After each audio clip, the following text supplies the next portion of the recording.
Well, I need to tell you all something, and it's the most important thing I could ever say to you. In a little while, you'll know for certain that I'm putting my very life on the line and the safety of my family by sharing this with you. So I hope that buys me at least a few minutes of your precious time. If this video is taken down, it wasn't taken down by me, alright?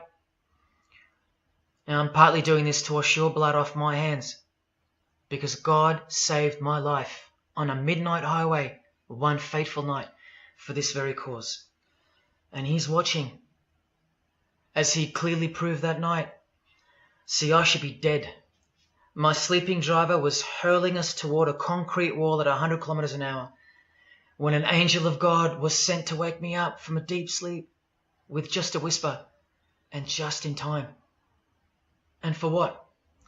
Not so I could win X Factor or buy that dream Porsche or marry that dream girl, but for this, for these words, for this moment, so I can tell you something, so I can warn you about something. Nothing could be more important than this. So cancel that movie you wanted to watch, skip that gym session. Don't scroll down to the next post. Just stay with me. Stay with me. Now, don't worry about the quality of the video or the audio. Just focus on the content.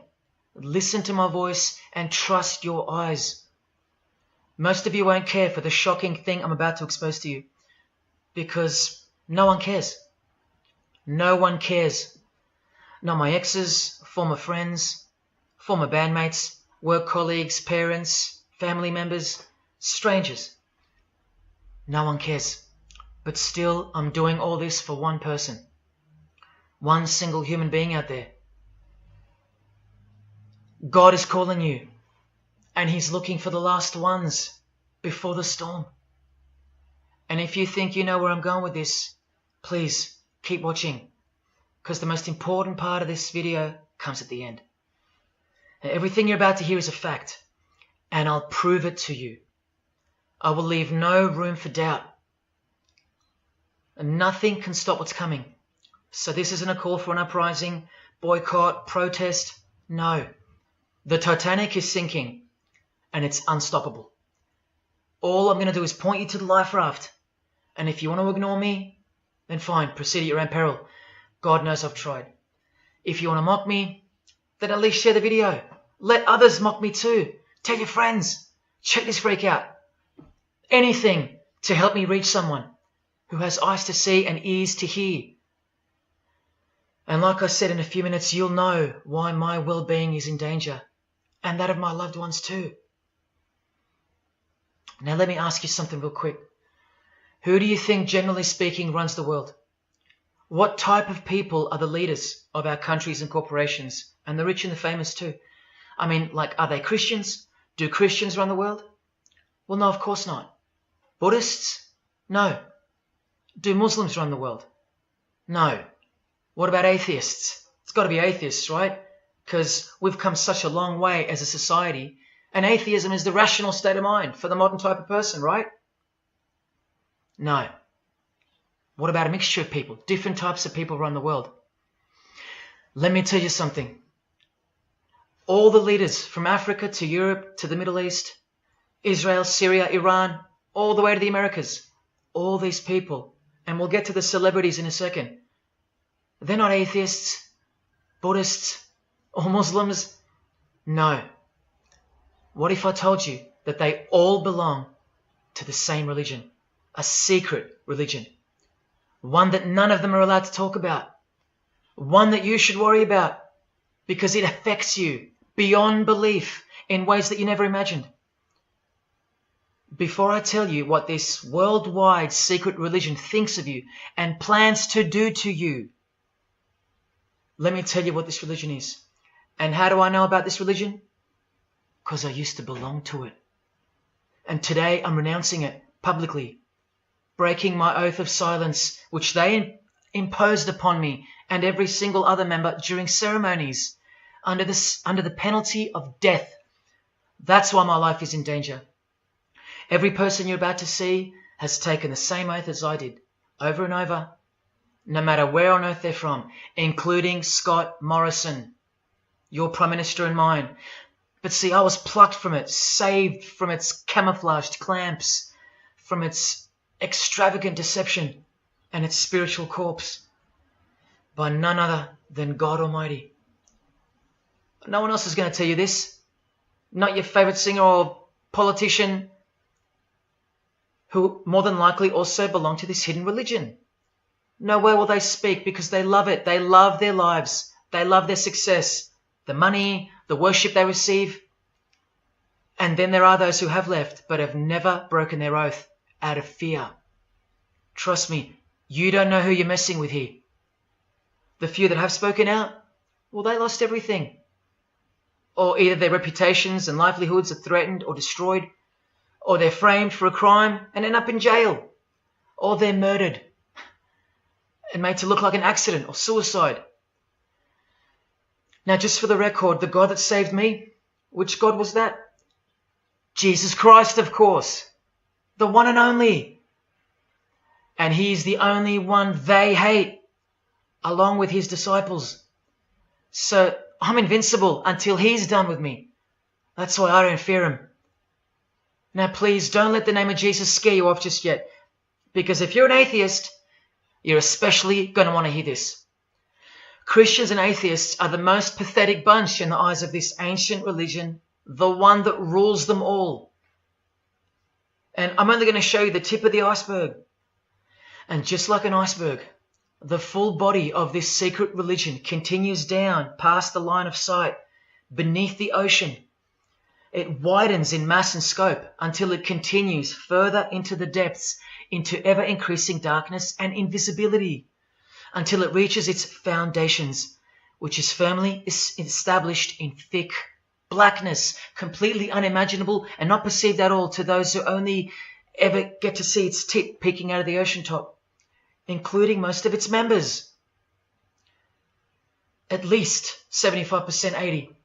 And unless you're a member of this religion and this secret society, as they call it, you won't be granted access to the world stage or of a position of influence. It's become a prerequisite for success now that they've gained pretty much full control and their members own every place of prominence and power.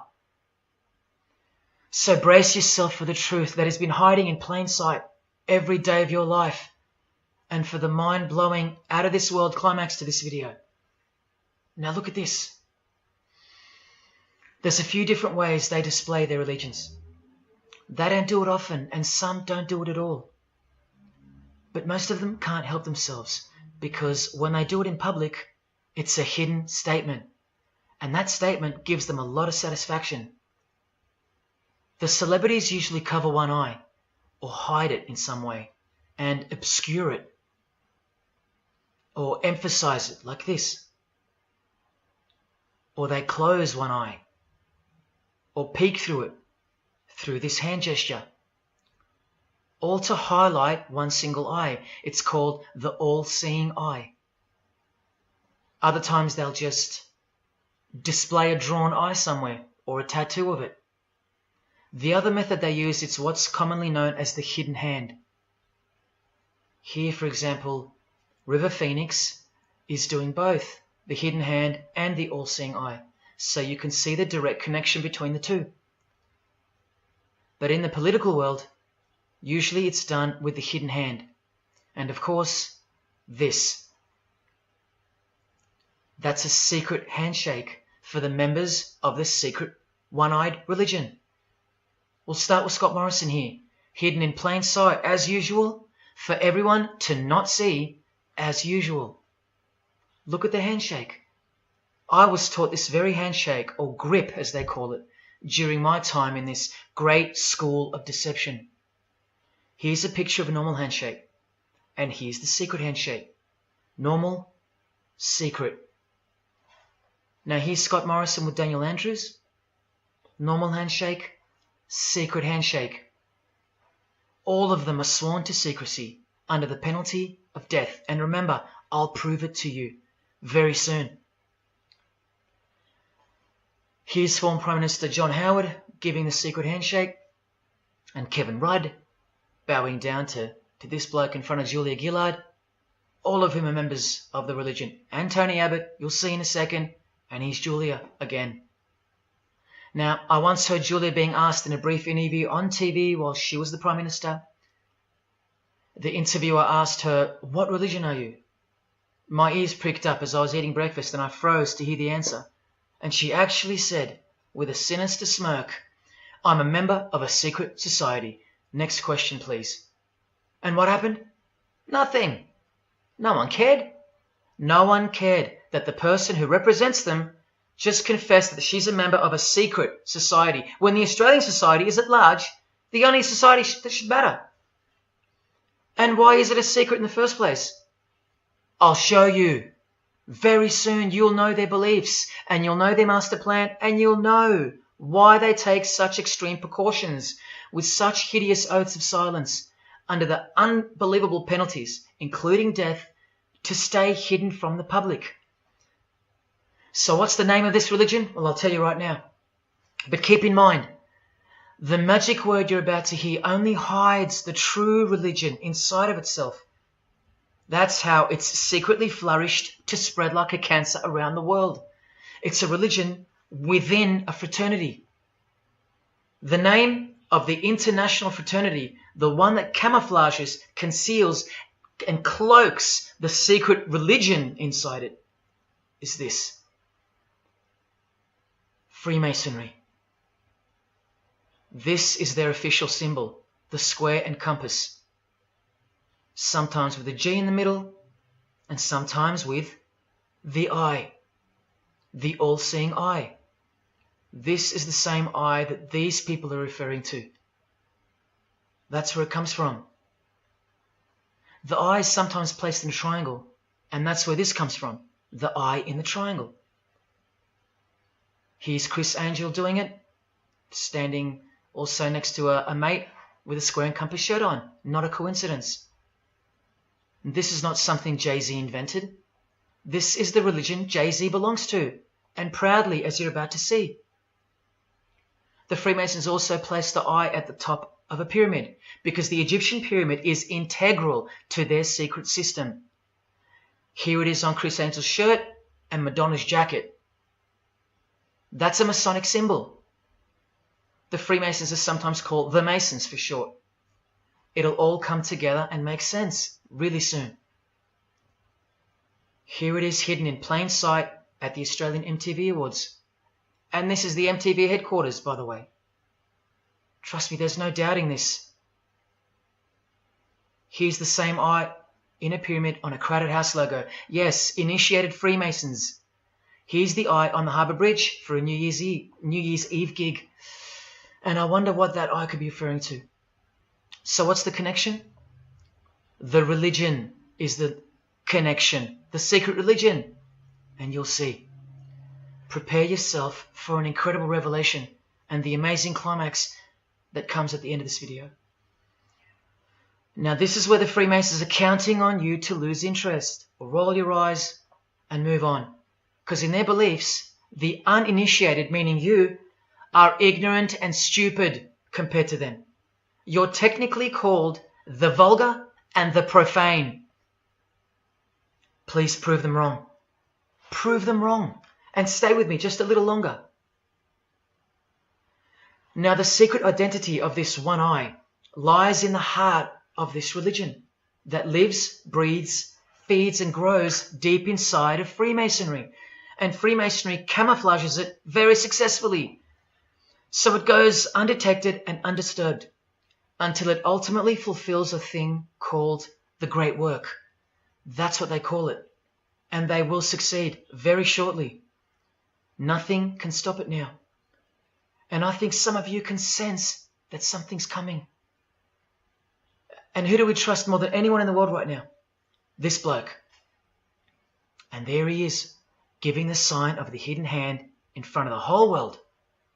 The hidden hand sign is technically called the sign of the master of the second veil in Freemasonry. Veil, get it? Meaning hidden. Now, am I saying that this thing that's happening in the world isn't real? No. I'm saying this.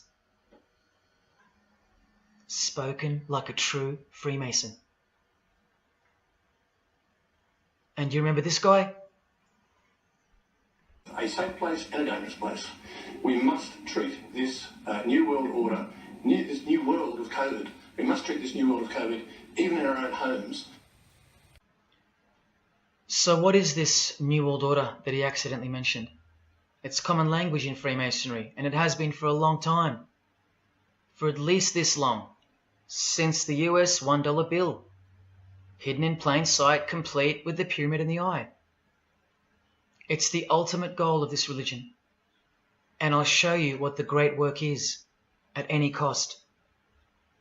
And Australia, like every other country, is now up to its neck in this pyramidal, one-eyed, occult religion. You think there's nothing hidden on our own money? What about this shadow of a bloke?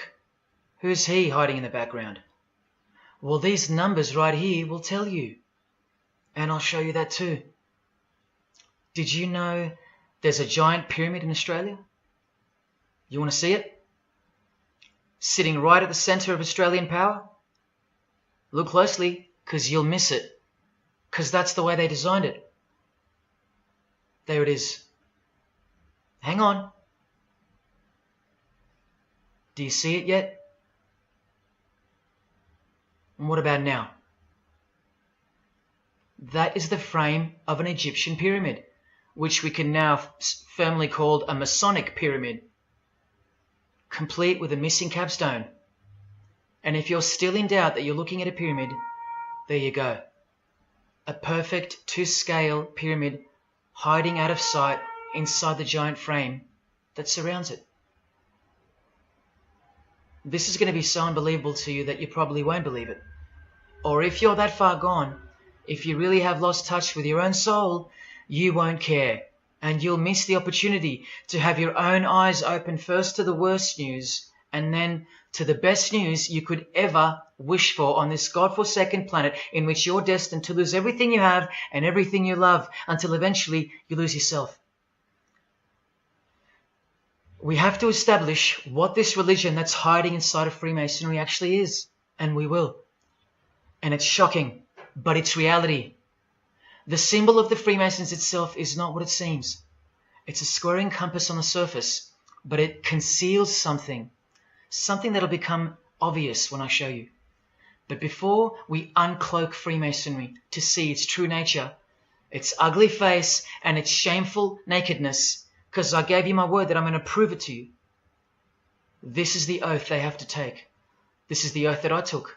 And your favorite actors and singers, just about all your heroes, just about, even some of your relatives, who probably have no idea what Freemasonry is or was, and why they took such gruesome oaths.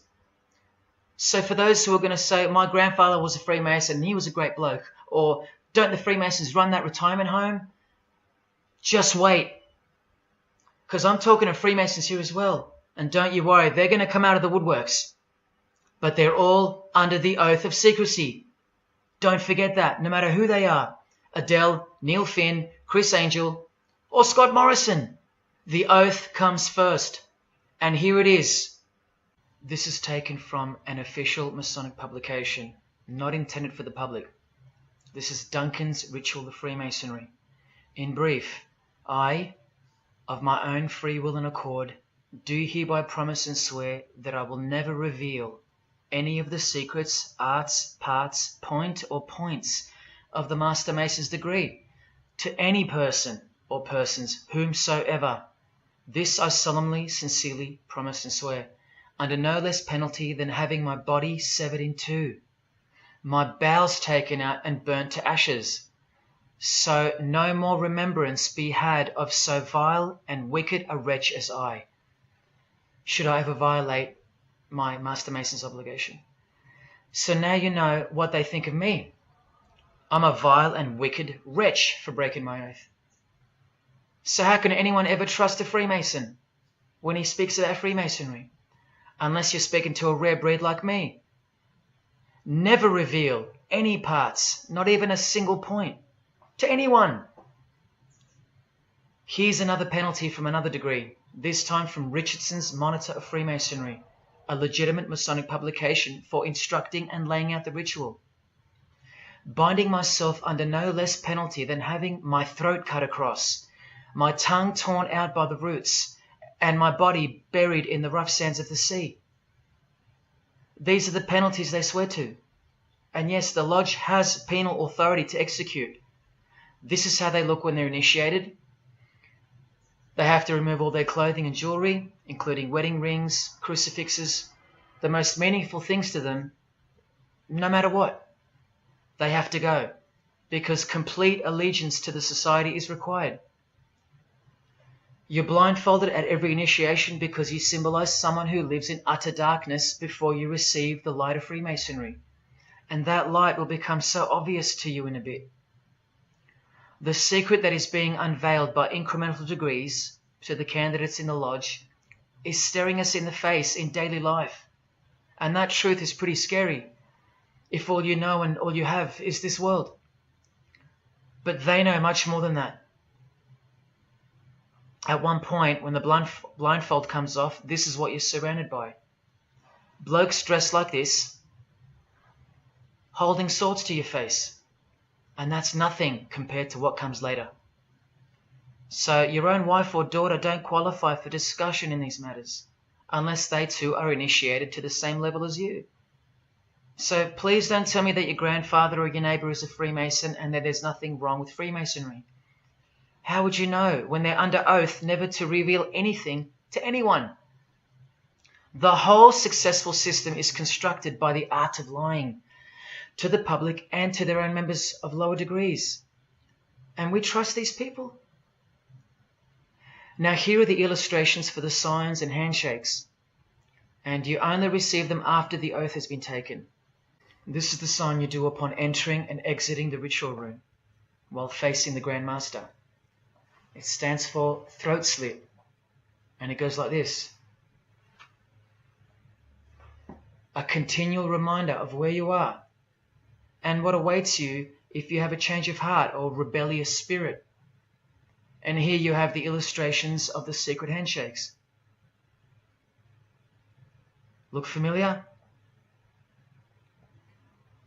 And this is the sign of the Master of the Second Veil. See? Purely Masonic. You don't pick this stuff up off the street.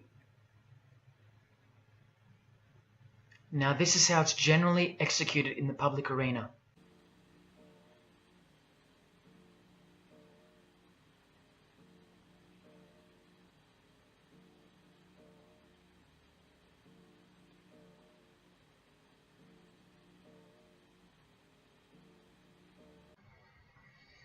Sneaky, sneaky, huh? So when you see this, or this, you know for certain where it comes from and who they belong to. Look at Kramer on the front page of the privately circulated Freemason magazine, officially a Mason, like fellow brother Tony Abbott, and he's doing this. That's a direct link to the mysterious all-seeing eye of Freemasonry. There it is on the walls of the inside of a lodge room. So there's no reason to doubt that those who do this belong to this. This is another sign they do quite prominently. It's the sign of silence. This is from Richardson's Monitor of Freemasonry again, a finger over the lips. Now these signs are slightly morphed over time, so covering the mouth in a variety of ways is the expression of being bound to secrecy and silence. Silence or death, as Little Wayne here is portraying. Here's the oath of a second-degree Freemason on page 21 of Richardson's Monitor of Freemasonry. Binding myself under no less penalty than having my left breast torn open and my heart and vitals taken out, thrown over my left shoulder, should I wilfully transgress any part of this my solemn oath. In this degree, the penalty is to have your whole body dissected, bowels removed and heart cut into pieces and thrown into a field where you are eaten by animals, all to protect the secret religion of the rich, powerful and famous. In the Knights Templar degree, the penalty is to have your head cut off. Listen to this penalty, and this one has happened throughout history more than any other, because it works so well without having to resort to death or the threat of death, and it's easier to execute. Now this applies to all areas of industry. It's done through the ruining of your reputation by fellow Freemasons, pointing him out to the world as an unworthy vagabond, by opposing his interests, making life very hard for you, by deranging his business, by transferring his character wherever he may go, and by exposing him to the contempt of the whole fraternity, the secret society, and the world. Wow! How many people do you think they've threatened, ruined, framed, cheated, and utterly destroyed to protect their secret religion? And in case you think the Masonic Lodge hasn't got the authority over the initiates, especially the ones in the high degrees, this is from the Encyclopedia of Freemasonry. Under mandate, the orders and decrees of the Grand Master or of a Grand Lodge are called mandates, and implicit obedience to them is a Masonic obligation. And in Sickles' Monitor of Freemasonry, you plainly see they have a right to kill. A lodge has a right to exercise penal authority over its members, exercise the penalties. So don't let a Mason tell you, oh no, that's just symbolic, the oath. Their laws are above the law of the land, and the proof are the oaths themselves. Because in normal society, you can't ask someone to accept having their throat slit as a penalty in order to be a member of any club or workplace. Unheard of. But not in Freemasonry, not in the secret society world. I told you, you don't know who you're dealing with and what's coming for us all. Here's what they think of the public.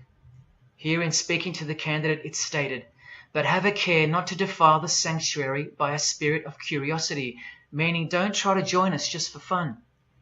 And take care not to increase the number of the vulgar and profane, meaning don't invite too many outsiders to join because they're vulgar and they're profane. This is more or less an invitation-only fraternity. Here from the Encyclopedia of Freemasonry again, written for Masons only and written by 33rd degree Masonic legend Albert Mackey, stating the same thing. Masonic definition of profane. One who is ignorant of the sacred rites of Freemasonry. One who is not allowed to enter the temple and behold the mysteries. And here, being uninitiated. That's the world at large. And here, from this old ritual book written by the same legendary author, in the 33rd degree initiation, the Mason drinks wine from a human skull, which has been the cause for a few to leave Masonry, because they wonder, whose skull is this? In the 30th degree, part of the ritual involves stabbing skulls. Illustrated right here. The process of submitting the member further and further involves things like this. See, the candidate who's seeking admission into the next degree to receive more light has to be humiliated and intimidated. This guy here has his foot on the candidate's head. This is what our celebrities and politicians and the most prominent members of our society have done and continue to do. No one is exempt from this. And this is the intimidating and frightening path that you must take that binds you to the secret society before you are revealed the true beliefs of the religion. So can you see the risks I'm taking? You have to stay till the end. Don't let me down. Don't let yourself down or your fellow man. Believe me, it'll be worth it. Now here's one of the 3 greatest Freemasons of all time, who actually helped construct the 33 degrees or rituals of modern Freemasonry, Albert Pike. A hideous man with a deeply complicated mind, and one who will soon help you to see who they really are. This is how important he is to Freemasonry. He's buried here, in the House of the Temple, a Washington Masonic Lodge, just around the corner from the White House. He was called the Grand Commander, Sovereign Pontiff of Universal Freemasonry, a giant of this secret society, the only Confederate general who has his own statue. And who were the Confederates? The dudes that fought for slavery, not against it, defeated by Abraham Lincoln, who was surrounded by these Freemasons, and who was assassinated by this one, John Wilkes Booth, doing the same sign of the master of the second veil. A Freemason assassinated Abraham Lincoln. Undisputable when you have the eyes to see.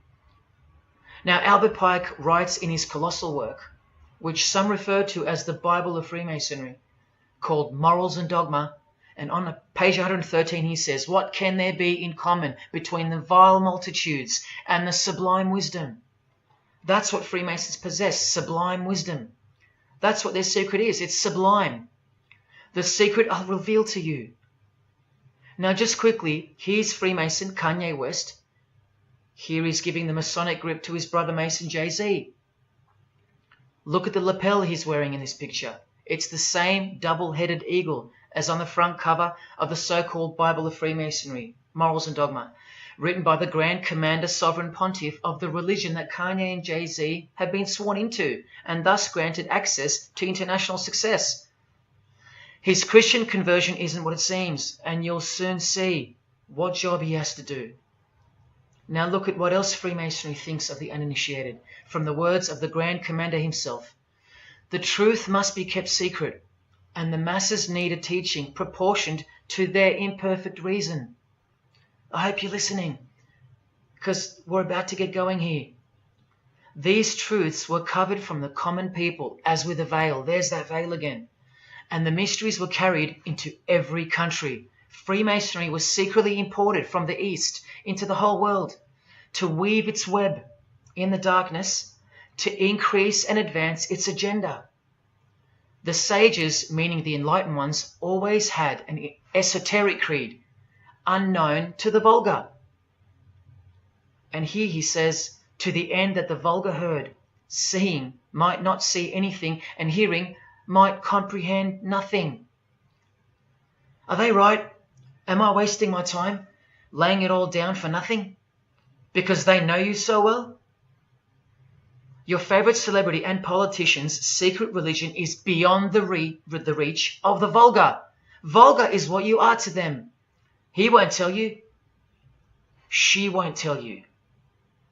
And they won't tell you.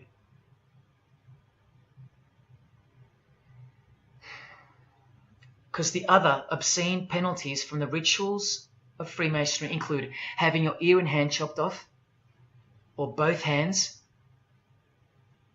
being hung in your own home, and my personal favourite, having the top of your skull cut off so your brain is cooked in the sun. Now, can you imagine what they're hiding?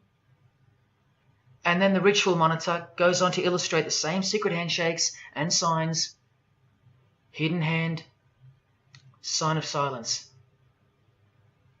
These people mocking us, sometimes to our face with their symbolism, while we respect them, admire them, and sometimes even love them and idolize them.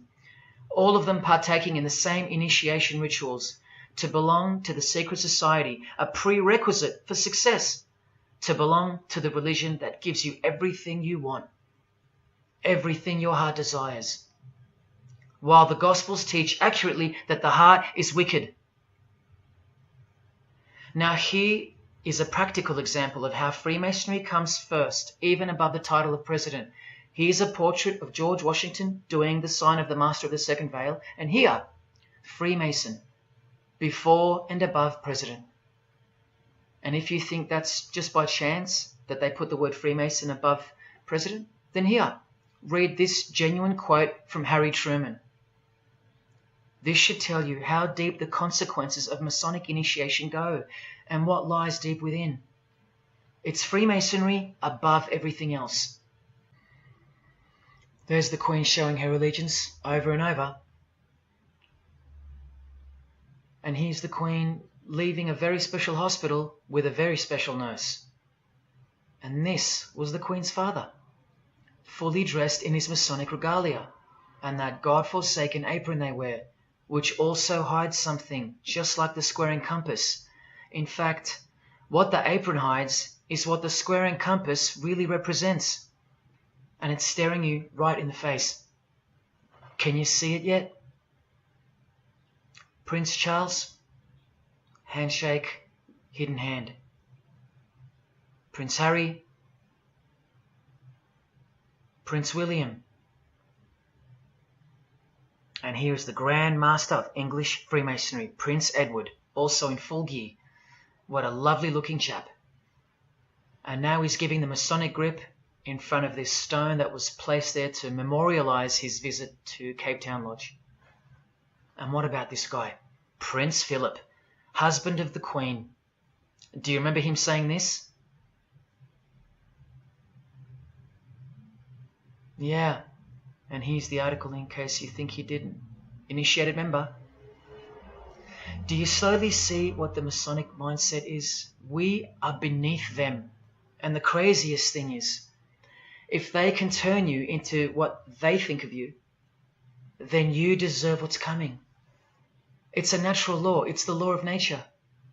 And I'll soon show you their real Bible, for lack of a better term, which justifies it all, and the one which guides their morals. And it makes a lot of sense, because the power of the deceptive phenomenon of Freemasonry lies in the fact that it contains real truth, intertwined with untruth.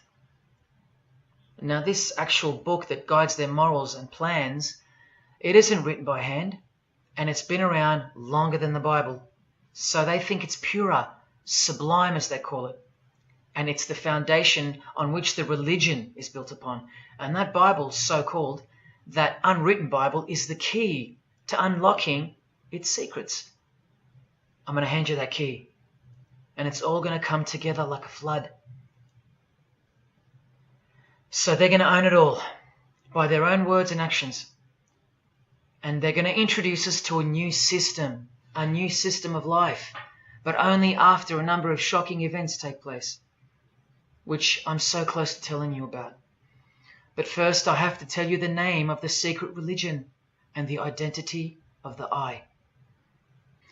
Now, for the few of you that think of hospitals and charities and nursing homes when you hear the word Freemason, a word which I soon hope to never speak again after this video, well, it's a front, a cover story, and like everything else in this presentation, I'm going to show you.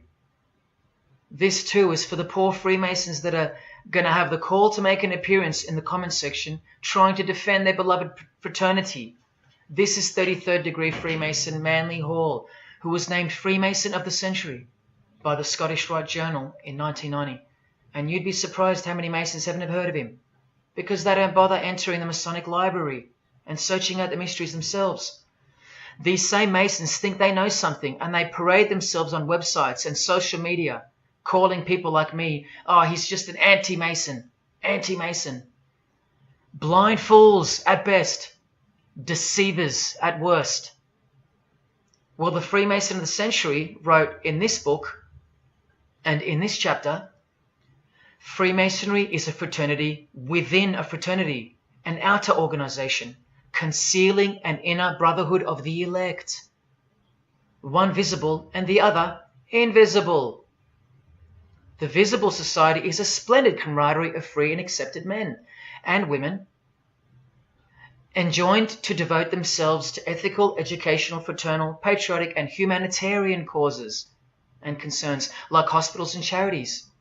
But the invisible society is a secret and most august fraternity, whose members are dedicated to the service of a mysterious arcanum arcanorum, meaning mystery of mysteries. Now I wonder what that could be. So once again, don't listen to the lost or deceptive Masons that'll come here trying to cheat you from the truth, telling you that I don't know what I'm talking about or calling me an anti-Mason. Because there you just heard it. There's a Masonry for the majority of Masons, and then there's the real thing, the secret religion, which should shock you when it's announced. These same lost or deceptive Masons also love to repeat, like parrots, that Freemasonry is not a religion. Well, what does the Freemason of the Century have to say about that? From this book, he writes, Masonry is essentially a religious order. Not just a little bit religious, but essential. And here, the iconic giant of Freemasonry says in Morals and Dogma, every Masonic lodge is a temple of religion, and its teachings are instructions in religion. So please, Sit down, Masons, because Freemasonry is a religion. And soon, I'm going to tell you what it's really called. Now look at this from the same book, and speaking about fellow Freemasons being initiated in the lodge room. Part of the symbols are displayed there to the initiate, but he is intentionally misled by false interpretations. Their true explication is reserved for the princes of Freemasonry. The whole body of the royal art, which you'll know all about soon, was hidden so carefully in the higher degrees. So you see, the whole thing is built on lies. And the ultimate liar lives inside the triangle, above the pyramid, so that even the highest Masons are living a monstrous lie. Wake up, Masons. Even you are deceived, just as the public is. Unless, of course, you're hungry enough to want to acquire all the power and climb up that pyramid closer to the eye that sees all.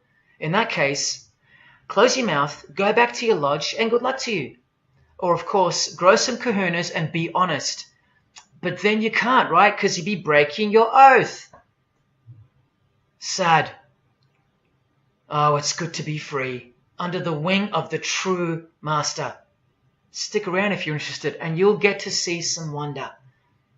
When I pull that cloak called Freemasonry right off, and those that are still here watching will get to see the true colours of the nakedness and the horror of the Masonic Lodge, and the religion that rules them all. Another thing that Masons will repeatedly say is that this has nothing to do with Freemasonry, and it's just a conspiracy theory. Well, the 33rd degree Freemason of the century also wrote this book about 100 years ago, The Secret Destiny of America. And look at the front cover. And I'll tell you why America is so important for the ultimate goal of the secret society. It's disturbing, but it's also essential in understanding the near future and what's going to take place. So for the Freemasons that still say that this is not a Masonic design, especially this Masonic website called Masonic Info, insisting here that even the eye in the triangle or pyramid is not Masonic. Completely laughable and pure disinformation for the stupid masses. Try arguing against this. This is from a 1960 copy of the New Age magazine, an official organ of the Supreme Council of 33rd Degrees. No higher authority in the United States to speak of the relationship between Freemasonry and the US $1 bill. Masonic symbolism in a $1 bill. Look at them all. 13 leaves, 13 bars, 13 feathers, so on and so forth, and of course, this, the Masonic all-seeing eye, located in the pyramid.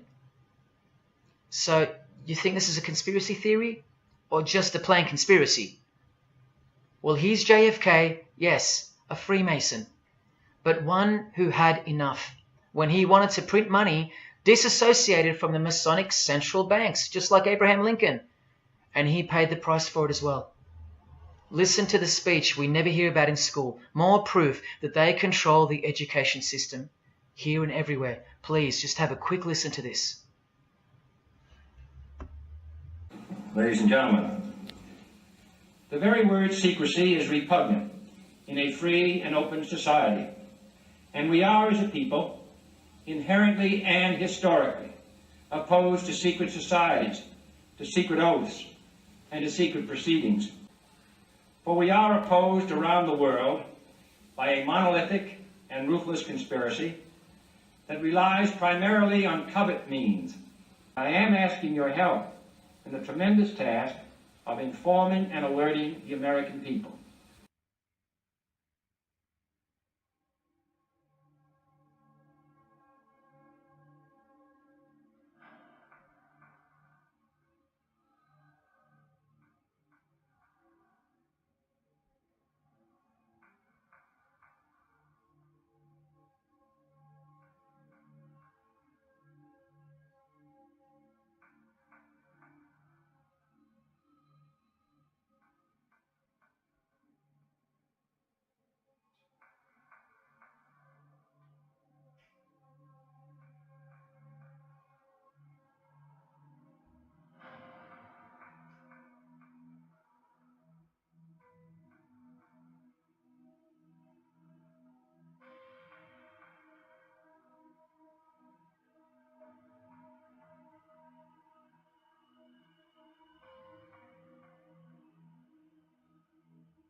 As I said in the beginning, you're just seeing the tip of the iceberg peeking out from the ocean top.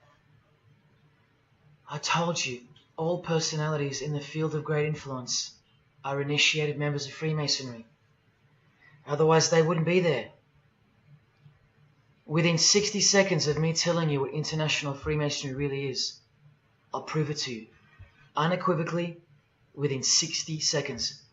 And then I'm going to drive it home, and then I'm going to show you what they're planning with this new age they're implementing, and then the conclusion, which is by far the most important part of this presentation.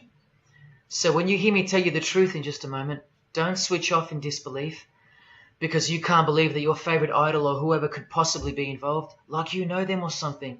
You don't know these people. You do know that they're under oath never to reveal their beliefs to you. The vile multitude. It's time to trust your eyes now, not your feelings, especially after all that I've shown you. This is why the secret religion is so hidden. This is why it's so ingeniously designed through layers of lies upon lies, cloak upon cloak, and oath upon oath, concealing the truth for its chosen few. What is Freemasonry? What is the most secret yet most powerful religion in the world? Well, that's easy. We live in an evil, evil world. So there's only one religion that befits it. Freemasonry is Satanism in disguise. Now start the clock. From Morals and Dogma, prepared for the Supreme Council for 33rd degree. That's the highest degree in Freemasonry, and written by the undisputed heavyweight champion of modern Freemasonry, Albert Pike. On page 321, he boldly states, Lucifer, the light bearer. Strange and mysterious name to give to the spirit of darkness. Lucifer, son of the morning. Is it he who bears the light? Doubt it not. Did you hear that? Lucifer is God, and do not doubt it. Come on now, stay with me. Here from the Encyclopedia of Freemasonry, written by 33rd degree Freemason, a beloved member of the craft, Albert Mackey. He tells us whose name represents the good principle in Freemasonry's secret worldview. Writing under the Masonic meaning of the word pentagram, he says that the pentagram, depending on its position, represents good or evil. See how he puts the positive aspect in the first position? Good first, evil second. Good or evil, light or darkness, victory or death, initiation or profanation, Lucifer or Vesper. Lucifer is good. Lucifer is light. Lucifer is victory. And Lucifer is true initiation. See, if you're not initiated, you're profane. If you haven't figured out that God is Lucifer, you're vulgar and profane. You're stupid, in their own words. That's the beginning of their big secret. God is the devil, and we're already in hell right now. Now from the Freemason of the Century, Manly Hall, and this will make it 3 out of 3 legends of Freemasonry stating the same thing. In The Lost Keys of Freemasonry on page 76, when the Mason learns that the key to the warrior on the block is the proper application of the dynamo of living power, he has learned the mystery of his craft. The seething, surging energies of Lucifer are in his hands. Do you see? The world's hidden religion, with its universal one-eye symbolism, who was revealed slowly and by degrees only to its dedicated members, is Satanism, or Luciferianism as they prefer to call it. Now all the oaths make sense, don't they? Now all the rituals make sense. Now all the penalties make sense. And their secret signs and symbols and handshakes all make sense. While the bulk of Freemasons make the external image of the fraternity and know nothing of who rules over them and who or what they're protecting. But which craft do you think the Freemason of the Century is talking about here? Which craft? Which craft? Which craft? witchcraft. You need to slowly wake up now. Witchcraft is the royal art of Freemasonry, jealously guarded and reserved for the few. I'll show you clear as day that this is in fact true. This is the symbol of Satanism. And this is the symbol of the lodge of female Freemasonry called the Order of the Eastern Star. Look at that. Satanism, Freemasonry. Trust your eyes. This is the symbol of the Church of Lucifer, founded by a 33rd degree Freemason, which I'll prove. Look at the Masonic squaring compass in the design. The Church of Satan and Lucifer, two sides of the same coin, nurtured and brought to an organized international level of power and influence by Freemasonry, in secret, and all done right under our noses. And if you think that your politicians or religious leaders or favorite idols can't be a part of this, you have to try and snap out of it, or suspend your everyday beliefs just for a moment, and I will clearly show you how it's not only possible, but it's actual. Please, I feel like it's now or never. If you don't get a glimpse of this now, then when? Who else is going to tell you this? When will you next be confronted with this? This is reality. And as much as you thought that ordinary people came into positions of power through hard work or concern for society or family connections, combined with brains and talent, that's not the case. That's the fantasy. This is the reality. They all go through Freemasonry. You think that Sam Worthington was so talented that he was picked over all those American actors to star in Avatar? Of course not. He was a Freemason. And so was the director, James Cameron, of the highest caliber. You have to remember that to them, Lucifer is good. Lucifer is the liberator. Jesus is the suppressor. Lucifer is pure love. Jesus is impure love. Lucifer left heaven for you. Jesus was crucified because he was a false Messiah. The world has always been deceptive, and we have been magnificently deceived. Here is an incredible example. Pay attention. This should blow your mind. Charles Darwin, the father of atheism and rationalism, was an initiated Freemason, doing the hidden hand of Freemasonry in this picture, and the vow of silence in this one. This would have remained unknown to us because no one's going to teach us this. But now we have the tools to see his beliefs, not through his words, but through his signs and symbols. I told you they can't help but to show off their religions, because they think we're stupid, vile, and ignorant. And I've proven that to you as well. So once again, are you going to prove them right by switching off and ignoring this? Well, unfortunately, more than 90% of you will. What I'm giving you here is priceless knowledge, because no amount of money or success can substitute its importance. And I'm risking everything but my own salvation to share it with you. If only for the few of you. Think about what you've just seen here with Charles Darwin, because I don't know if you got it. You cannot be accepted as a candidate of Freemasonry unless you believe in a supreme being, as exemplified here with Phil Collins, speculated by some to be an atheist, but this seems impossible because, being a Freemason, he has to believe in a higher power, or more accurately, supreme being, and I can personally vouch for that. And look here in the Masonic Oath itself. The candidate says, "I will not aid or be present at the initiation of an atheist, a madman, or a fool." Freemasonry believes that to be an atheist is to be the equivalent of a madman. And they're right. Yet while they propagate atheism around the world, in universities and schools, Charles Darwin himself was a believer in an intelligent designer, a supreme being. He had to be, because he's a Freemason. And that intelligent designer that gave birth to us is named Lucifer in the highest degrees of Freemasonry. See? Never tell. He lied to you, because that's what Freemasons do. The whole thing is a giant lie that was carefully constructed by mutilating the truth, because mutilated truths make the most successful lies. This is the secret to their success, a lying tongue and a lying spirit from the 1st degree to the 33rd degree, to each other and to us. I've proven that as well.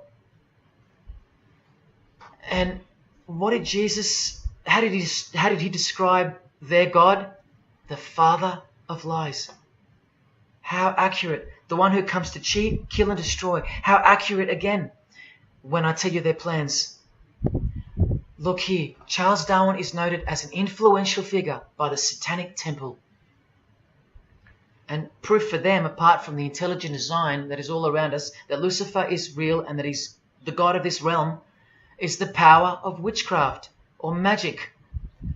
Magic works because there's a hierarchy or a pyramidal power structure in the spirit realm, a realm devoid of any love for you. And these spirits can be conjured up and summoned by the practitioners of the royal art of Freemasonry. They ask for something in return, however. Listen to Bob Dylan, a Freemason. Hidden hand, one-eye symbolism. Out here doing these songs, you're still on tour. I do, but I don't take it for granted. Why do you still do it? Why are you still out here? Well, it goes back to the destiny thing. I made a bargain with it, a long time ago, and I'm holding up my hand. What was your bargain? To get where I am now. Should I ask who you made the bargain with? with the chief commander. On this earth? And in this earth, and then in the world we can't see.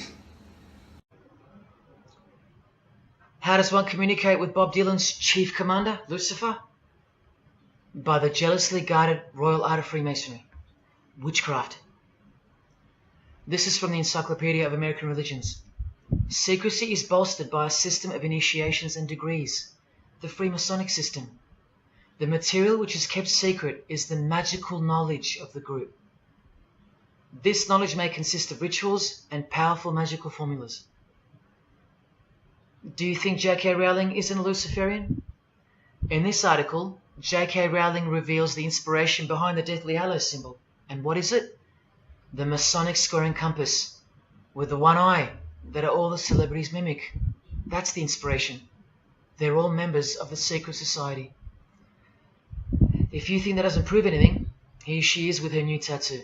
It says Solve Coagula. Also a song title by fellow Freemason Marilyn Manson. And where does it come from? Here, the Baphomet. The image of Lucifer as conceptualized by another Freemason, Eliphas Levi, in his book, The Doctrine of Transcendental Magic. This horrid thing, with breasts, a penis, and a goat's head with 2 horns, has these words written on its arms, Solve Coagula. The impact of the meaning of these 2 words should disturb you to soberness when I tell you about them. Because apart from other things, they involve the process in which the new system will be implemented at unbelievable cost to you and I. Here's a statue of the Baphomet at the temple, Satanic Temple, complete with 2 little kids admiring it. That's J.K. Rowling's religion, Satanism. The secret religion for the highly evolved and the highly successful. Welcome to the real world. The same Masonic author writes in The Doctrine of Transcendental Magic, in the ceremonies practiced at reception by all secret societies, there are found indications of a doctrine which is everywhere carefully concealed, and that is witchcraft. And in his History of Magic, he tells us it is the royal art, and that's what Freemasonry calls it. And where did he get his inspiration for the Baphomet? From the Knights Templar, another secret society who were banned, and some of its members were executed in the 1300s for glorifying evil, as it's openly stated here in the Satanic Rituals. And where do modern day Knights Templars reside now? Within high degree of Freemasonry, right here. Again from the encyclopedia, and listen to this. The continuing impact of speculative Freemasonry, which means modern day Freemasonry, provided fertile soil in which new magical orders could grow. Magical orders, meaning other branches of secret societies, of which Freemasonry is the umbrella. Because Freemasonry is the king of secret societies. Just like JFK tried to tell us, it's the prestigious channel that one must go through. And it is the reason that the oldest religion in the world has made a colossal comeback and is now on the brink of success. Which, as I said, nothing can stop now. And again from the encyclopedia, the groups wear ritual garb and meet in magical lodges. And where do Masons meet? In the Masonic Lodge. Like here with a magical pentagram on their checkered floorboard. Are you believing your eyes? Or are you making excuses? Here's another statue of the Baphomet at a satanic temple doing the sign of the horned god Lucifer. The hand sign mimicking the horns on his head. And of course the upside down cross. And here's Barack Obama doing the same sign. And the sign of silence with a twist. Who do you think he's mocking here? You and I. But mainly Christians. Because Christianity is the one force that has stood between you and the inconceivable horror that is awaiting us and is on its way. Here's an article on Barack Obama, and that's his hands adjusting his presidential seal. And there's his Masonic ring, and the sign of the devil's horns, over and over. Freemasonry and Satanism are intertwined. Look at these Masonic politicians throwing up the devil's horns. George W. Bush. Look how sneaky and sinister the look on his face is here. And the manner in which he's delivering the sign. In front of the whole world. Is he a fan of rock music? Is he saying I love you in sign language for the deaf, like some people like to say? This is his fraternal order called Skull and Bones, also known as the Order of Death, where you lie naked in a coffin with what's called a temple prostitute during initiation. Clearly a Masonic order, with this guy displaying the hidden hand of Freemasonry. In Stanley Kubrick's last movie before his death, he's telling you that all prominent members of industry, including politics, as the movie goes on to show, are members of a satanic secret society.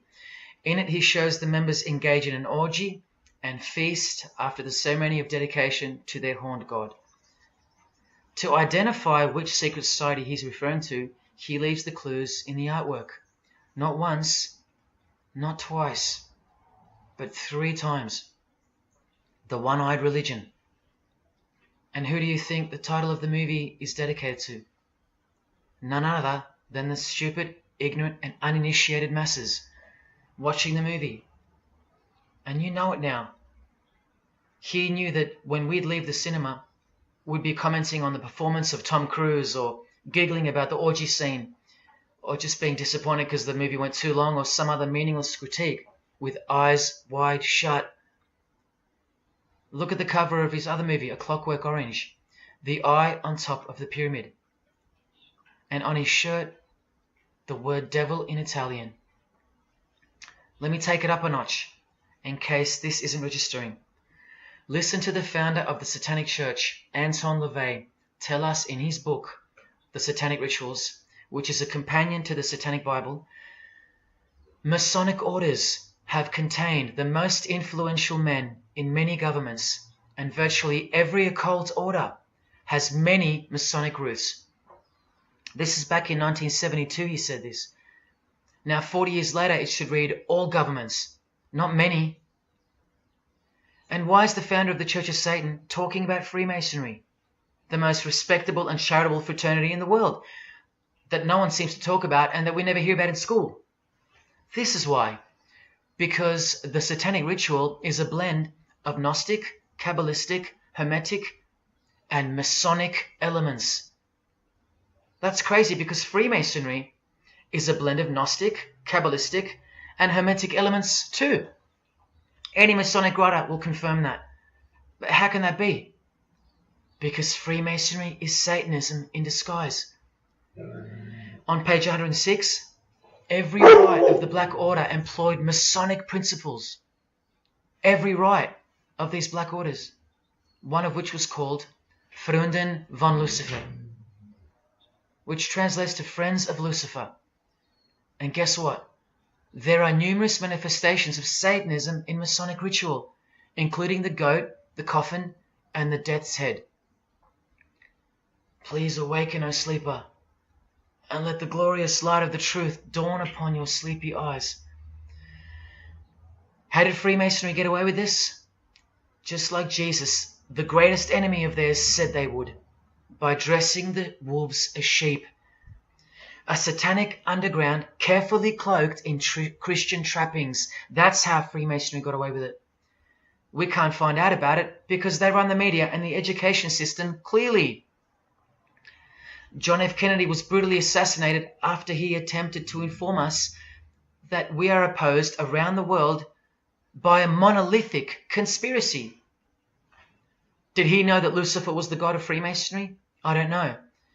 The Grand Master of my lodge, who was the mayor of the city, was a 32nd degree Freemason. That's one short of the top, one short of the true beginning of the secret religion, and he had no idea what Freemasonry really was. After 42 years in the lodge, they never invited him into the 33rd degree initiation because he couldn't see past the Christian trappings, as they were designed to do exactly that, trap the Christian, or trap anyone else who was too sensitive to behold the truth.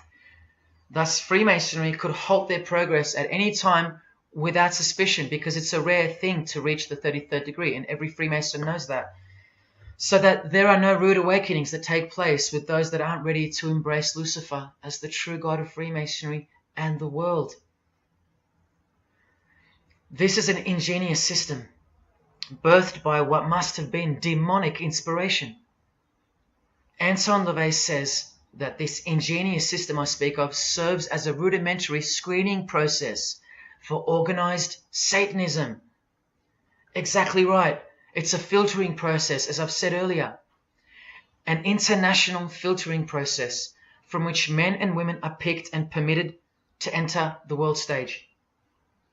And I'm saying all this for those who naively think that politics and magic ritual do not mix. That's the founder of the Satanic Church. He admits that. Admissions that were never heeded because no one cares. How else did the Freemasons pull the wool over our eyes? The companion to the Satanic Bible tells us that as well. By filling the world with fools. And who's the biggest fool in the eyes of Freemasonry? An atheist. From the Encyclopedia of Freemasonry. One who does not believe in the existence of God. Such a state of mind can only arise from the ignorance of stupidity. All this time, you're laughing at Christians, and the Freemasons are laughing at you. Here's Brad Pitt, wearing his Masonic ring and covering his eye. Now here's a genuine quote from Brad Pitt, the Freemason. In short, I could really try on something different for myself. That was Satanism. It's working out really well. I made a pact. That's why. You don't believe him? Bob Dylan does. And the hand sign they all do. Allow me to show you what it symbolizes. And now that you know what you know, it should make sense to you. It stands for 666. Yes, indeed. Satan's number, foretold by Jesus Christ. Now just hang on, let me prove it to you. Here it is for all to see on this shirt design, worn by Guns N' Roses guitarist Slash.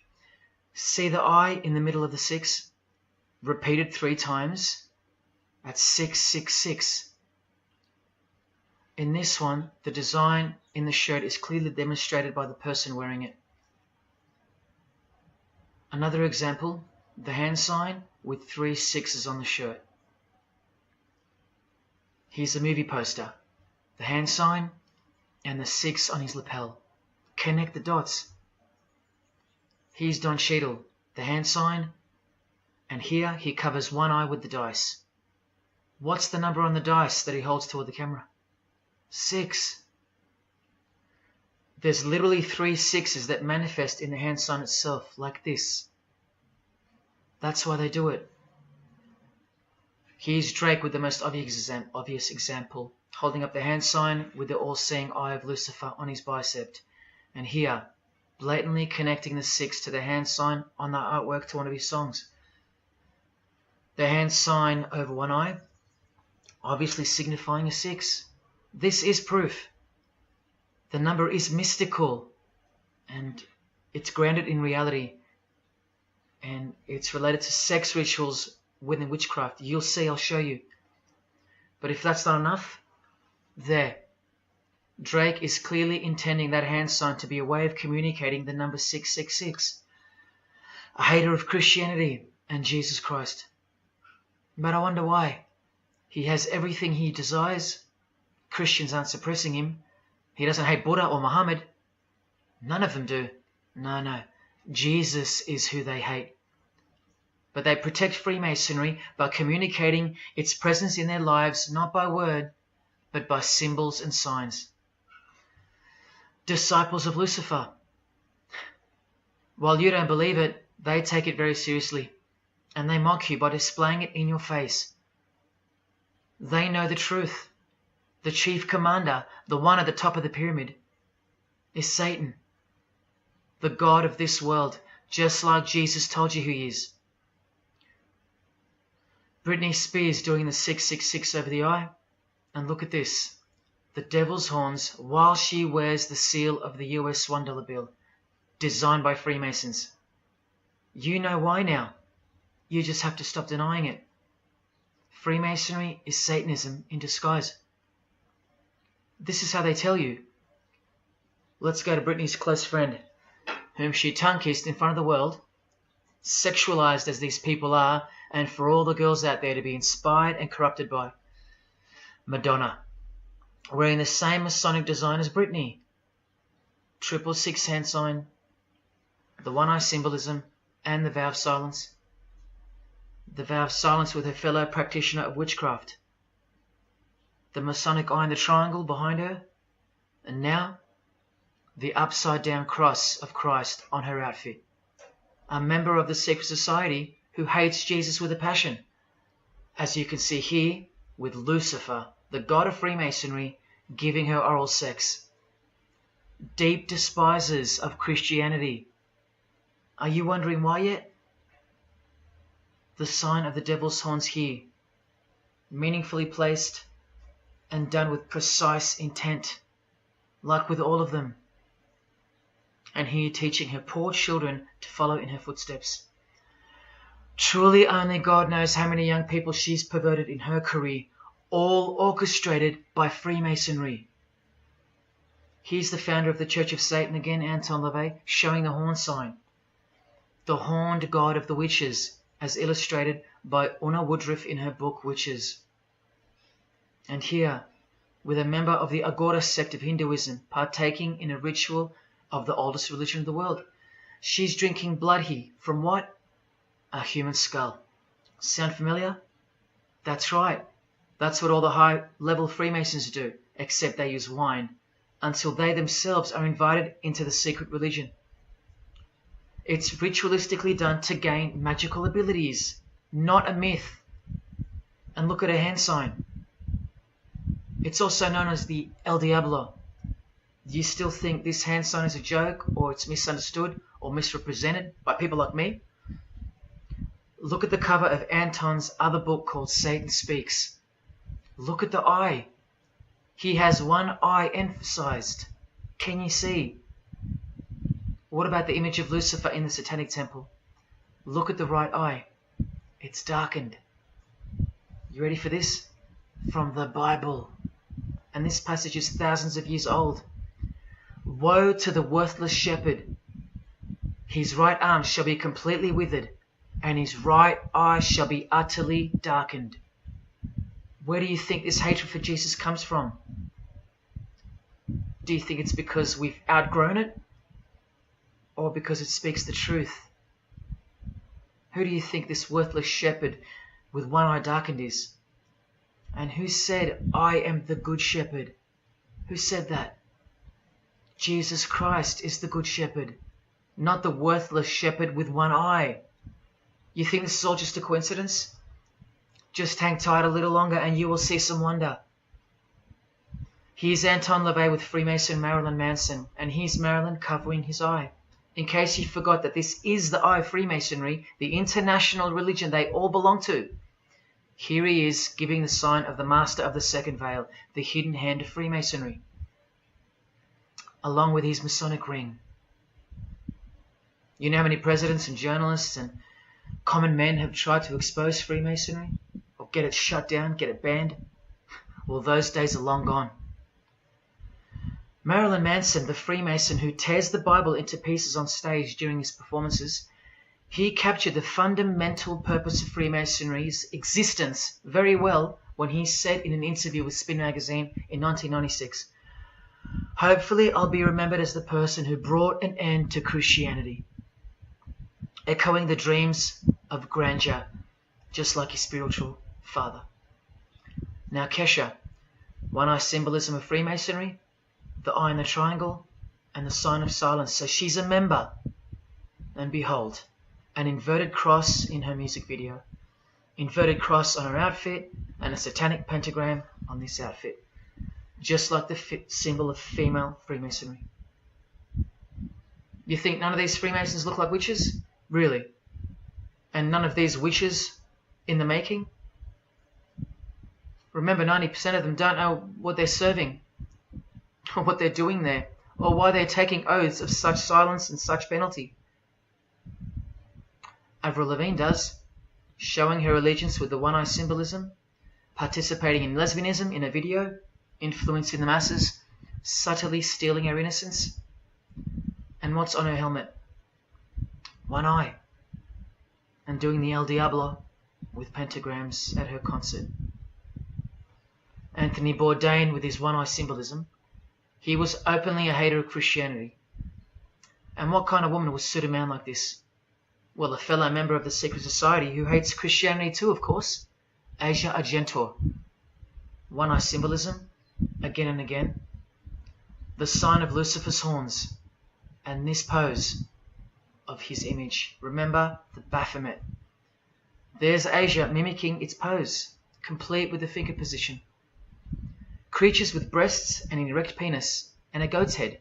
You know, things you find normal now, thanks to international Freemasonry, normalizing evil and filth through multiple levels of and avenues of propaganda and influence, including television, movies, music videos, schools, education, through legislation, through passing of laws to protect the evil nature, and of course through your favorite idols. Chris Hemsworth, just your everyday good Aussie bloke? I'm afraid not. One-eye symbolism and the sign of silence, both of which mean he's taken all the disgusting oaths of Freemasonry under the penalty of death, thus catapulting him over the competition, never to promote Christian values or Jesus Christ again. The 666 hand sign, and now, see how the hand symbol makes sense? Amber Heard, who was married to this Freemason, who's best friends with this Freemason. I told you they only date, marry and associate with their secret society. Here with the 666 over one eye, and this tweet. I think it's a tweet, I don't know. Look at the one eye closed, darkened if you will, and identifying its meaning with the devil's hand symbol. Of course, she camouflages the whole thing with her misdirecting words for the dumb masses. But we can see through that now, right? But look, it's Elon Musk replying. He's a fan of Amber Heard. Or is there more to it? Good sign, he says. The sign of the devil's horns. The fertility god. The sex god. That's what he's referring to. Why on earth would he point that out? You know why. But to be sure, let's go to his wife or girlfriend, Grimes. One eye. And whose eye is it? You know that too now. The god of this world, who hates Jesus Christ just like she does. 2 inverted crosses of Christ and the pentagram. And what about Elon's mother? Of course, all members of the secret society. Most of us who never even knew it existed. Blink-182 initiated member with some of his secret brothers from the lodge. Vow of silence. Sign of the devil. Cyndi Lauper, all-seeing eye. Vow of silence. the sign of the god of this world. Christian Bale, who thanked Satan at an award show, doing the sign of the master of the second veil, the hidden hand of Freemasonry. Ashley Tisdale, all-seeing eye, social media post, and hanging out with her boyfriend, who proudly wears the satanic cross. You think they belong to the same religion? Of course they do. Bonnie Wright, one eye and the satanic horns. John Cleese, I include him here because he's a well-known hater and mocker of Jesus Christ and Christianity. He got rich off it, and he's a proud Freemason, showing his allegiance.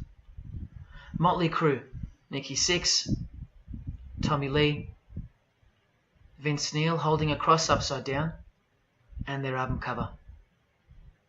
Secretly Freemasons under oath while promoting Satanism in the open, doing their job and influencing the masses to hate Jesus and Christianity and to live a life of sin through seduction of their music. Secret Society member Jimi Hendrix hiding one eye and telling you about the secret powers of music.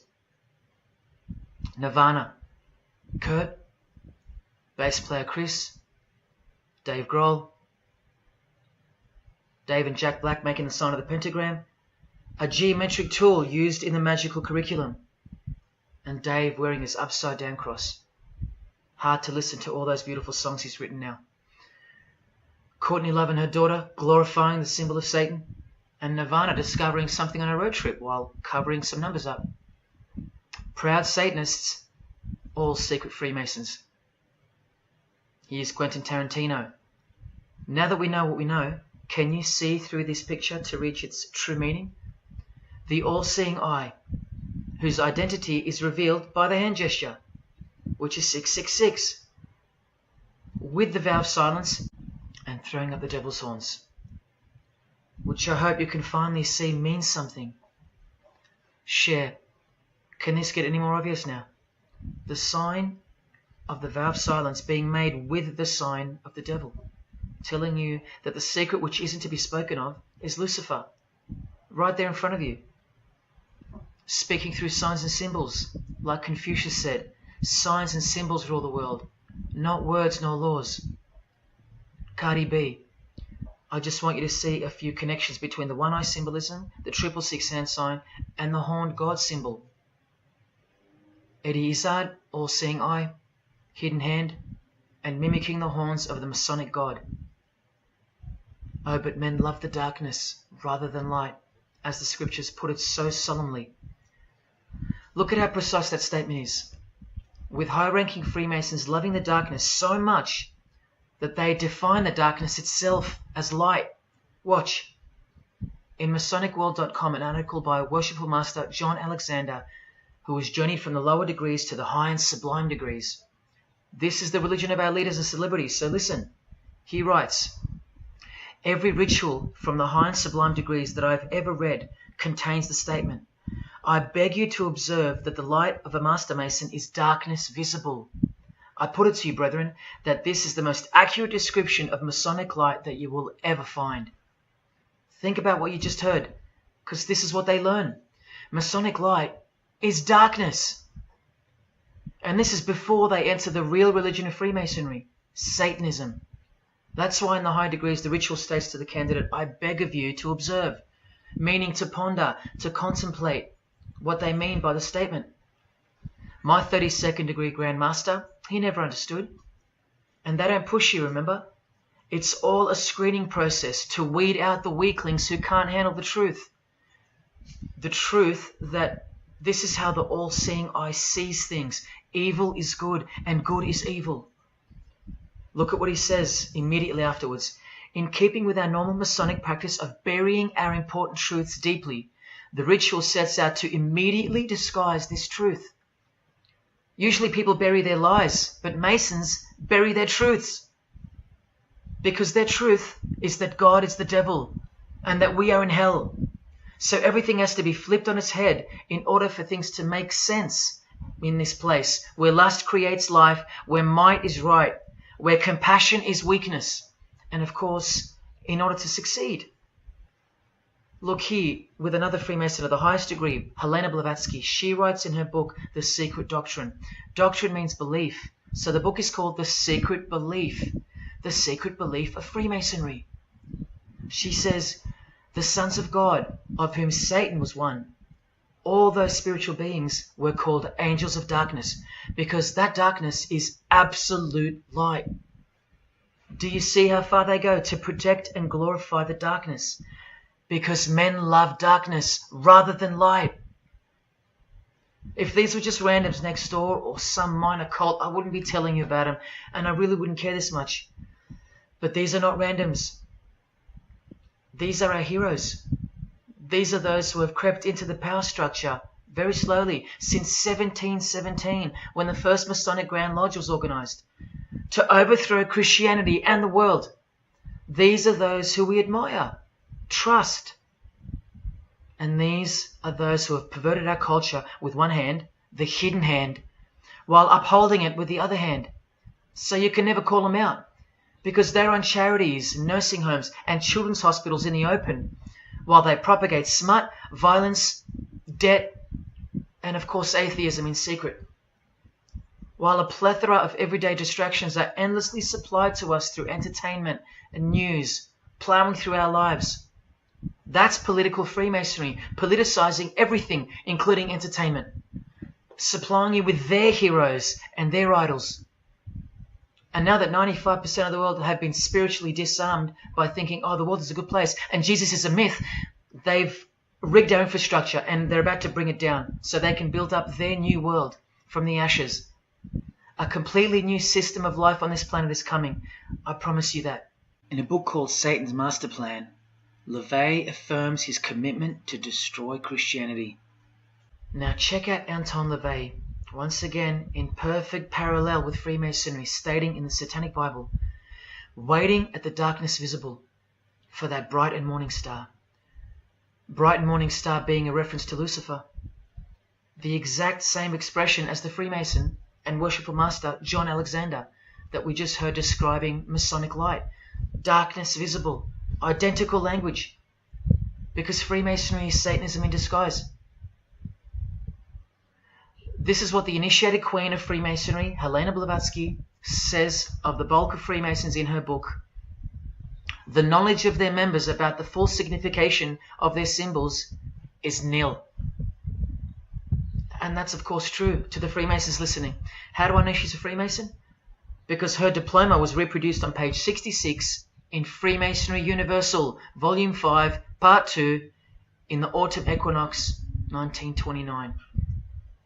And also because she's displaying the Masonic penalty sign, like all these Freemasons. Drew Barrymore, all-seeing eye, vow of silence. And see, the symbol of her secret God. Elijah Wood, one eye, hidden hand of Freemasonry, and the devil's horns. Sammy Davis Jr., the eye of the Freemasons is the all-seeing eye of Lucifer. Because here he is with Anton LaVey, the founder of the Church of Satan. So when you see him hanging with other celebrities like Bill Cosby, can you be sure that they belong to the same religion? Sure you can. I told you they don't hang out with the uninitiated. You think the Rat Pack weren't Freemasons? Well, here's their leader, Frank Sinatra, doing the hidden hand.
introduced to the music industry. I swear I wanted to be like the Amy Grant of music. Yeah. But it did not work out, and so I sold my soul to the devil.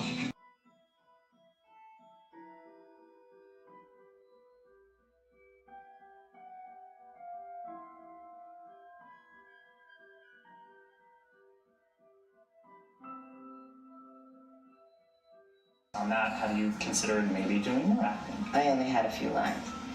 It was fantastic, but I can't really tell you anything else. But it was. Sure you can. I know I can't. It's very secretive. It's a very secret society.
And I'm like, if you don't get this right now, I swear to Lucifer, I'm gonna.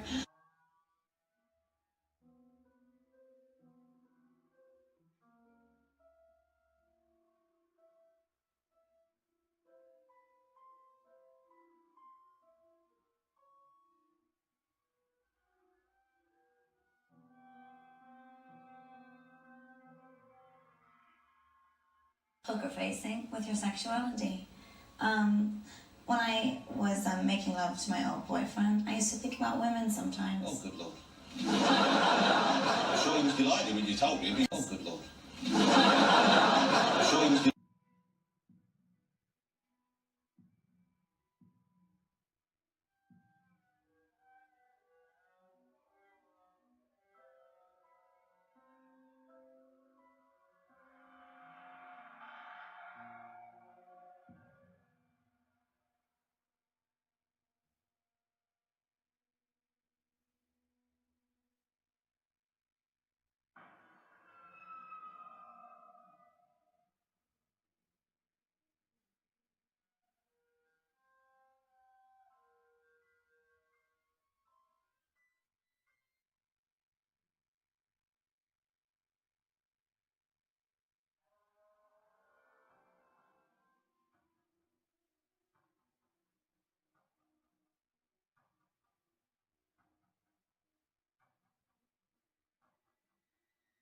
You may feel a small Christ. prick. Christ. Prick.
I'd like to, first of all, I'd like to thank Satan. I'd like to thank Louis Armstrong. I'd like to thank Neil Young. I'd like to thank the Rollins Band. I'd like to thank Bob Marley. I'd like to thank the Marx Brothers. I'd like to thank Salvador Dali. I'd like to thank Louis Bruel. I'd like to thank Miles Davis. I'd like to thank the Parliament Funkadelic.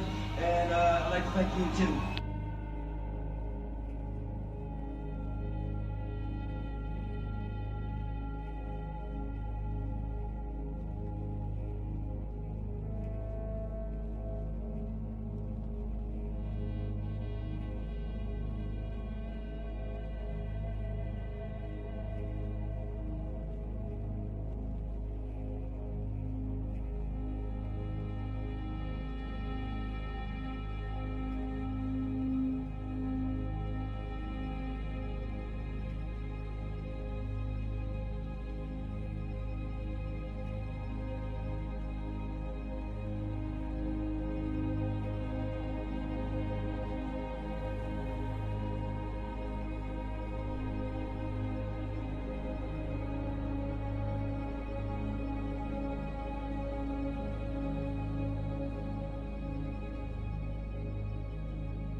there is a fork in the road that's approaching you.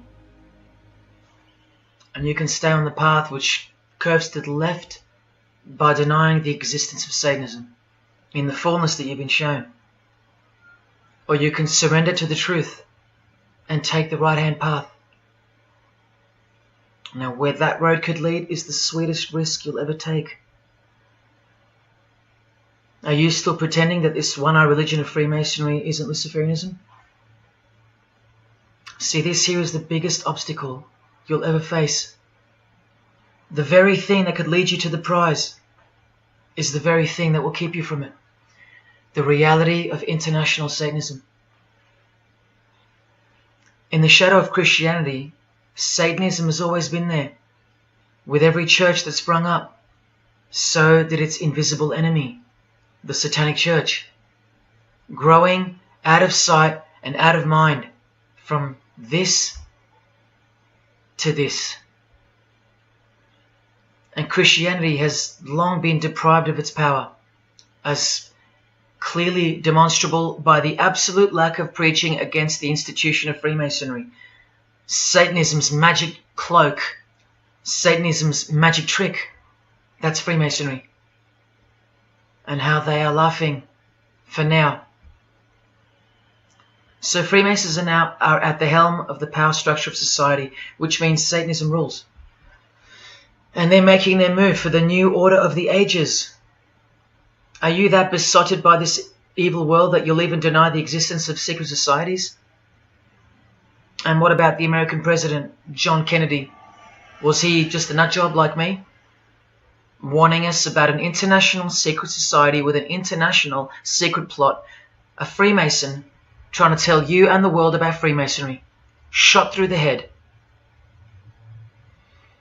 I've shown you who they are. I've shown you how they successfully operate with degrees of initiations and horrific and illegal oaths of secrecy. And I've shown you why they are a secret society. I've proven it to you. And only now that I've done that, I can show you in this many minutes what the shocking new order that Freemasonry has so cautiously been guiding us toward actually looks like. And of course you won't believe that either. By now there's a 98.5% chance that you belong to the world. And in that case, the world can do, will do, and is doing whatever the hell it wants to with you. And when all you have is the world, you'll do anything to hold on to it. Christian or not, most of you will follow this world straight to the slaughterhouse in the name of peace, safety, and progress. Clinging to it, because all you love is inside it. Blissfully ignoring people like me warning you of who's really in charge of it. Men, women, actors, singers, businessmen, and politicians, all interlocked, whose God is named Lucifer. You've seen it with your own eyes, but now you can hear it with your own ears from this 33-degree Freemason in person, just in case the Masonic literature wasn't enough for you. Okay, define Lucifer for me. Pure, virtuous, wholesome, innocent individual that's out to help people. Lucifer is? Yeah. Say that again. Lucifer is a pure, holy, Virtuous. virtuous. Now, see the Lucifer that God created? That's the same one. Oh man, this is great. I'm going to put this on the internet. Oh, God bless you, Amen. brother. Because that's exactly what the Shriners and Masons teach, is that Lucifer is light. No. And you're What about those confirming it. hospitals? You know what, sir? Jesus said, many will say to me on that day, Lord, Lord, we did not do these good deeds in your name. And you'll say, away from me, you workers of iniquity. I never knew you. Jesus said it? In Matthew chapter 5. You've been bred from childhood to fall for the biggest lie ever told, that Satan doesn't exist.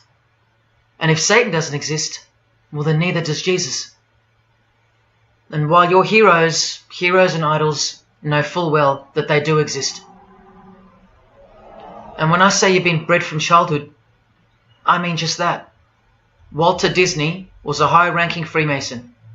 He is a Masonic stamp dedicated to him, and his very exclusive Club 33, which stands for the 33 degrees of Freemasonry.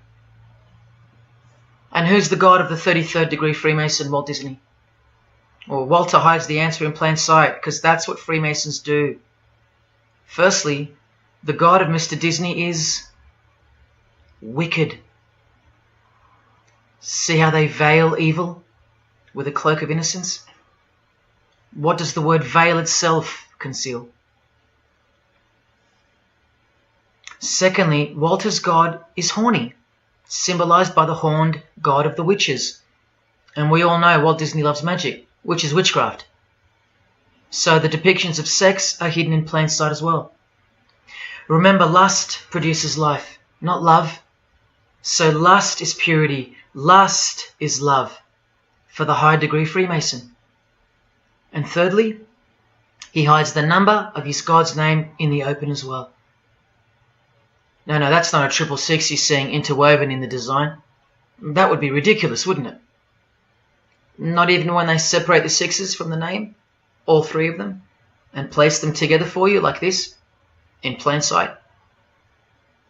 No, not even then will people see. Do you think things are any better 50 years later? Here's the eye of Lucifer in the Nickelodeon channel, and his lightning flash. Remember what they actually believe about Satan. From Freemason Helena Blavatsky's book, The Secret Doctrine, meaning the secret belief.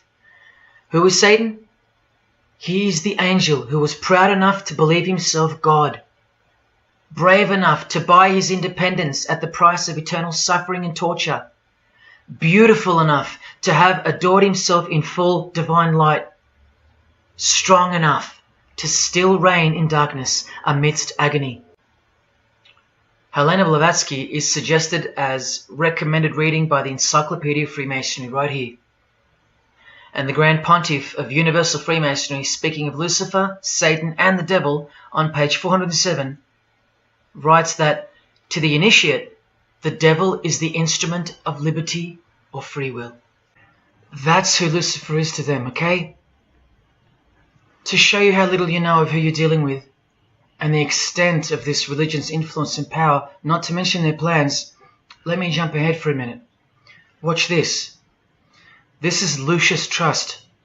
The Lucius Trust is a non-for-profit service organization incorporated in the United States in 1922, and their objective from Lucius Trust website, dedicated to the establishment of a new and better way of life for everyone in the world, based on the fulfillment of the divine plan for humanity. The divine plan. A new way of life. Like a new world system. Like a new order. Now you want to see who they work for? The Lucius Trust has consultative status with the Economic and Social Council of the United Nations. The United Nations, the UN. They consult the United Nations of the world. They advise the United Nations of the world. Now look at this. The Lucius Trust's publishing company was founded in the early 1920s as Lucifer Publishing Company. The Lucius Trust says that the name was probably chosen to honor Lucifer.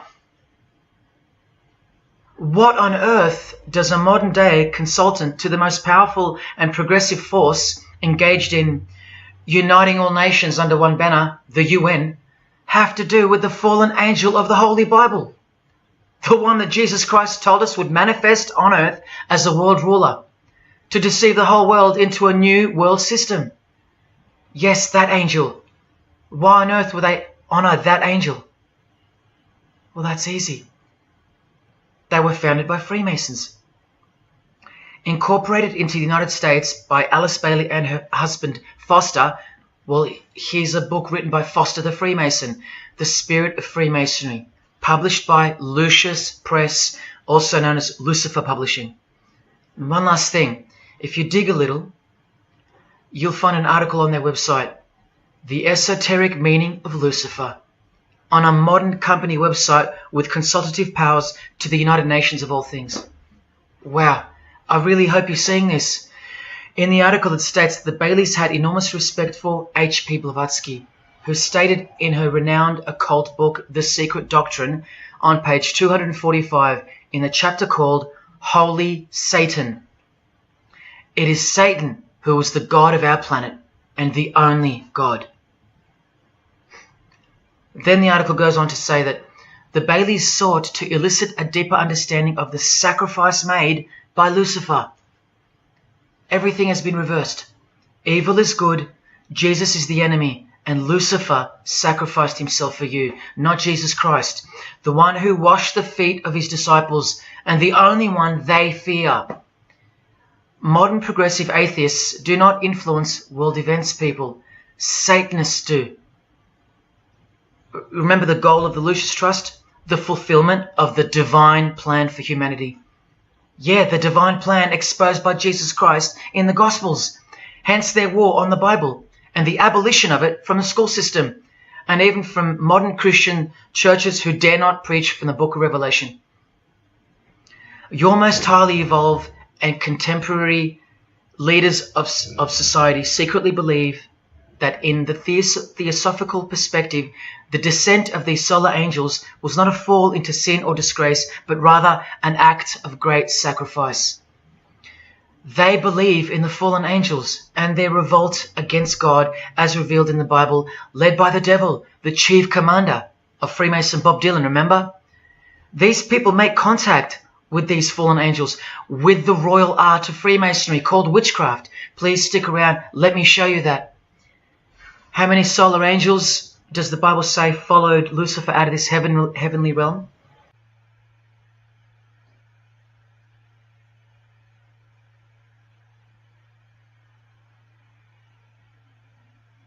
A third of the angels makes 33%. Does that number sound familiar yet? 33 degrees of Freemasonry. Just a coincidence? From the Gospels again, which expose these people every time. Do not let anyone who delights in false humility and the worship of angels, and who has access to some visionary world, beguile you, trick you of your reward. You still don't believe that the false humility of the charitable fraternity of the Freemasons is behind it all? Well, Blavatsky also published a magazine called Lucifer with a woman named Annie Besant. And here's a letter written by Annie herself with the official Masonic letterhead. And here Annie signs off as a 33rd degree Freemason. Printed also in the left-hand corner, Annie Besant, 33rd degree, and a member of the Supreme Council. Undeniable and undisputable. Please don't make me prove it to you over and over. Have you caught a glimpse of who you're dealing with yet? They're all Freemasons, high-ranking. And they're all buffeted by a plethora of Masonic dupes who don't know any of this because they can't decipher the symbols and they don't care to try. They're proud and boastful and defensive of their beloved fraternity, in which they get to rub shoulders with the most important people of their suburbs, cities and towns, and in which they got on their knees to take blood oaths of death, calling other old decrepitated men worshipful master. Yet still they think it's innocent and has nothing to hide. Delusional and lost, almost beyond hope. Some of them still think it's a Christian organization, just like the founder of the Satanic Church described. What do you get when you carefully conceal Satanism with Christianity? You get Freemasonry. People, Satanism is at the core of our world, and it is behind the new order that will be implemented soon enough. It will be all done through deception. You'll be tricked. Remember how I told you that the all-seeing eye sees that we're in hell? Well, the massive witch and Freemason Helena says so right here. Satan is the minister of God, Lord of the seven mansions of Hades, the angel of the manifest worlds. Hades means hell, manifest worlds means earth. This is who you're dealing with. This is the religion and the beliefs of the rich, powerful and famous. And yes, politicians. Do you want to go back to sleep? You can sleep after this. Or wait till I show you what they're going to do to you, coming up in this many minutes. For those who simply refuse to believe that Bono or Scott Morrison or Prince can be Luciferians because they all go to church, let me show you another Masonic ritual they do. And this is before Satanism or Luciferianism is revealed to the candidate. And then you tell me if Bono or Scott are capable of secretly believing in Lucifer. It all starts here with the Masonic apron. Different kinds signifying different grades. Have you guessed what it's hiding yet? The genitals. Pretty obvious. Like everything else they hide, once you can see. The genitals are the true working tools of a Mason. Freemasonry is foundationally a sex cult, like Satanism, because it all starts with sex, doesn't it? Life itself starts with sex. So the mystical force of the true God of Freemasonry hides in the hidden part of the human body. That's the Holy of Holies, covered by the Masonic apron, the seat of God, the seat of Lucifer. See here with Satanist King Diamond's artwork? The eye is attached to the horn god, but look at where the eye starts, from the waist down. That's where the apron of a Mason begins. And the one eye of Freemasonry is also the one eye of the penis, where life generates and springs forth. See the openly hidden secret of the Masonic square and compass now?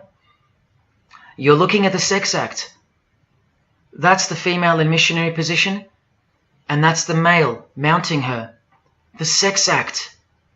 And the eye in the middle, with these emanating rays, is the orgasm and the ejaculation of the penis. See life shooting forth. That's how they see the sun and the earth too. The sun is the visible penis of their true God, shooting forth life continually. The light itself is the mystical sperm of the God of this world. The sun and penis generate life, while the earth and female womb produce life. The letter G, when replacing the I in the middle of the square and compass, stands for generation, sexual generation. The practical aspect of Freemasonry and Satanism's religion is that of a sex cult. You see Rod Stewart telling you he's a Freemason? By displaying the hidden hand of Freemasonry, also known as the Master of the Second Veil, and look at his other hand, taking the Masonic apron's place for covering his penis, which is the Holy of Holies, the seat of God for the Mason. And from the Grand Pontiff of Freemasonry, Albert Pike, hence the significancy of the phallus, the penis, or of its inoffensive substitute, the obelisk. Straight from the horse's mouth, the erect penis graces us, or should I say disgraces us, with its presence in every country in the world, marking its territory. The Masonic obelisk in our face, everywhere, making its bold statement, yelling, screaming in silence. This is another reason why we're considered the ignorant and stupid masses. Another example of hidden in plain sight. And here's an erect penis on the front page of the female Freemasonry magazine, The Eastern Star. I once stood in front of this obelisk in Sydney, and I must have asked 30 people what they thought it was. Not a single one of them knew. To the Freemasons of the higher degrees, the whole universe is in fact one giant and continuous sex act. This is the structure of Freemasonry. You can take this path to the top or this path. And way up here, you have the Order of the Mystic Shrine. The Mystic Shrine is what's found behind the Masonic apron, because that's where life comes from. That's the Mystic Shrine. You have to be a 32nd degree Freemason to be asked to join the Order of the Mystic Shrine. And then, once you're inside, you can be invited to join this order, the Royal Order of Jesters. See, Freemasonry is like Russian dolls, and Satanism is at its center. Look at some of the pins and lapel designs for the Order of the Jesters. You can only join them unless you're at least a 32nd degree Freemason. Sex and debauchery. Erections. The adoration of the phallus. Masturbation. Devils. Demons. Fallen angels. This one here, mocking holiness, reference to the anus, and sodomy, anything to mock the Bible. This disgusting one has King Momus sitting on a female's face, and hidden in plain sight is the square and the compass, for those who have eyes to see. Bestiality, yes indeed. this bagpipe player has an erection and the sheep is running away scared. Self-explanatory. This character has an emphasized eye, if you can see that, and the skull has an emphasized eye also. The wink and the one eye of the Indian. And the secrecy, the symbols of secrecy. On the far right here, the monkey covers his groin area, symbolizing the Masonic apron, and the black and white dogs, well, they symbolize the checkered floorboard of the Masonic Lodge, which is sexualized male and female principles. The horned god, where evil and good don't exist. And in the first degree, Masons are given a Bible stamped with a square and compass, oblivious to the inherent mockery and the foundation of the whole fraternity, as alluded to here with a genuine Royal Order of Jesters private lapel. This is a certificate that a jester receives after his initiation, and you see here their patron is named King Momus, and he was a god, or a daemon, which is a variant of the word demon, who was expelled from heaven, as the legend goes. Sounds just like Lucifer, because it is. Did Freemasonry disassociate themselves from the tax-exempt branch of Freemasonry known as the Jesters? Well, no, they didn't. Because, I mean, this is rare footage of an event within the lodge. Now, I'm sorry about the quality of this, but this is a Masonic lodge. So for Masons that want to say that the Jesters are contrary to Masonry, well, look. Look at these dirty old men. Masters of the lodge, with sublime morals. All married, probably all have daughters and granddaughters, yet still this, inside the lodge. But for you it should be obvious, because you can see the square and compass, the sex act, and the all-seeing eye right in the middle. I told you that Satanism was the oldest religion in the world, and it is. The sex act was ritualized and organized as a religion before we called it Satanism. But Satan has always been the god, the horny god, the horned god of these sex cults. All of them, from Sumeria to Egypt to Greece and so on, that's called paganism. And the real Bible of the Freemasons and the pagans, the one not written by hand, the one that's older than any book, the one that supersedes all the rest in age, thus making it the purest and most unadulterated word of God in the eyes of the Freemasons, is nature. Nature is their Bible. And before you think there's nothing wrong with that, wait a second, because you're not thinking straight. Ask a Mason, whether he be a first degree or a 33rd degree, what is Freemasonry? And the universal go-to answer is this: a peculiar system of morality, veiled in allegory and illustrated by symbols. Now, why would you need to veil your morals? Because in their peculiar system, evil is good and good is evil. That's Satanism 101. A peculiar system of morals. That should tell you something. That should tell you everything. Why would your morals need to be a secret? Because their deeds are in fact evil. Glorifying the laws of nature, where cruelty and self-obsession are virtuous characteristics. That's nature. Nature is as cruel as she is kind. The checkered floorboard, where everything is legal. It's Christianity that lives in reverse. The first shall be last. Love your enemies. The meek shall inherit the earth. These are unholy and unnatural concepts in the eyes of visible nature, the nature of Freemasonry, which is Satanism. What the Freemasons really mean by this morality veiled in allegory is that they're allowed to steal because nature allows it. They're allowed to kill because nature allows it. They're allowed to commit adultery because nature isn't monogamous. They're allowed to lie, indulge in all their God-given senses, especially sexual, because nature encourages it, as long as no one finds out, under oath. Jesus said, narrow is the road that leads to life, and broad is the road that leads to destruction. The Freemason of the century says, no true Mason can be narrow, for his lodge is the divine expression of all broadness. Because broad are the divine laws of nature. While they glorify those laws, Christianity breaks those laws.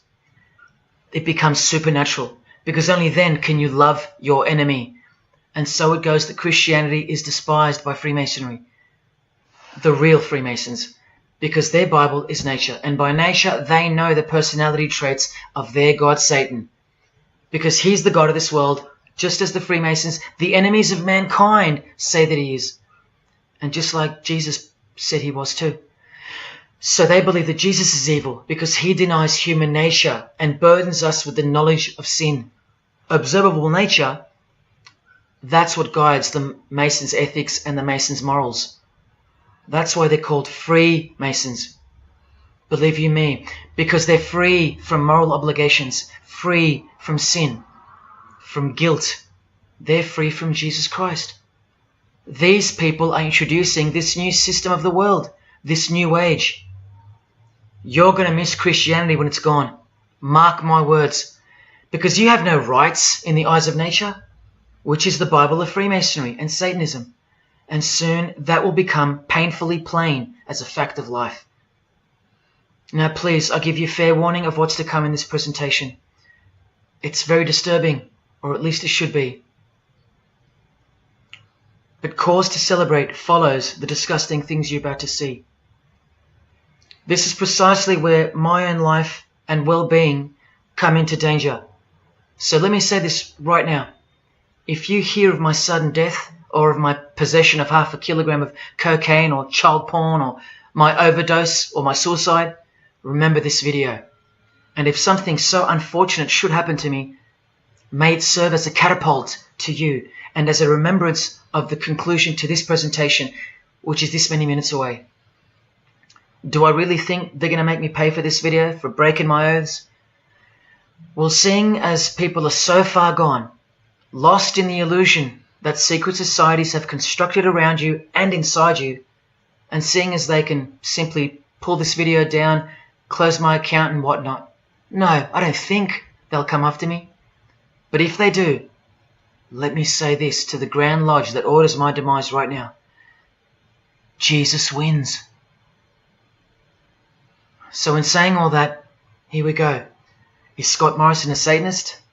I'll let you answer that. Here is a ritual that Scott and every Freemason from this guy to this girl have performed. There is one Masonic apron you'll never see being worn. This one. And when I bumped into it, I thought it was a fake. Until I found this in Richardson's Monitor of Freemasonry, official Masonic literature, written for Masons only. On this page, what is that head doing there? You'll find out in a sec. Let's read the description of the apron worn in this degree. Speaking of the initiates, it states, they wear white aprons sprinkled with blood red and lined and bordered with black. On the flap of the apron, a bloody arm holding a dagger, and on the apron, a bloody arm holding a bloody head by the hair. Now this is why there's an illustration of a decapitated head. And this is going to become to a bone-chilling conclusion. So during this ritual, the candidate removes the blindfold and discovers a basin of water with a tumbler beside it. He is also astonished to find a human head lying on the floor. The master of ceremonies returns and directs the candidate to take up the knife in his right hand and the head in his left. Yes, this pope, this rock star, this pop star, this actor, this actress, and this beloved Prime Minister. This is what they've done. All of them, hands down. And you thought all you needed to be is talented to succeed? No, you need to belong to the secret society called Freemasonry. And believe me, when you belong to them, you belong to them. Now you tell me, can these people end up believing in Lucifer? Is that really a stretch? Carrying around a bloody head? Swearing to have your brain cooked, tongue torn out from the roots if you ever reveal anything? No, the stretch is that you think they couldn't believe in Lucifer. That's the stretch. Lucifer, the one who sets you free, remember, from sin by sinning. Can you now see the bloody spirit of Freemasonry lurking behind the veneer of charity and the veneer of Christianity? Because Scott Morrison goes to church, apparently. The Pope is a Christian, apparently. But look at these people. So-called Christians or Christians gathered around a giant erect phallus in the middle of the Catholic square. This is Freemasonry, the demolition of morals, the creation of hypocrisy, and the demolition of true virtue. These minds are directing the future. Now, to be fair, I don't know if these heads are real heads. I never got that far to find out. But I will tell you this.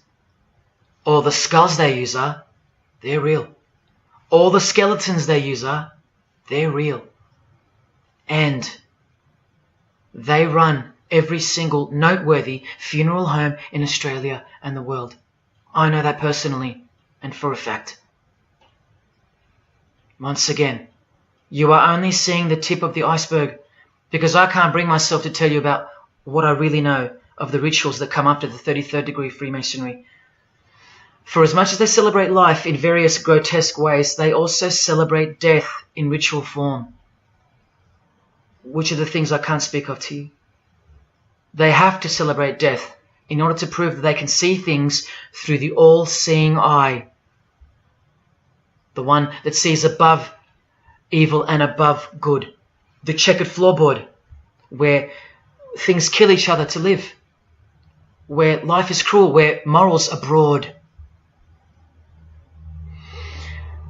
There is no sin. There is only nature. See, these Masonic rituals are designed to desensitize the candidate further and further in preparation for the raw truth of Satanism, the truth which is plainly stated by the Grand Pontiff of Universal Freemasonry. Lucifer is the light bearer, and that you should doubt it not, from their own literature and from their own mouths. Until finally the candidate's introduction into the royal art of Freemasonry, witchcraft. The ancient craft. Why do you think that witchcraft has disappeared? It never disappeared. It was hidden, forced to go into hiding by the appearance of Jesus on the human scene. Another reason why he's passionately hated, and soon him and his ways will be done away with in this new world, and so will your rights. You still don't believe me? You're still doubting all the evidence, like the Freemasons are counting on you to doubt? Well, remember from the Encyclopedia of American Religions, the continuing impact of speculative modern Freemasonry provided fertile soil in which new magical orders could grow. Watch this 2-minute clip. I can vouch for every single thing you hear come from the former Masons' mouths.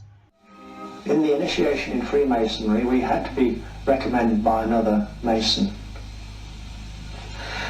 Well, in order to join witchcraft, you have to be first screened. You have to be recommended by somebody currently in witchcraft. Well, when I was initiated, I was blindfolded and bound by a rope, and on your bare chest was thrust the point of a spear.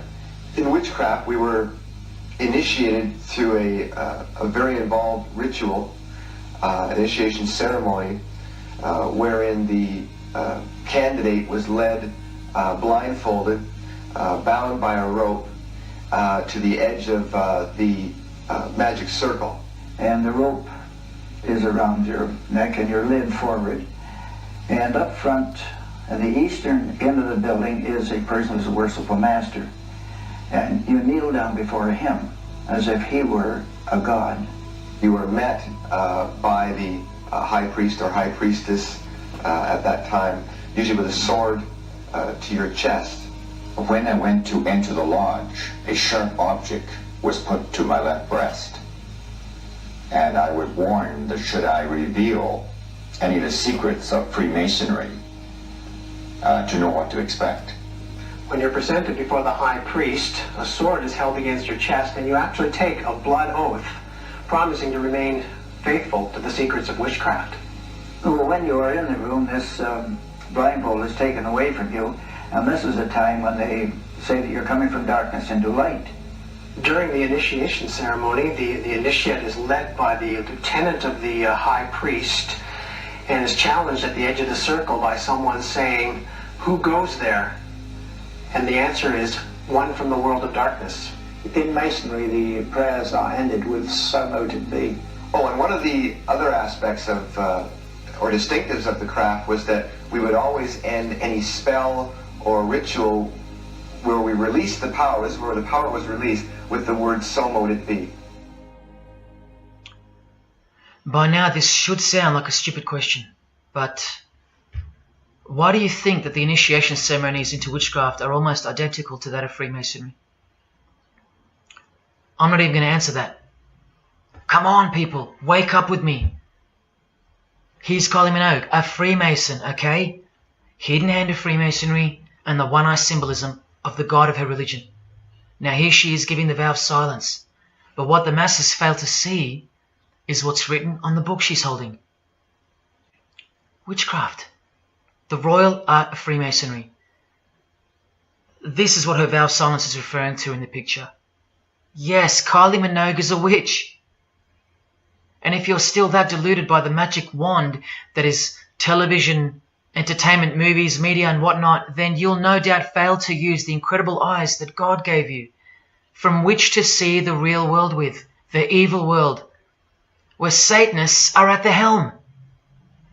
The ban on witchcraft was only officially lifted in England in the 50s, after more than 1500 years. So that tells you who's in control now. And when I give you a glimpse into witchcraft in a minute, you'll see why it's evil. And why it should be anything but legal, even when using it for so-called good, because the well they draw from is poisoned. But thanks to propaganda, the craft of the witch has been absorbed into the realm of fantasy. Justin Timberlake here is also referring to magic in this cover art, with the all-seeing eye looking through the number of their god. Magic. Magic is a much smoother and more acceptable word than witchcraft, that other word. That word still retains its ferociousness, its true character, but that word has been sterilized. That word isn't real to you anymore. You can't feel it for what it really is. Or if you do, your mind has isolated it, confined it to some small groups of unimportance scattered here and there over this diverse world. And so it's nothing to be feared or concerned about. But that's the furthest thing from the truth. Now, some witches want to say that witchcraft isn't Satanism. That's either more delusion or misdirection, as confirmed here by Anton LaVey in the Companion to the Satanic Bible, when speaking of the followers of the Witchcraft Not Satanism school. He writes very accurately that they cannot afford to admit to an affinity with anything that bears the name Satan. He knows where the power of witchcraft comes from. Now, does that mean that Justin Timberlake is a Satanist because of his symbolism and the use of his word alluding to witchcraft in his artwork? Well, yes, actually, that's correct. He is. Here's a quote from one of his songs. You want to see who else is in good company with these famous idols? Suzanne Atkins. Same sign, same religion, Satanism. Do they all have to admit it in the English language for you to believe me? Or can the symbols they use finally be enough for you? Look at what another legendary Freemason, Arthur E. Waite, states. Out of evil comes good. And the confusion of tongues gave rise to the ancient practice of Masons conversing without the use of speech. Out of evil comes good, so it's good to do evil. That's what he's saying. See, I'm trying to include you into the conversation that the Freemasons are having with each other in public via symbolism, unbeknownst to you. Listen to what famous US footballer Tom Brady said regarding his wife. So, man, I listened to her. And right after the game, she said, see, I did a lot of work. You do your work, I do mine. She said, you're lucky you married a witch. I'm just a good witch. Well, this is Tom Brady. And this is his wife. Both initiated into the secret society. Of course they are.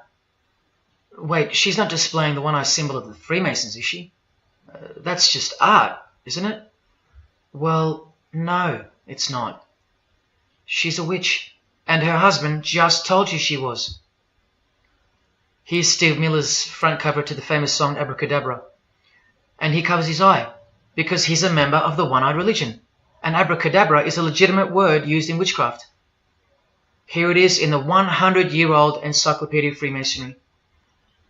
Why would the word abracadabra be in the Encyclopedia of Freemasonry, the fraternity that runs charities, hospitals, nursing homes, and that secretly supply us with popes, presidents, prime ministers, kings and queens, and the bulk of our entertainers? Why? You know, I really think it's time to show you what the Satanists dressed as Freemasons are going to do to you and the world to finally establish their new world, their utopia. And this is going to be the segue into that. This is my last practical example of Freemasonry's satanic roots. And then I'll close this presentation with the most shocking thing you'll see or hear. You probably won't care, but to the precious few who remain, I will send you off with the greatest and most beautiful shock of all.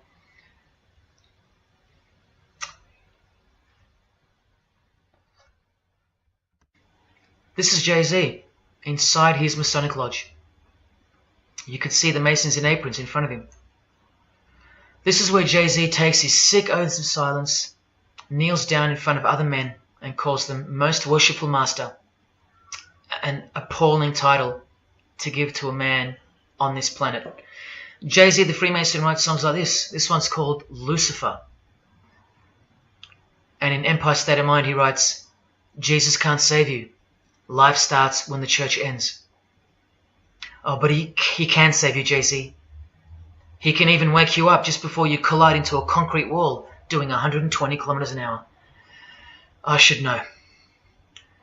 This is fellow member of the craft Alicia Keys, who sings on the track.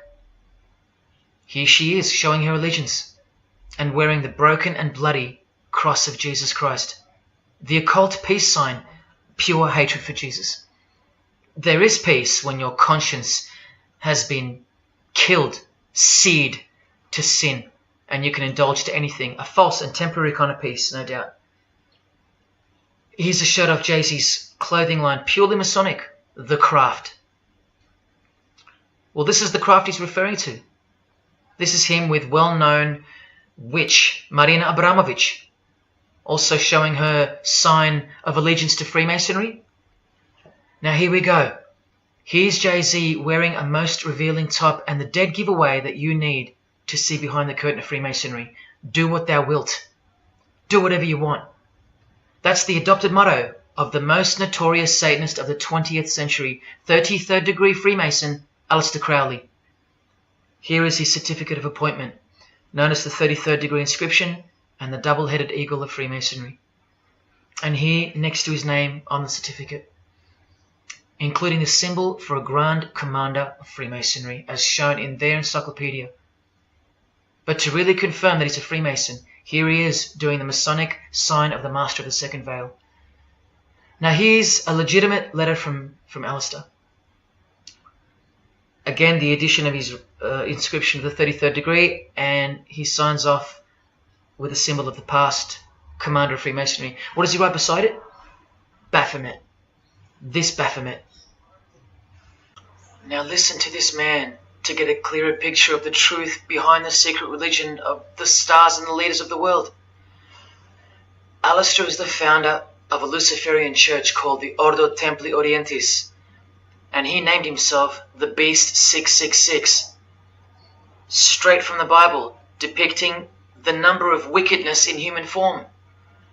In his what's called Liber's writings, he says, "With my hawk's head, I peck at the eyes of Jesus as he hangs upon the cross." Do you see the hatred? You think they don't hate you too? Keep watching. And from the equinox, with the all-seeing eye of Freemasonry, this illustration. What does it mean? The writer himself explains. The picture is symbolic of the new eon, the new age. From the blasted stump of dogma hangs the hag with dyed and bloody hair, Christianity. There's a massive glimpse into the New World Order that's coming. Keep watching. And down here, do what thou wilt is the true nature. The true nature, remember? The broad morals. There is no such thing as evil. So do what you want. Can you see the Masonic future yet? Can you see the hidden hatred that pulses through its veins? If they believe in do what thou wilt, what do you think they will do to you? And what do you think they'll do in order to build this new world? This is from a commentary on his book of the law. The Beast 666 adviseth that all children should be accustomed from infancy to witness every type of sexual act. Do what thou wilt. And what about the royal art of Freemasonry? Magic is the highest, most absolute, and most divine knowledge of natural philosophy. What a statement. The highest, most absolute and divine. Well, let's have a closer look into some of the more hidden secrets of the most divine natural philosophy known as magic. Any living being is a storehouse of energy, varying in quantity according to the size and health of the animal. At the death of the animal, this energy is liberated suddenly. The animal, therefore, should be killed within the circle, within the magic circle, so that energy that's released can be captured and directed to serve the will of the witch, male or female. This is a science, a hidden science. But now hear this, coming from a 33rd degree Freemason, and don't you forget that. For the highest spiritual working, one must accordingly choose that victim which contains the greatest and purest force, a male child of perfect innocence and high intelligence is the most suitable sacrifice. Can you see? This is who Jay-Z is quoting on his top. This is who this Jonas brother holds in high esteem. This is who the Beatles have on their front cover as a figure they admire. No, worse, they put at the top. This is the same picture of the front cover in a mirrored form, and after some kaleidoscoping, you'll find this. Fellow Freemason Aleister Crowley sits at the top, and down the bottom there even appears the phallus with the testicles, and up here the vesica Pisces, also known as the vagina.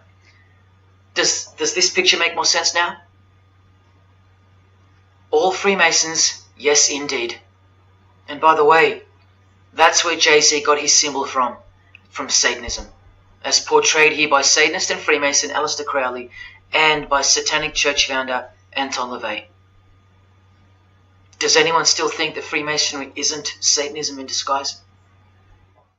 Let's finally take a peek into the royal art of Freemasonry. And this is the briefest way I can show you from the complete book of magic and witchcraft. This is a practitioner's manual, not from some bogus author trying to expose witchcraft. Just so you can get it through your head that this is real and this is protected. The writer or compiler of this God-forsaken book warns the reader that the recipes may seem disgusting, that the knowledge revealed has been forbidden, and has caused suffering and death to witches and the victims of witches. You don't think witchcraft was a serious menace in times past and present?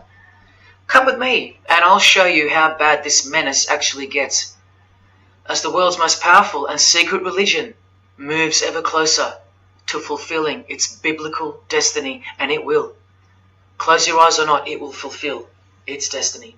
Firstly, let's connect this sick art straight to modern Freemasonry with the word abracadabra, both written in triangular form, from the Manual of Witchcraft and from the Encyclopedia of the Secret Society that your Prime Minister belongs to. And just like high-ranking Freemasons, male and female witches also drink out of a human skull. But here the practitioner drinks wine, in which they first dissolve or boil the brains or heart of an animal, before consuming it all from the human skull. In this ritual, the initiate is instructed to drink in the night at spring water, out of a skull of one that hath been slain. That's right, out of the skull of a human who's been murdered or sacrificed. Otherwise, eat a pig with a knife that slew a man. Please don't turn away. Look straight ahead and open your eyes to the planet you are on, because the real monster under your bed doesn't actually go away when you close your eyes. In other rituals of the craft, you burn a rooster while he's alive. With the use of a poisonous plant used in ointments and potions of witches, you can assure death and destruction on a victim. You want to make a female enemy sterile? Or a male enemy impotent for the rest of his life? Otherwise you can just kill them. The hand of glory is the severed hand that is dried and preserved to be used in black magic. Yes, a dead human hand. A black circle is most effective for operations of evil. The use of blood and sex in ritual was considered helpful for obtaining the necessary energy to successfully work magic or achieve mystical insight. But here's where the darkness thickens even further. Animals such as black cats or children may be sacrificed, and participants may drink the blood of the sacrifice. And just so you know that Stanley Kubrick wasn't joking, an orgy of participants sometimes follows the mass. No remorse, just science, the science of witchcraft, the royal art. And here, what's necessary for the working is the fat of young children, dead children. How many children do you think go missing in Australia every year? That's how many. And what about the world? Is it 1 million? Well, according to the International Centre for Missing and Exploited Children, it's 8 million children per year. Do you think that the highest, most absolute, and most divine knowledge of natural philosophy has anything to do with that? Any chance of an international secret system that is bolstered by initiations and degrees, and bound under the most brutal penalties that the human mind can ever devise? Do you think that has any involvement? Any chance of that? Am I saying that this Freemason has sacrificed children? No, I never said that. But did he ever even remotely mention the secret societies? Did he ever try to warn you? Educate you? No, he was under oath. Am I saying that these Freemasons have sacrificed children? No, I never said that either. But have they ever warned you about the secret society that believes that Lucifer is the savior? The society functioning right under your nose, that secret society? No, not a chance. Julia Gillard admitted she belonged to one, but that's about it because they're all under oath. So where does this ancient craft originate from?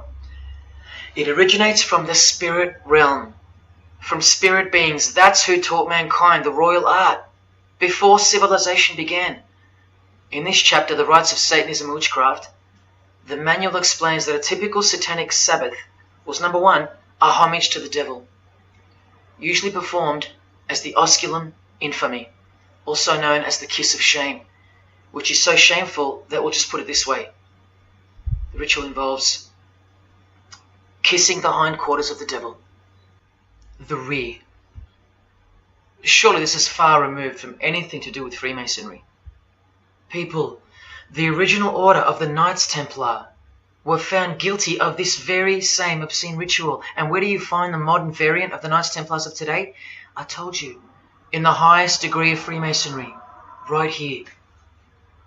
Here's a couple of them now. And what's on this Templar's head? From the Masonic Encyclopedia, remember? A symbol of the Baphomet, according to 33rd degree Aleister Crowley. And we can confirm that in the Satanic Bible. That's exactly what's hiding deep inside of Freemasonry. I'm only showing you this to show you the reality of Satanism and the demonic realm, the world you can't see. On this earth? And in this earth and then in a world we can't see. Look here. The hierarchy of demons occupies a more important place in both black and white magic rituals. Both black and white. This is where the power of witchcraft comes from. And this is the reason these bizarre rituals actually function and actually work. Because after the ritual is performed on earth, its effects are carried out to their conclusion in the spirit realm by spiritual beings or demons, actual demons. The reality that is hidden from you. Because if you found out that Satan was real, then that would have to make Jesus Christ real too. And he is the one they hate. And if Jesus Christ is real, that changes everything. And this is how much they hate him. The prayer that Jesus taught his disciples is performed backwards. The high priest is sometimes naked. A prostitute assists him, and a naked virgin, who may later be deflowered, is the altar. Everything that is sacred is defiled, and everything that is filthy is honored as pure. Because of their burning hatred of Jesus Christ, just as he's hated by the fallen angels that they worship. It gets worse when you hear what they use as a substitute for the bread that Jesus broke and told his disciples to eat in remembrance of him. A wafer which initiates smear with this, this, and this. Or the name of Satan may be written upon it. And this isn't even witchcraft. This is just a ceremony announcing who they love and who they hate. So is Satan real? It continues to state in the hierarchy of demons at the very top, Satanakia, whose title is the Commander-in-Chief. What did Bob Dylan, the Freemason, call the one he made a bargain with? Should I ask who you made the bargain with? with the chief commander. Same title, Commander-in-Chief, Chief Commander. Are you following? But watch this. In case the darkness is getting a little too thick and encompassing for you, let's shine a little light. The true light that only the Gospels can supply. Speaking to us humans and revealing something about Satan, the Gospels state, you follow the spirit of the age in this world system as dominated by the commander of the spiritual powers of the air. Satan, the god of this world, the commander. You still think the Gospels are wrong or fake? See, Satanists know that the spirits also live in the air, just as the Gospels reveal. You can summon any of these demonic spirits by name if you possess the royal art. Who do you think this figure on the front cover represents? A magician who is inadequately prepared and cannot attain his desires may seek the aid of Satan.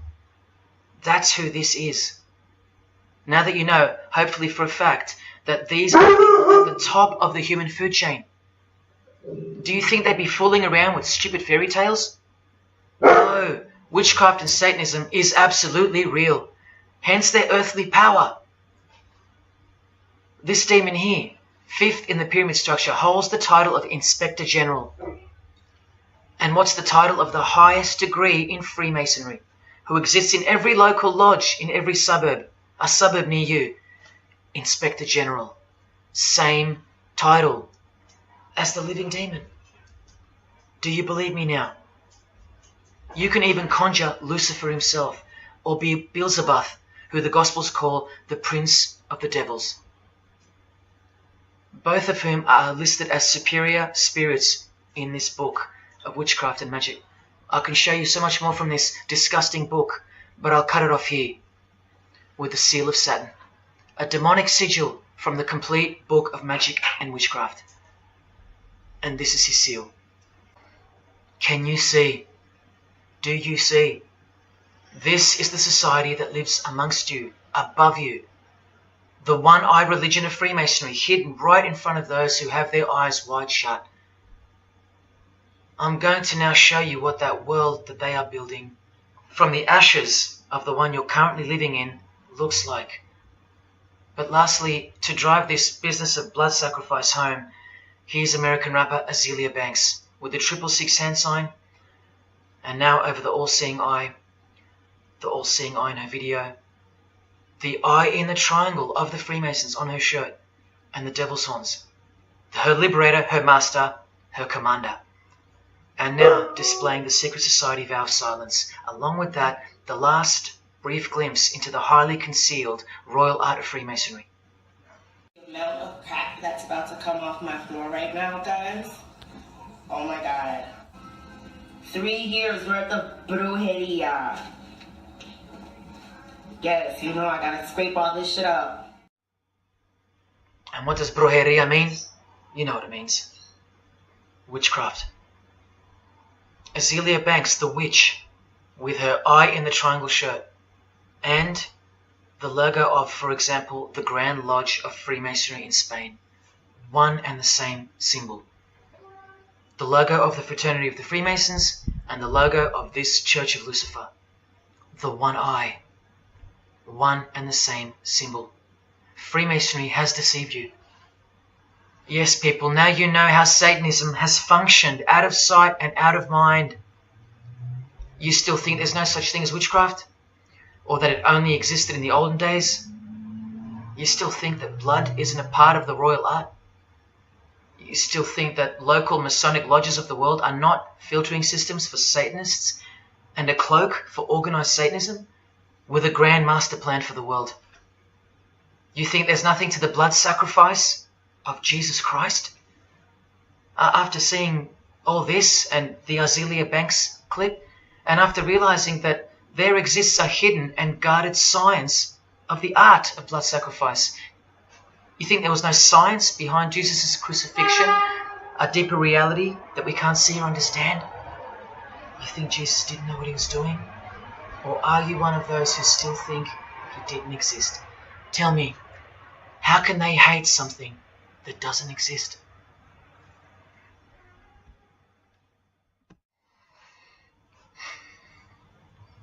If only you could hear from some other Freemasons who have the courage to break their oaths. But you won't. You won't. This is probably it. But I once heard from a Freemason, an honest one, in about 2016, after I posted this picture on Facebook. He knew the truth, just like you do now, or just like you should. And he wrote to me, and he said, by the time we are done, every church will be a brothel. Well, in case you think that that's impossible, this is a fashion show that was held in a church, a real church, and it was organized by high-ranking Freemasons, who you will see now to be Satanists. Designed to be a heart-wrenching mockery and a colossal sign of the times, this event. Just so you know, it's a Masonic production. Here's the inside of a lodge. See those twin pillars? Well, here they are. See the Masonic checkered floorboard? Well, there it is. See the Masonic square and compass? Well, there it is. And do you see the eye of Freemasonry? Yeah, there they are. The lower square in the square and compass has been disfigured so that as to not make it too obvious. But now that we've established that, here is the spirit of Freemasonry, as displayed through just a few of the models. This one wears the horns of the Baphomet, the horns of Satan, with his all-seeing eye in the background. More horns. This model wears the all-seeing eye, as does this one. And this disgusting thing with another huge all-seeing eye of Lucifer in the background. Then there's this, with a satanic pentagram on her face. And finally, this male model in a skirt with two satanic inverted crosses of Jesus Christ on his top in a church. Oh, the morbid victory of the Freemasons. Unstoppable. For now. When people like Lady Gaga cover one eye while wearing an inverted cross, and you don't see the connection of the one eye symbolism to Satanism, then your observational skills have been compromised.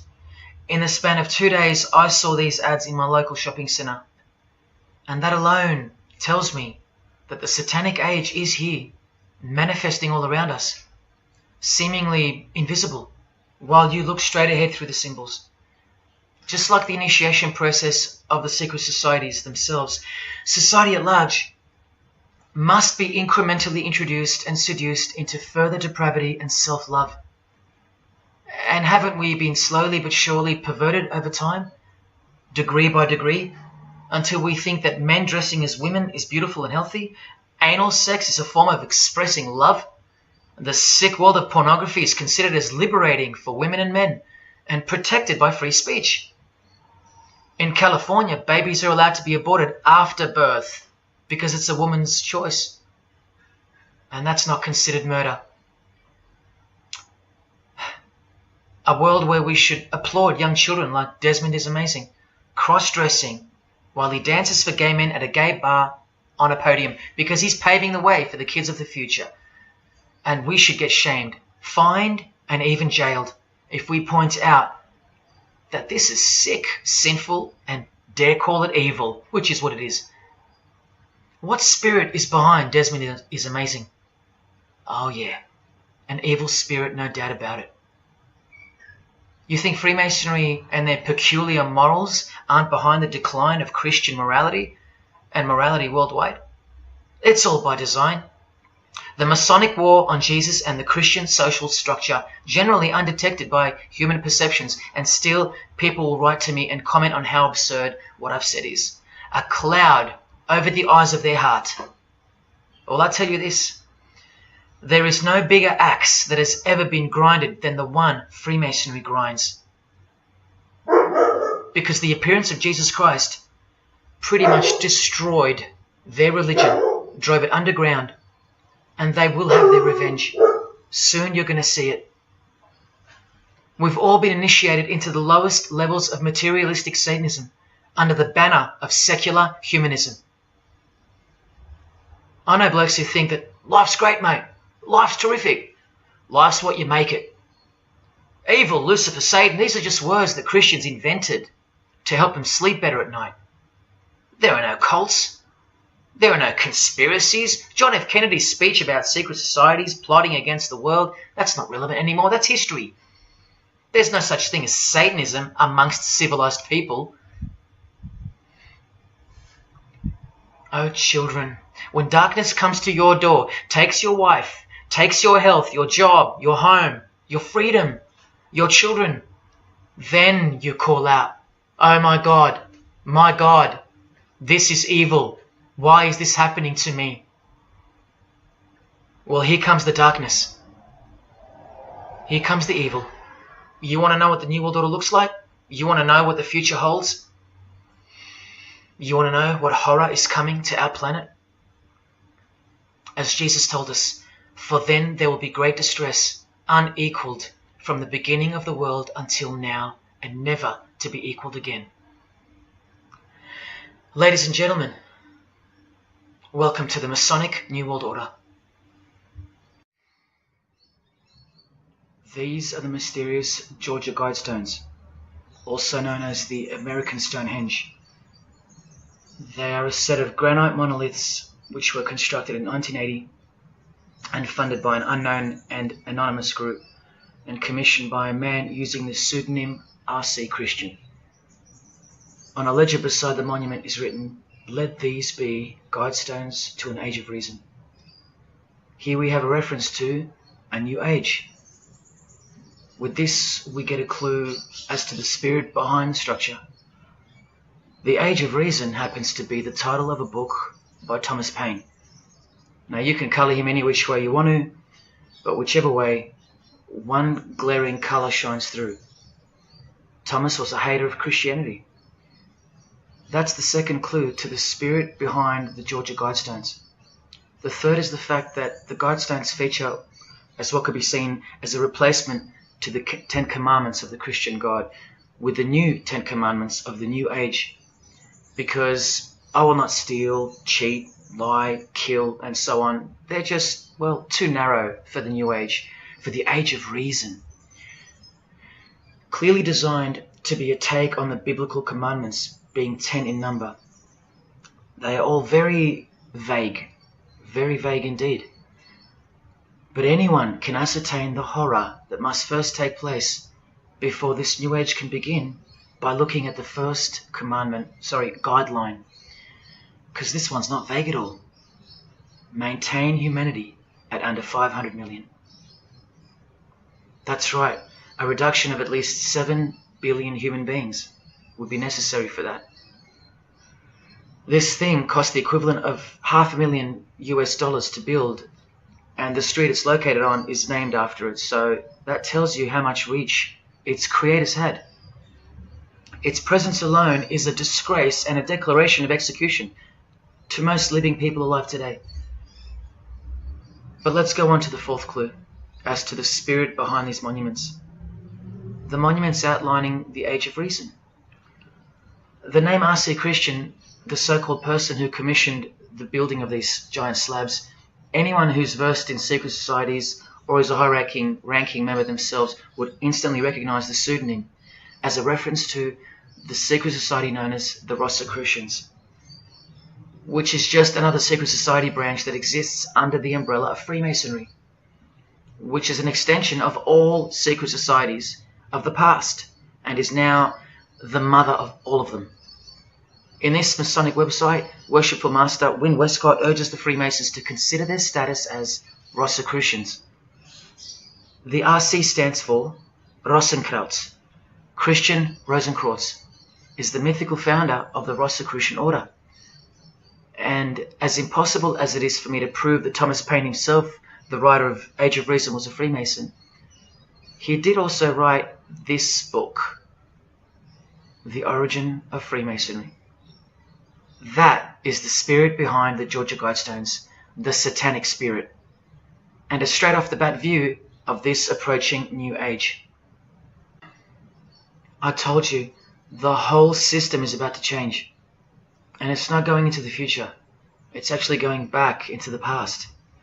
The old religion, that's what's taking everything over. And you'll walk straight into it, blind as a bat, thinking these people want to help you.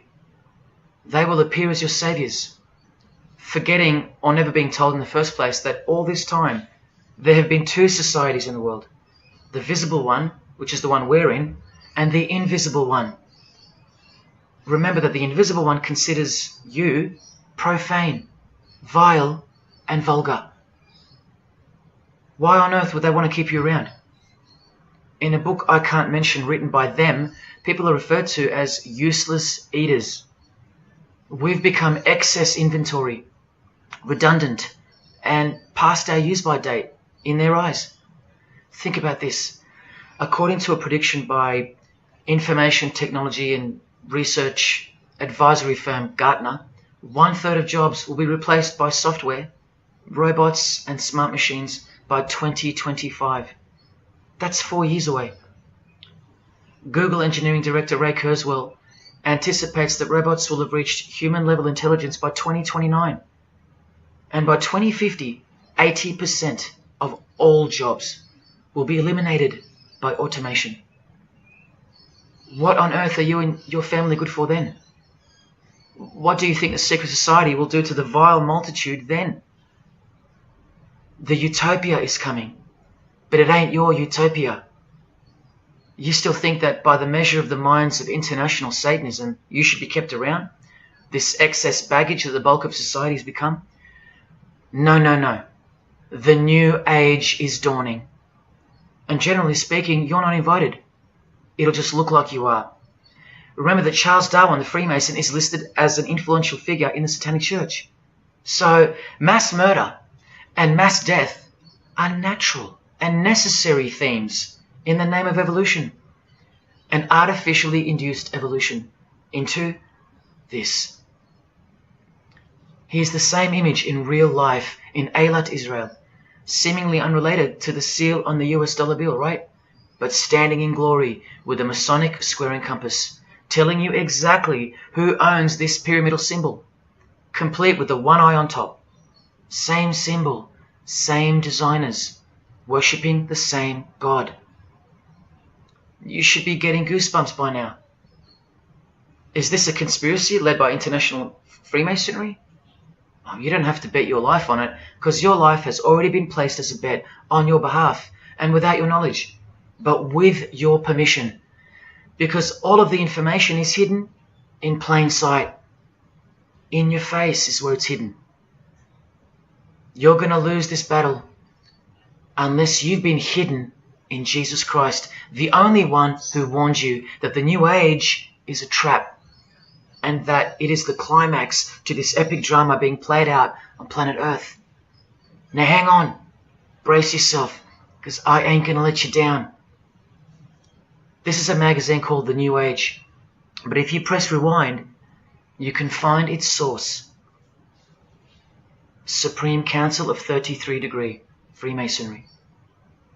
This one stretches way back to 1922. See the twin pillars of Freemasonry? Look, this is 19th century Freemason and New Age pioneer Helena Blavatsky on the cover of this edition. She's the one who wrote that darkness is absolute light, and that Satan is the god of our planet, and that we are in hell. But do you think the readers of these magazines are told that? No. Darkness is sold as light. Satan is disguised, and it's him in the details. This Masonic New Age magazine was the precursor to all magazines and trends, promoting the great deception of self-love and spirituality. Meanwhile, you're feeding off the plate that Luciferians serve you. Look at how the Satanic Bible in 1966 reveals the reality behind the curtain. Evidence of a new Satanic age. A new age. The new Satanic age.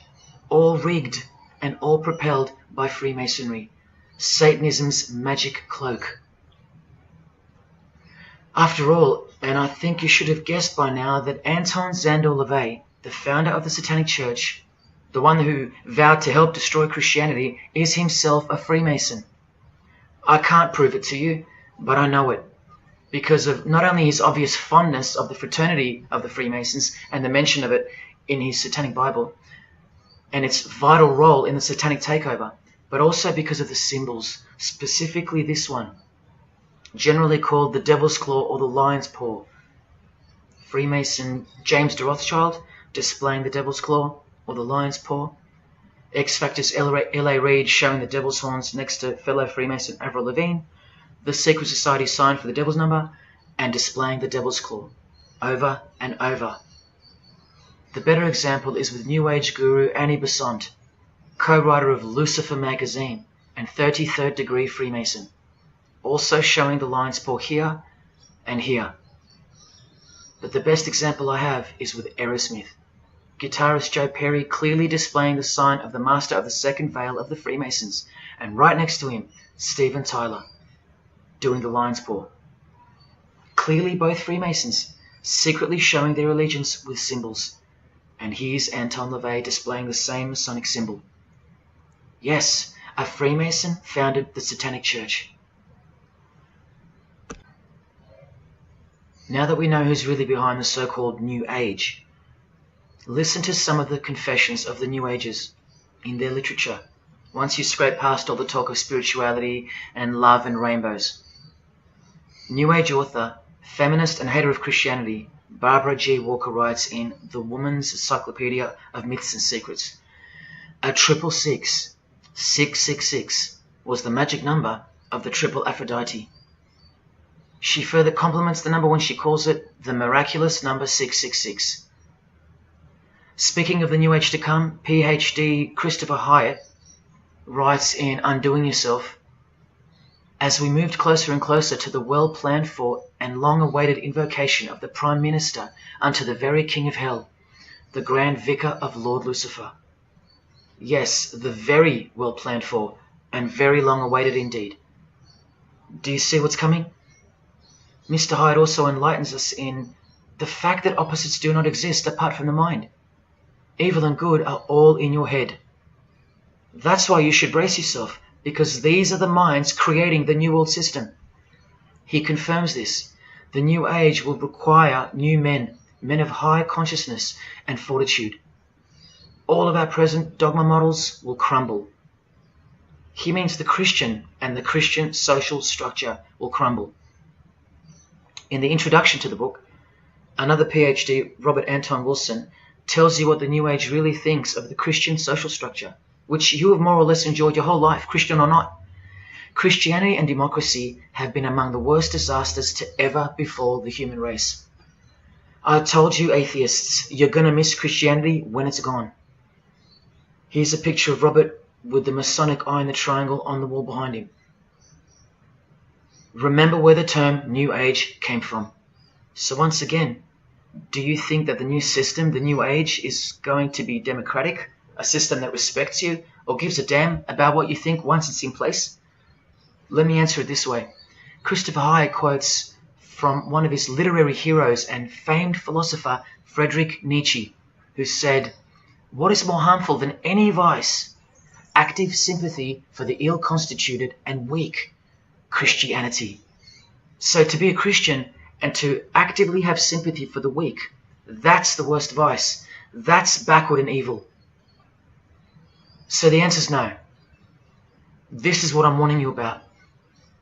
And look, Frederick's work has exerted a profound influence on modern history. That's from Wikipedia. You know what else Frederick said? You probably won't find this on Wikipedia. The domestic animal, the herd animal, the sick animal man. That's the Christian. And what book of Friedrich Nietzsche were these quotes pulled from? The Antichrist.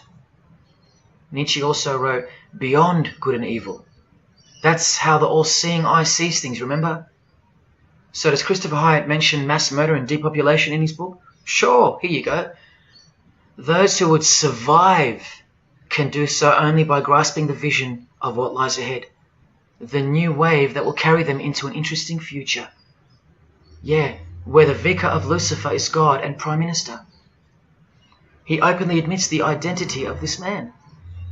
This Antichrist that most of you still think is a fairy tale figure from a fairy tale book. Jesus calls him the man of sin whose number is 666. The actual Antichrist, beloved of the secret societies. Yes, people, the New Age is satanic, actually and literally.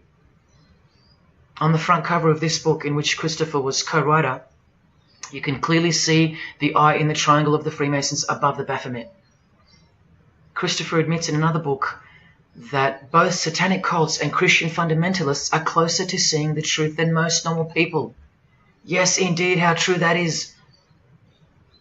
In Coming World Changes, Harriet and Homer Curtis speak of a prophecy they received from a mysterious spirit titled King of the World.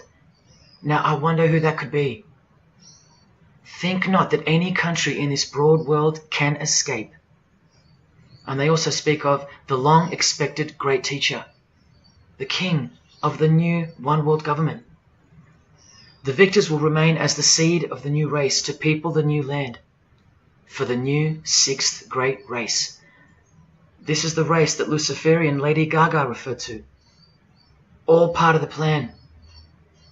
In Threshold to Tomorrow, New Age author Ruth Montgomery writes on page 206 that only those open to the reality of one world will be around to enjoy it. Sounds like another vague suggestion for mass murder. Vera Elder Stanley's book title implies much the same thing. Initiation of the world. That's right. It's coming. You think Vera hasn't been initiated into the secret one-eyed religion?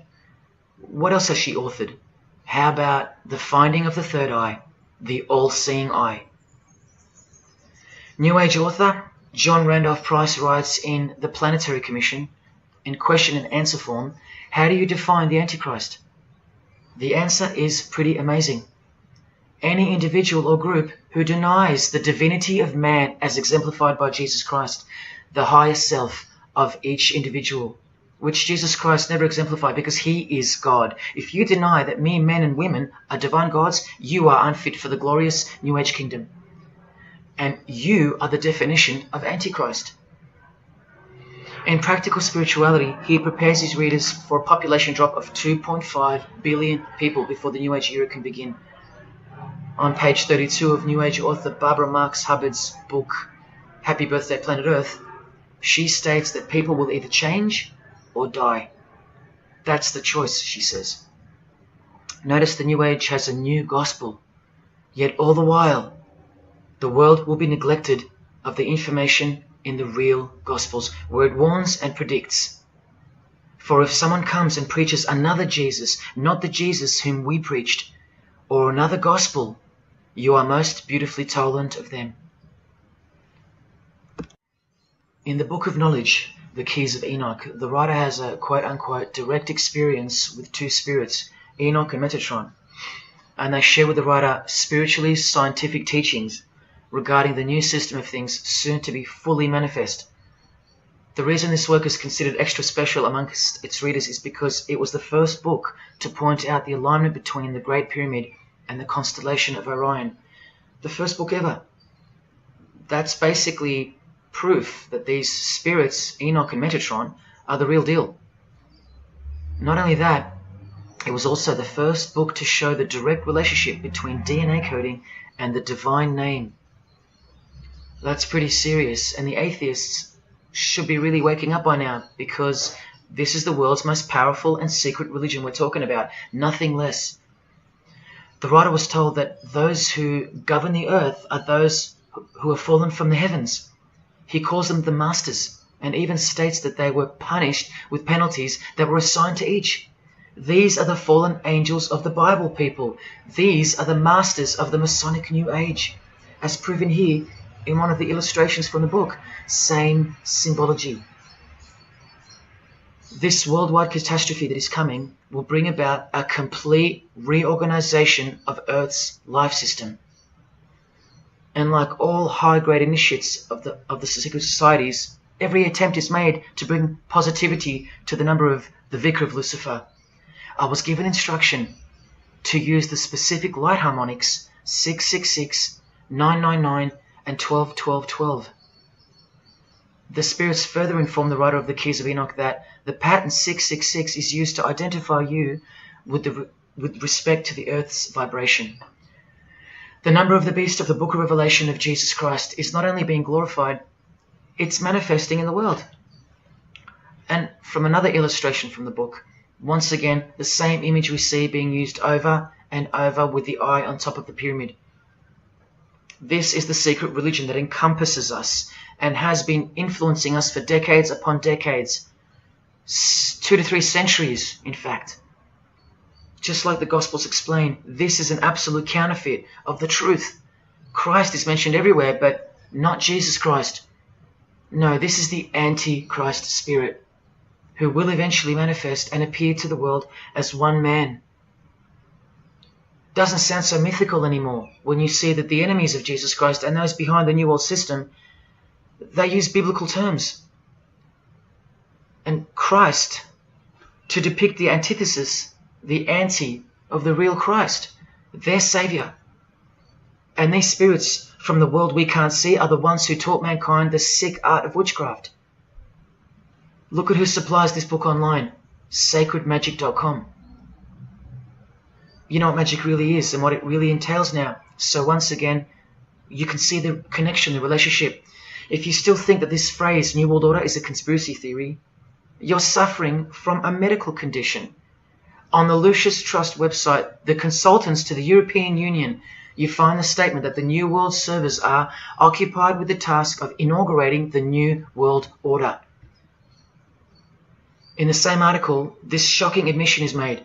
2/3 of humanity will stand upon the path at the close of this age, and with that, 1/3 will die, or to put it surreptitiously, will be held over for later unfoldment.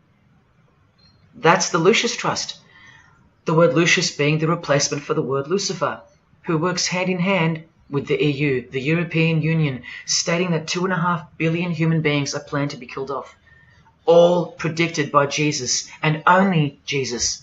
And if you still think I'm joking or misleading you about what these people are and what they plan to do, here's a book written by the founder of the Lucius Trust, the Freemason Alice Bailey, Education in the New Age, where she, educates you about mass population reduction.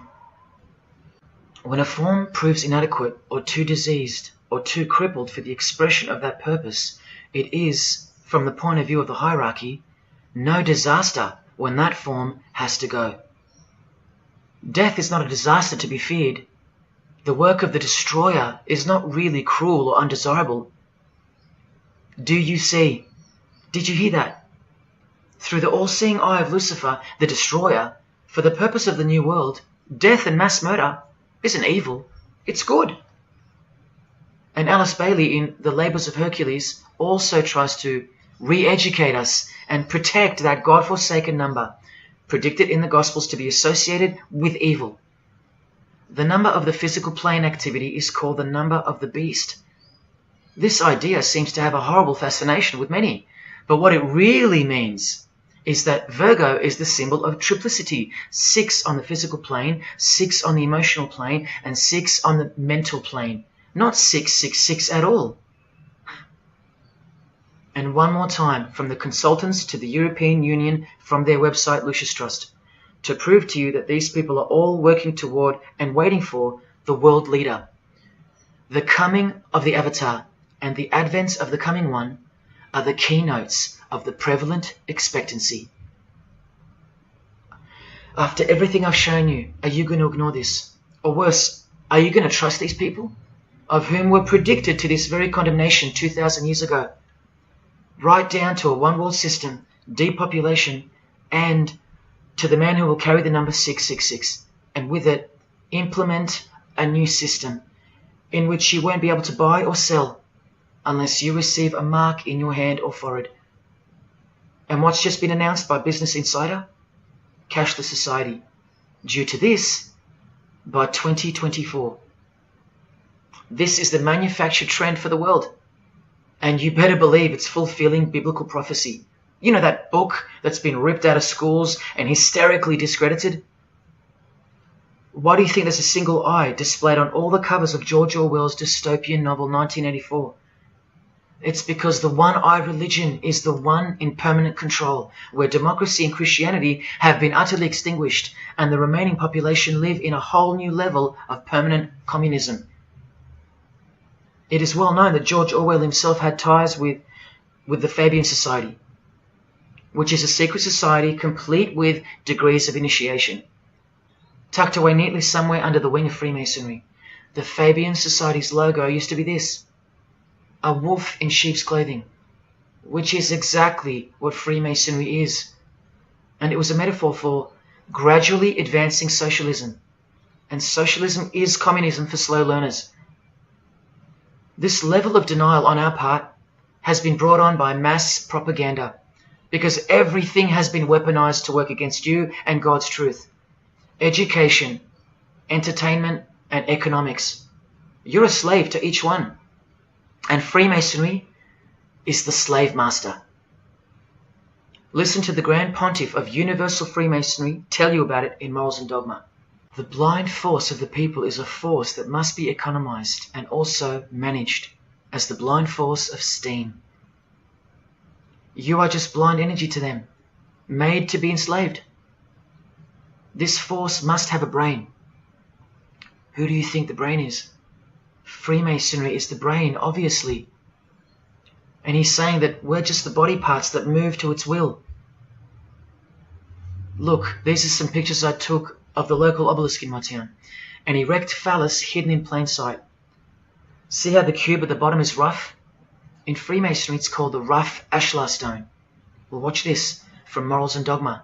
The rough ashlar is the people, rude and unorganized. Once again, you can see what this secret society secretly thinks of you. Now see how the stone built on top is smooth? That's called the perfect ashlar. The perfect ashlar is the state, the rulers. Yeah, the one-eye sex cult of Freemasonry, which hides its master, Satanism. Now, where is this brain taking us? Remember, this guy is the general who fought against the United States forces to uphold the institution of slavery. And the Grand Pontiff of Universal Freemasonry, who calls you the vulgar herd and the ignorant multitude, and admits that, yes, unbelievably so, Lucifer is the light bearer. This is the highest authority in Freemasonry, the secret religion of all our leaders and idols. Believe it. Now listen to this. The papacy and rival monarchies, all that will become the heritage of the temple, meaning the temple of Freemasonry. The world will soon come to us for its sovereigns and pontiffs. We shall constitute the equilibrium of the universe and be rulers over the masters of the world. They're gonna own it all. And it's true, the papacy and the monarchy have fallen into their hands. All Freemasons now. This is a 150-year-old book, so you can see how far ahead they plan, while we stay ignorant. How do you suppose that they won't achieve the New World Order? The New World Order of death. Of combined and systematic movement and effort, the great revolution prepared for by the ages will begin to march. The future is all planned for by them, And the revolution prepared for by the ages is coming. And it'll look like a natural occurring event, just as current events seem natural. Lastly, from his other book, Legenda, and reading from the ancient and accepted Scottish rite of Freemasonry, Albert writes, "And thus the warfare against the powers of evil, meaning Christianity, that crushed the order of the temple in the 1300s, goes steadily on, and freedom marches ever onward toward the conquest of the world." The conquest of the world, guys. And this is their method. Ingenious as it is, the double-headed eagle, the left and right paradigm. Whether you are pro-abortion or life, prefer Macca's or KFC, Ford or Holden, vote Liberal or Labour, shop at Coles or Woolies, go for the Parramatta Eels or the Canterbury Bulldogs, always the two most opposing forces, the result always feeds the one belly. The two heads always serve the same Masonic beast. Do you get it? That's number one. Number two is the horribly magnificent motto of their double-headed eagle, Ordo ab Chaos. That means order out of chaos. It's the ultimate way to achieve your sinister goals while looking like a hero. With one hand, they create beautiful and noble things. With the other hand, the hidden hand, they destroy and pervert.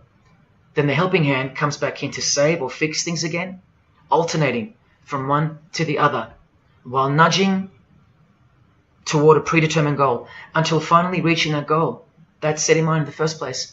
All the while, you never knew that the same hand that's saving you is the same hand that was destroying you in the first place. Order out of chaos. Their order out of their chaos. Another way to look at it is this. Z creates or exploits a problem, then attributes blame to others. Y reacts by asking Z for protection and help to solve the problem. Z offers the solution that was planned for by them long before the crisis occurred. Ordo ab Chaos, order out of chaos. Now you can change Z and Y to suit any scenario. For example, your best friend who wants to sleep with you creates or exploits a problem, then attributes blame to others. You react by asking your best friend who wants to sleep with you for protection and help to solve the problem. Your best friend who wants to sleep with you offers the solution that was planned by them long before the crisis occurred. Each time your best friend gets closer and closer to you until eventually they're in your bed. How about your employee creates or exploits a problem, then attributes blame to others? The employer reacts by asking the employee for help to solve the problem. The employee offers the solution that was planned by them long before the crisis occurred. The employee eventually gets the promotion. But this is the way I really want to put it. The government creates or exploits a problem, then attributes blame to others. The population reacts by asking the government for protection and help to solve the problem. The government offers the solution that was planned by them long before the crisis even occurred. This is how the Great Revolution, prepared for by the ages by the Freemasons, will begin. So who's going to warn you? Even modern Christianity is steered by Freemasonry. Hillsong won't warn the sheep about Freemasonry and the One World Government. What, the Hillsong senior pastor who wrote these books and lives here? No chance. Did modern day Christian heroes like Billy Graham warn you about Freemasonry? Well, no, because here he is giving the Master Mason grip to other Christian giants like Paul and Jan Crouch, all Freemasons. Here he gives the same third-degree handshake to former President Harry Truman, and here to a Muslim Freemason. Billy is listed as a Freemason in the 33rd degree Albert Mackey's History of Freemasonry by the publisher on the inside flap. Billy's son, Franklin Graham, also won't ever expose Freemasonry because he's too busy eating at Voodoo Donuts, where they sell these donuts and these pentagram donuts. More Christian heavyweights like John Hagee or Hagee throwing up the devil's horns. He'll never preach against Freemasonry. Neither will all these world-famous pastors throwing up the devil's horns. The very popular Ray Comfort even stated that he wasn't a Freemason. Well, here he is, giving a perfect Masonic handshake with pastoral giant Joyce Meyer. Do either of them expose Freemasonry, or the fact that it's the driving force behind the One World Government, all predicted by Jesus? Of course not.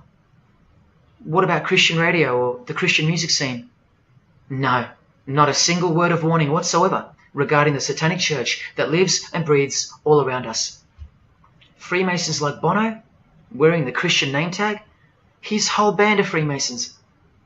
Bono too should know better than anyone that a one world government is a trap as foretold in the Bible. But Bono supports it. Oh yeah, he works for it. Just like the Masonic Pope does.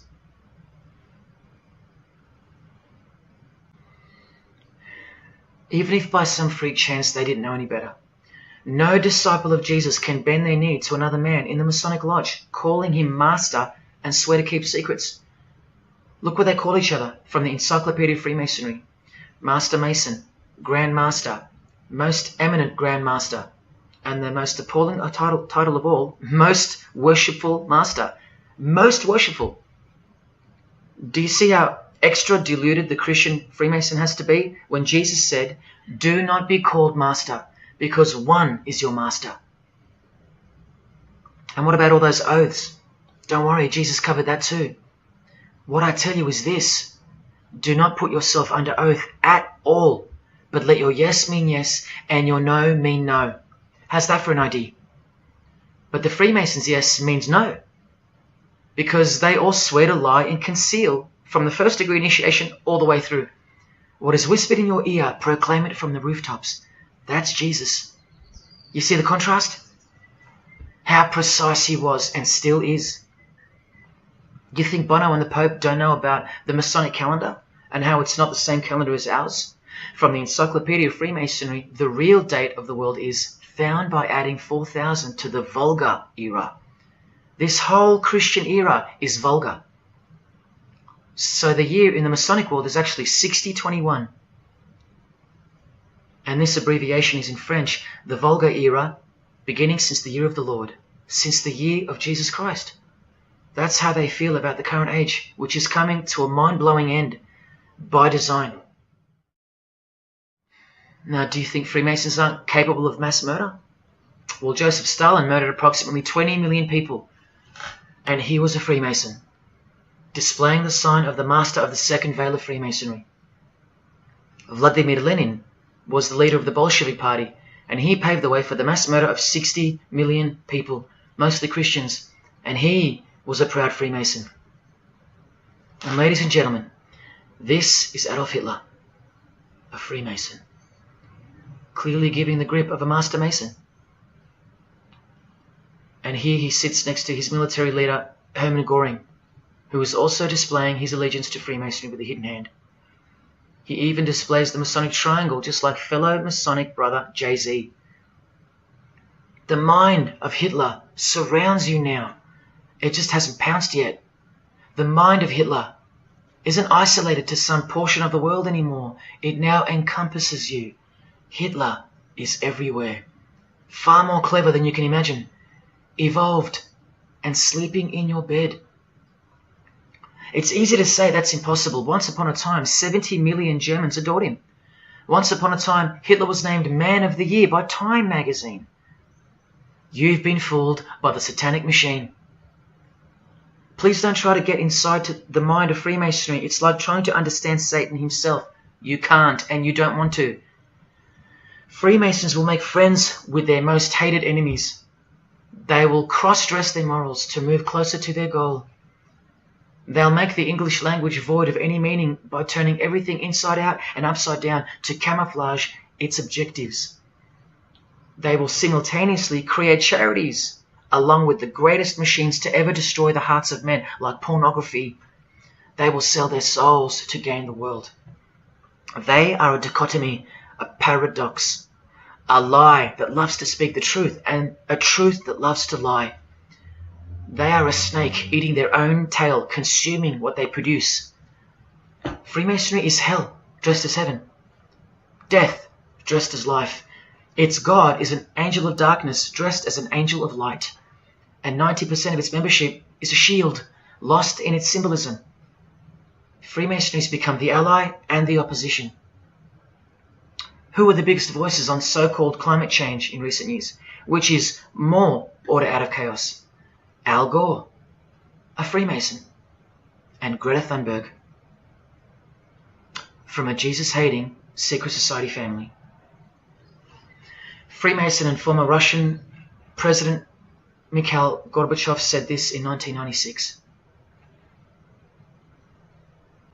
Yes, the whole world is under the control of the evil one, like the Gospels say. Freemasonry controls the opposition, with the most popular conspiracy theorists, Alex Jones and David Icke, both banned, yet both secretly Freemasons, who will lead you in every direction except into the arms of the ultimate power of the Gospels. Every noteworthy religion is comfortably caught in the Masonic net, because they all stem from a lie. Here's the Dalai Lama with a bunch of Freemasons. He just loves hanging out with famous people. Here he's throwing up the devil's horns with Freemason Gene Simmons. But there's no way the Dalai Lama can be a Freemason, right? Well, here he is displaying the hidden hand of the Freemasons next to George W. Bush, a fellow brother. That's right, the Dalai Lama is a Freemason, under an oath of silence and sworn to secrecy. Are you going to wake up now? Here he is with his students in his temple. And what's behind him? This symbol. Can you see? The pyramid with the emanating eye on top, symbolized by a sun, which you know now is the phallus of the god of this world, shooting forth his generative light, his mystical sperm that gives life, and whose one eye transcends good and evil, both of which are just illusions of the mind. Understanding this comes by initiations, and yes, tantric initiations are used in Tibetan Buddhism. Gerald York was the Dalai Lama's emissary, his personal representative to the West, and he was personal friends with 33rd degree Freemason and Satanist Aleister Crowley, who wrote 20 essays named Aleister Crowley, The Golden Dawn, and Buddhism. And he also served as a consultant to the movie Lucifer Rising, the Dalai Lama's representative. See how the eye can also be represented by the sun, caught behind the moon in this movie poster. That's just like the Dalai Lama's logo. And here's a scene from the movie with the Masonic square and compass hidden in plain sight. Look at the symbol of Buddhism, and look at the floor inside every Masonic lodge, symbolizing opposites and equilibrium, which creates life, and where evil is not what it seems, it's necessary. Why do you think the New Age author Christopher Hyatt, who writes that the Grand Vicar of Lord Lucifer is soon to be crowned Prime Minister of the world, notes in that same book his appreciation of Nietzsche, the man who states that the Christian is the sick animal man, the Zohar, which is witchcraft, and Buddha. These are the people he appreciates. Why does he lump Buddha into the same basket? I'll tell you why right now. Because in his highest manifestation, the Buddha, seeing the illusionary world through the all-seeing eye, his third eye, would not interrupt a rape if he happened to walk by, so as to stay detached from the karmic cycle. Whereas Jesus, knowing everything and more than the Buddha, would sacrifice himself, because he was born to destroy evil, not transcend it. So tell me, who would you rather have walk by if you were being raped? A transcendental meditator or Jesus Christ? Whatever you think of me, you will have to reconcile the fact that all the leaders of the world, from Scott Morrison to the Dalai Lama, belong to the very same secret society as Adolf Hitler did, Freemasonry. The secret religion no one speaks about, for good reason, and by good I mean very, very evil. What do you think is going on here? I've told you almost exactly what's going on. We're in a lot of trouble, because in the land of the blind, the one-eyed man is king, and Hitler, Stalin, and Lenin combined will be child's play compared to what's just ahead. Now here's a point-blank picture of the future and the reality of their most brutal truth from the 33rd degree Freemason Aleister Crowley's The Book of the Law. We have nothing but the outcast and the unfit. Let them die in their misery. Compassion is the vice of kings. Stamp down the wretched and the weak. This is the law of the strong. Do you see? Can you see the future yet? Now please pay attention from his other book, Magic in Theory and Practice. This is what all the degrees of initiation are for. And this is what it takes for them to create the New World Order. he speaks of the initiation in the true order of the Rosy Cross. Rosy Cross being another name for the order of the Rosicrucians. Remember the guys that built this? Now this is a 33rd degree Freemason speaking. It is extremely desirable that he should have attained an absolute degree of moral emancipation. That is purity of spirit and perfect understanding. I've shown you this over and over. Because the world is full of evil, they mimic the morals of nature, because they are the true morals of the true God of this world. That's purity to them. That's true honesty and perfect understanding. Evil is good. That's the moral emancipation he's speaking of. Now watch this and brace yourself, because this is the future. There is a magical operation of maximum importance, the initiation of a new eon. When it becomes necessary to utter a word, the whole planet must be bathed in blood. This bloody sacrifice is the critical point of the world ceremony of the proclamation of Horus, the crowned and conquering child, as Lord of the Eon. I've shown you that secret societies participate in the science of blood rituals. Well, this is what it climaxes into. A massive blood ritual in the name of the new Eon, the new age, which revolves around a divine plan not of this world, as confessed by all of them. You are not who you think you are. You are not where you think you are. Do you see it? Can you fathom? And what blood means in this world? So much more than what you may have known before now. Blood sacrifice is of the utmost importance. It's what the beings in the other realm require, desire. We can't fully understand it. But do you see how the blood sacrifice of Jesus Christ takes on a whole new meaning now? A very real meaning. And guess what? Because of it, the good guy really does win in the end. You either fall under the blood of the world or under the blood of him. There is no middle ground. Blood is like the monetary currency of the spirits. And that's how God bought us back from the legal ownership of the ruler of this world with blood, his own blood. Now you can begin to understand why they hate him so much. Because that's why he was born into the world of flesh, to produce blood of his very own.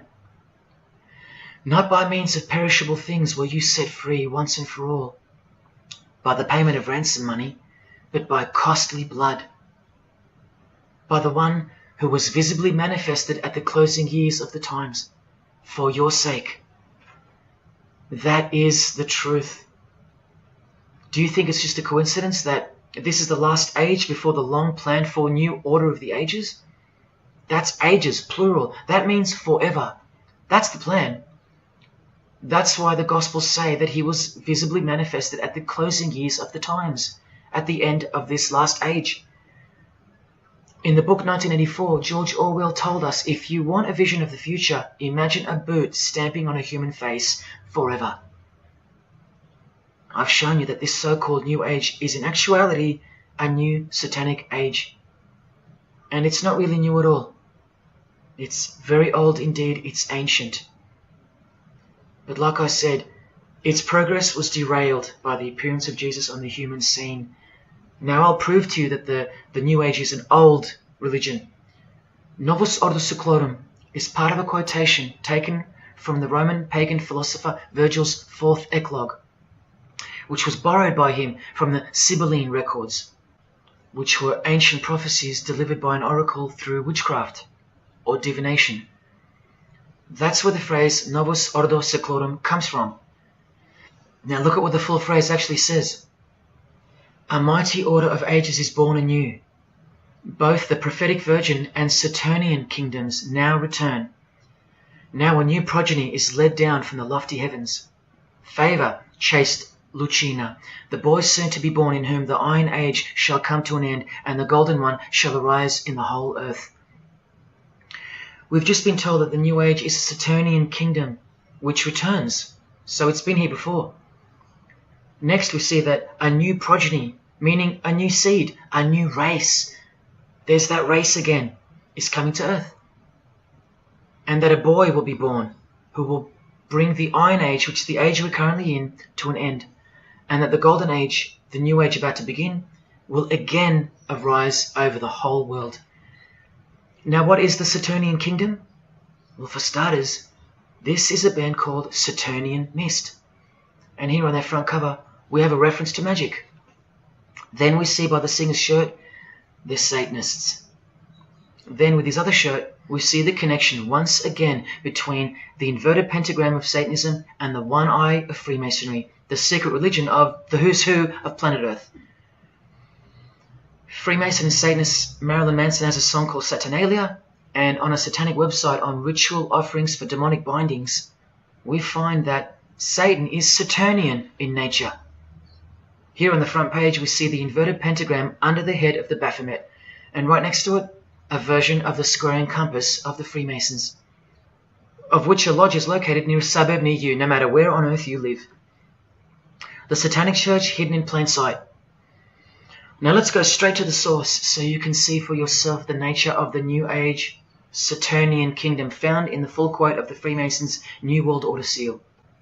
From this book, which is a factual study of the single most influential occult organization in modern Germany, the Fraternitas Saturni, or the Brotherhood of Saturn. We learn of the path of the Saturnian initiate, which is outlined in detail with the meaning of all 33 grades, 33 degrees of Freemasonry.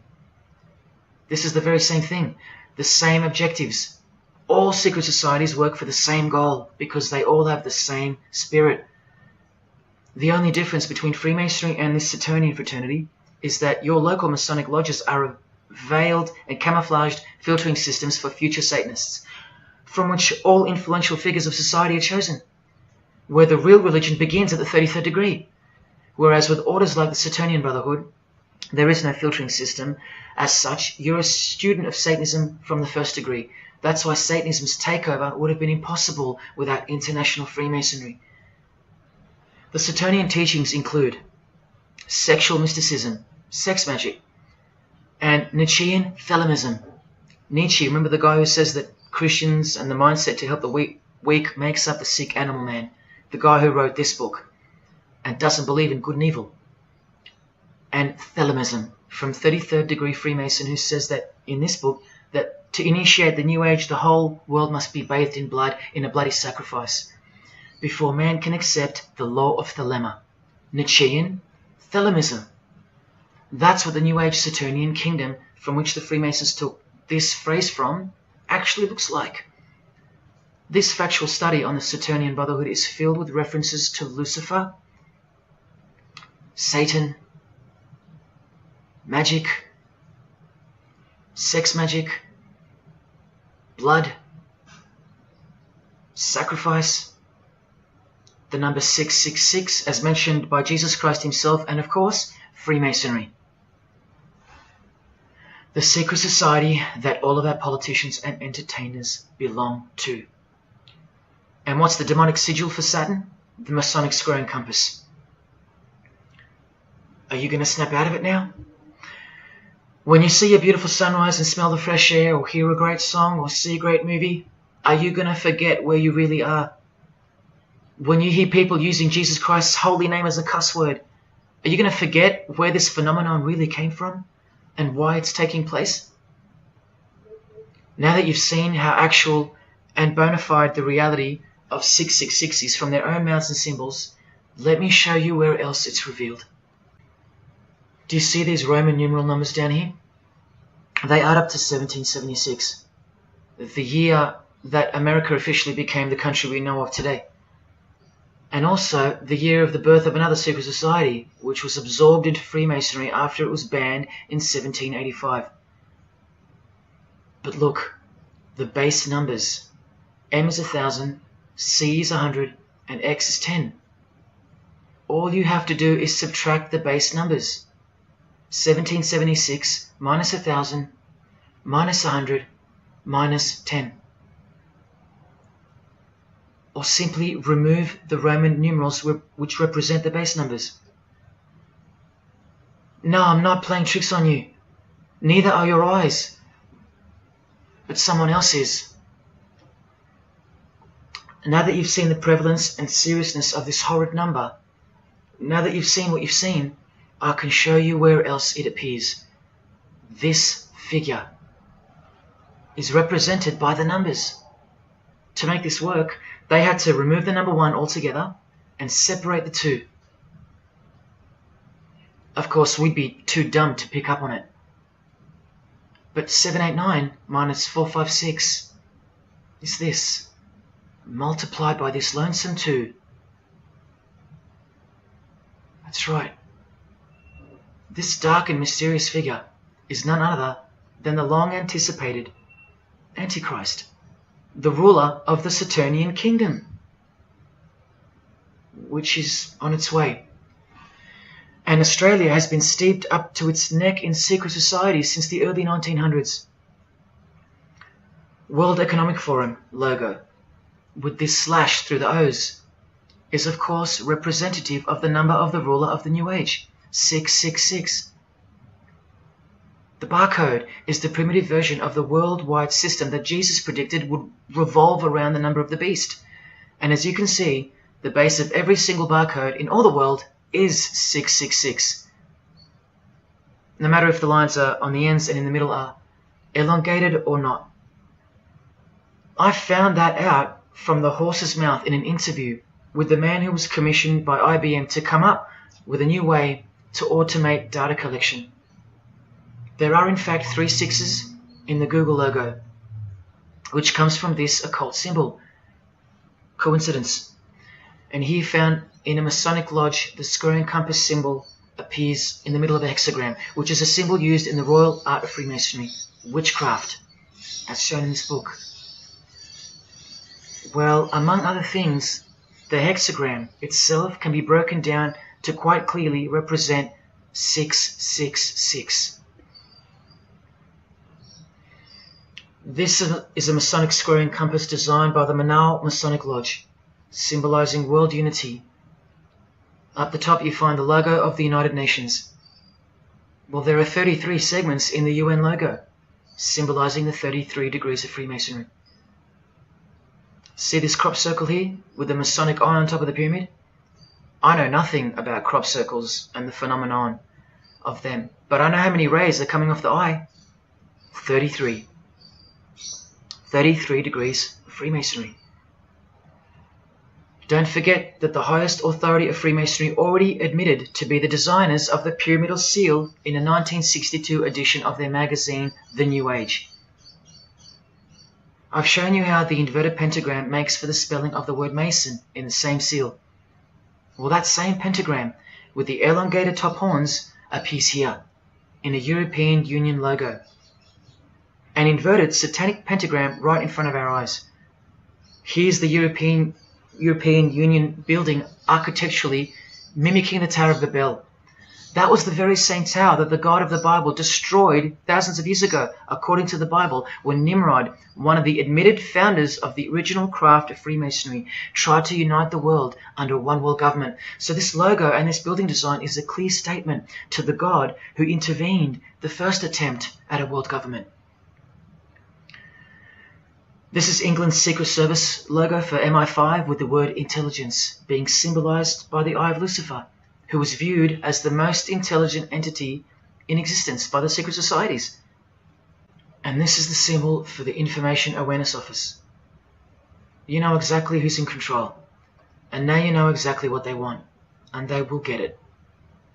In a 1962 article written by former US President and Freemason's wife, Edith Roosevelt, in the New Hampshire News, and speaking of the spiritual counterpart building for the United Nations, called the Temple of Understanding, she writes that the symbolism planned for the building dates back to the black magic practiced by the high priests of ancient Egypt, and that the building will contain a giant eye. You don't have to wonder why now, because you know why. This clothing designer is fully aware that the one eye symbol is synonymous with Satan and a hatred of Jesus. Does this movie poster make any more sense to you now? Well, are you ready for the second biggest shock of all? Whatever you think of what you're about to see, please come see me on the other side of this so I can show you something. This clip only goes for a few minutes. And keep in mind, the only reason I'm showing you this to you is because the writer and director of the preview of this movie-style documentary was murdered, along with his wife and his little daughter and his dog, all before the production could begin. The murder was made to look like a murder-suicide, the news of which never made national broadcasts, just the local news. Case closed, nothing to see here.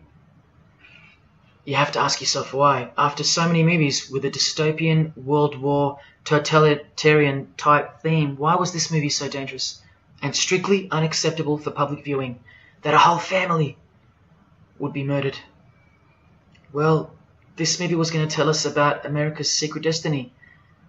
And one other thing which you'll see on the other side of this clip, an amazing thing. As titled by Manly P. Hall over 100 years ago, what's the secret destiny of America? Well, it's this.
What was David's hidden message inside the Grey State? And could it be the reason for his death? Perhaps the scariest part of Grey State's conceptual trailer is this character here, who appears to be operating a guillotine. David Crowley was very intentional in this frame of the movie. He added something that I believe he wanted the people to know about. Who is the identity of this executioner? If you look closely, you will see that this terrifying character is wearing something around his waist. It appears to look like an apron. The executioner wears a Freemason apron, complete with the all-seeing eye, the compass, and the two pillars. I do believe David Crowley is trying to tell us something. He is telling us that the organization behind the French and American revolutions, the organization behind the Italian Revolution of 1830, the organization that outlined a plan to overtake the Vatican in a document called the Alta Vendita, the organization behind the Trail of Tears and the deaths of thousands of Native Americans under Freemason Grandmaster Andrew Jackson, the organization behind the Ku Klux Klan in the United States post-Civil War and its rebirth in 1915, the organization behind Hiroshima and Nagasaki during 33rd degree Freemason Harry Truman's presidency.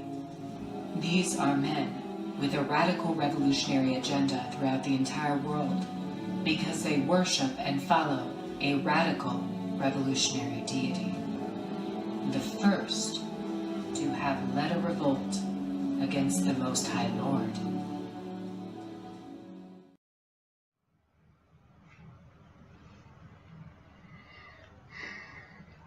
When I was in high school, coming from a completely non-Christian and non-religious family or background, I distinctly remember the first time that I decided that the Bible or the New Testament, to be more precise, was definitely not true.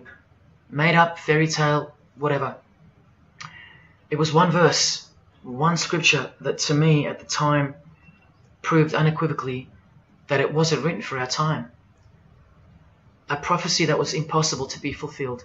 Here's the verse. And I saw thrones, and they sat upon them, and authority to administer justice was given them. And I saw the souls of those who had been beheaded, because of the testimony they bore of Jesus, and because of the word of God. No way could guillotines be introduced as a form of execution in the 21st century, right? No way. Proof that the Bible was a prehistoric book written for prehistoric people. And this is long before he woke me up on a midnight highway to spare my life from a high-speed collision into a concrete wall. Ladies and gentlemen, in 2021, like the smartphone or the smartwatch, this is called the smart guillotine. Built by Chanel. You know, the perfume and clothing and accessories brand for the rich. What on earth does a perfume company have to do with chopping people's heads off? Well, I thought I told you that all of this is just the tip of the iceberg.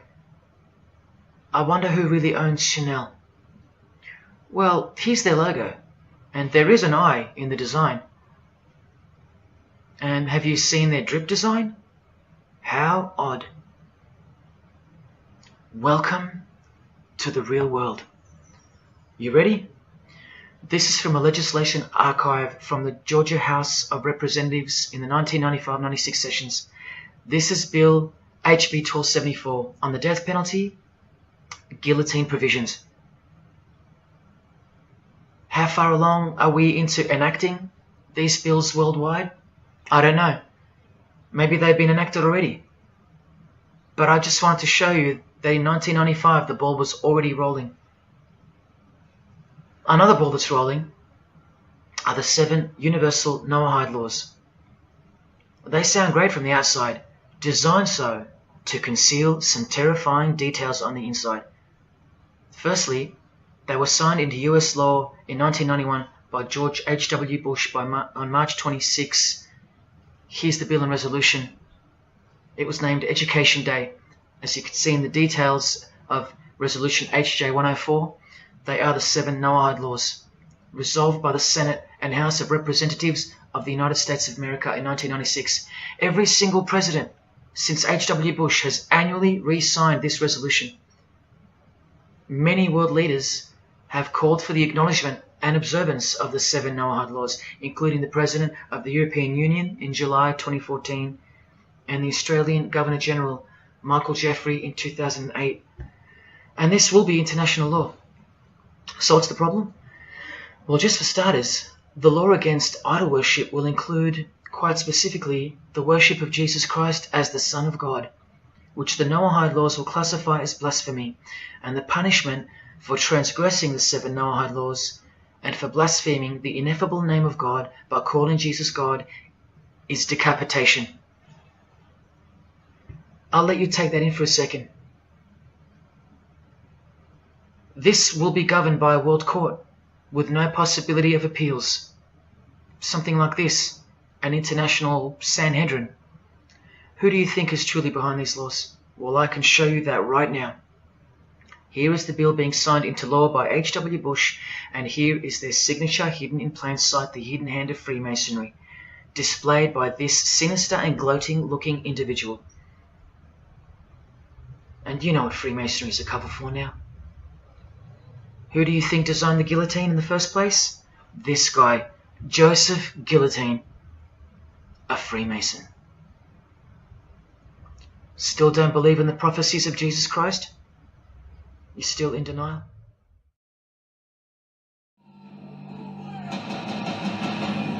Last night I dreamt about how things were. And I woke up here.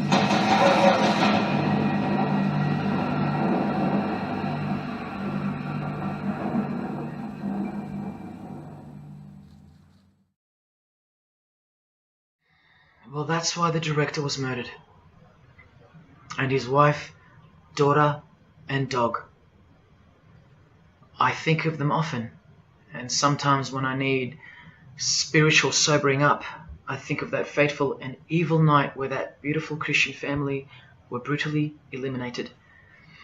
If you think he wasn't onto something, well, he paid the greatest price to share this with you. Prophecy will be fulfilled. Listen to the words that come right after the execution by guillotine scripture in the Gospels. And I saw those who were such that they did not worship the beast, nor his image, and did not receive his mark of identification upon their forehead and hand. Remember this mark in the video? I'm not saying that the director knew what the mark would be, but based on the symbology, he knew who would be behind it. Look at the triangular symbol of the Freemasons. The Masonic triangle around the eye, and the Brotherhood of Saturn. Now look at the front cover of the book written by New Age author Maurice Nicoll. The mark. Same symbol. Identical to the symbol used by J.K. Rowling, who said its design was inspired by the Freemasons. Who has this tattoo, which represents the Baphomet. Well, Solve Coagula is the process in which they will bring this New World system to life.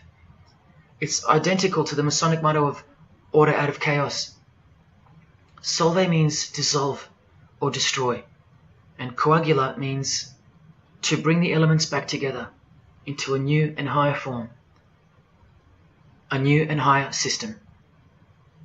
Jesus described it as the beast system, and one way or another, we will be marked as a form of identification in order to participate. But first, chaos must ensue. A deep Masonic truth, which is mostly true anyway, is that destruction precedes construction. It's like having to destroy a tree in order to create a table. The same principle applies to creating the New Age. That's why I know that the process which involves the creation of a new system must involve the destruction of this one. Now, this is the last referenced work I'm going to use to show you who will be the head of that system, that one world government. A book by David Spangler, considered as one of the founding fathers of the modern New Age. He also has an intimate relationship with the United Nations, as shown in 1975 document which was uploaded to the UN archives in 2006. Please pause to confirm that. Where you can find his name listed under the Board of Directors for the Planetary Citizens Group. In his book, Reflections on the Christ, David Spangler, remember, one of the founding fathers of the New Age, and a member of the Board of Directors in a United Nations sanctioned program, repeatedly upholds and honors the entity known as Lucifer. He tells us all about what is required to step into the New Age. Well, mainly, what's required is a new understanding of the angel Lucifer. He writes that when this great project of evolution began, man went forth as consciousness to learn his divinity, and Lucifer went with him. It is important to see that Lucifer, described as an angel, a being, a great and mighty planetary consciousness.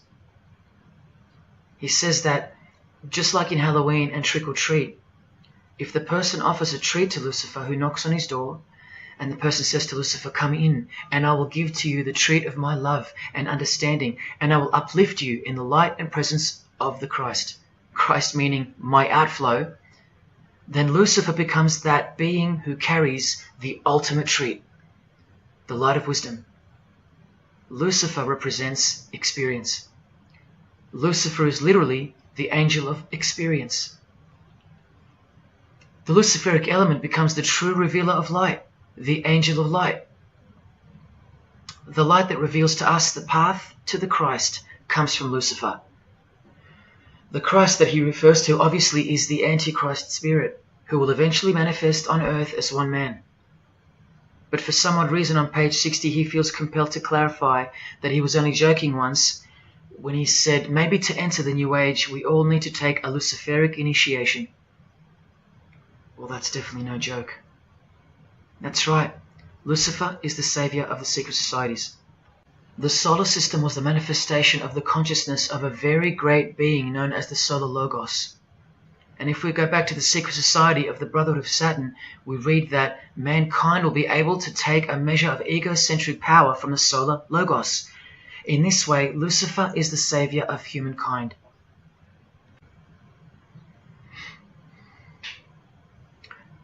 Do you see who you're dealing with?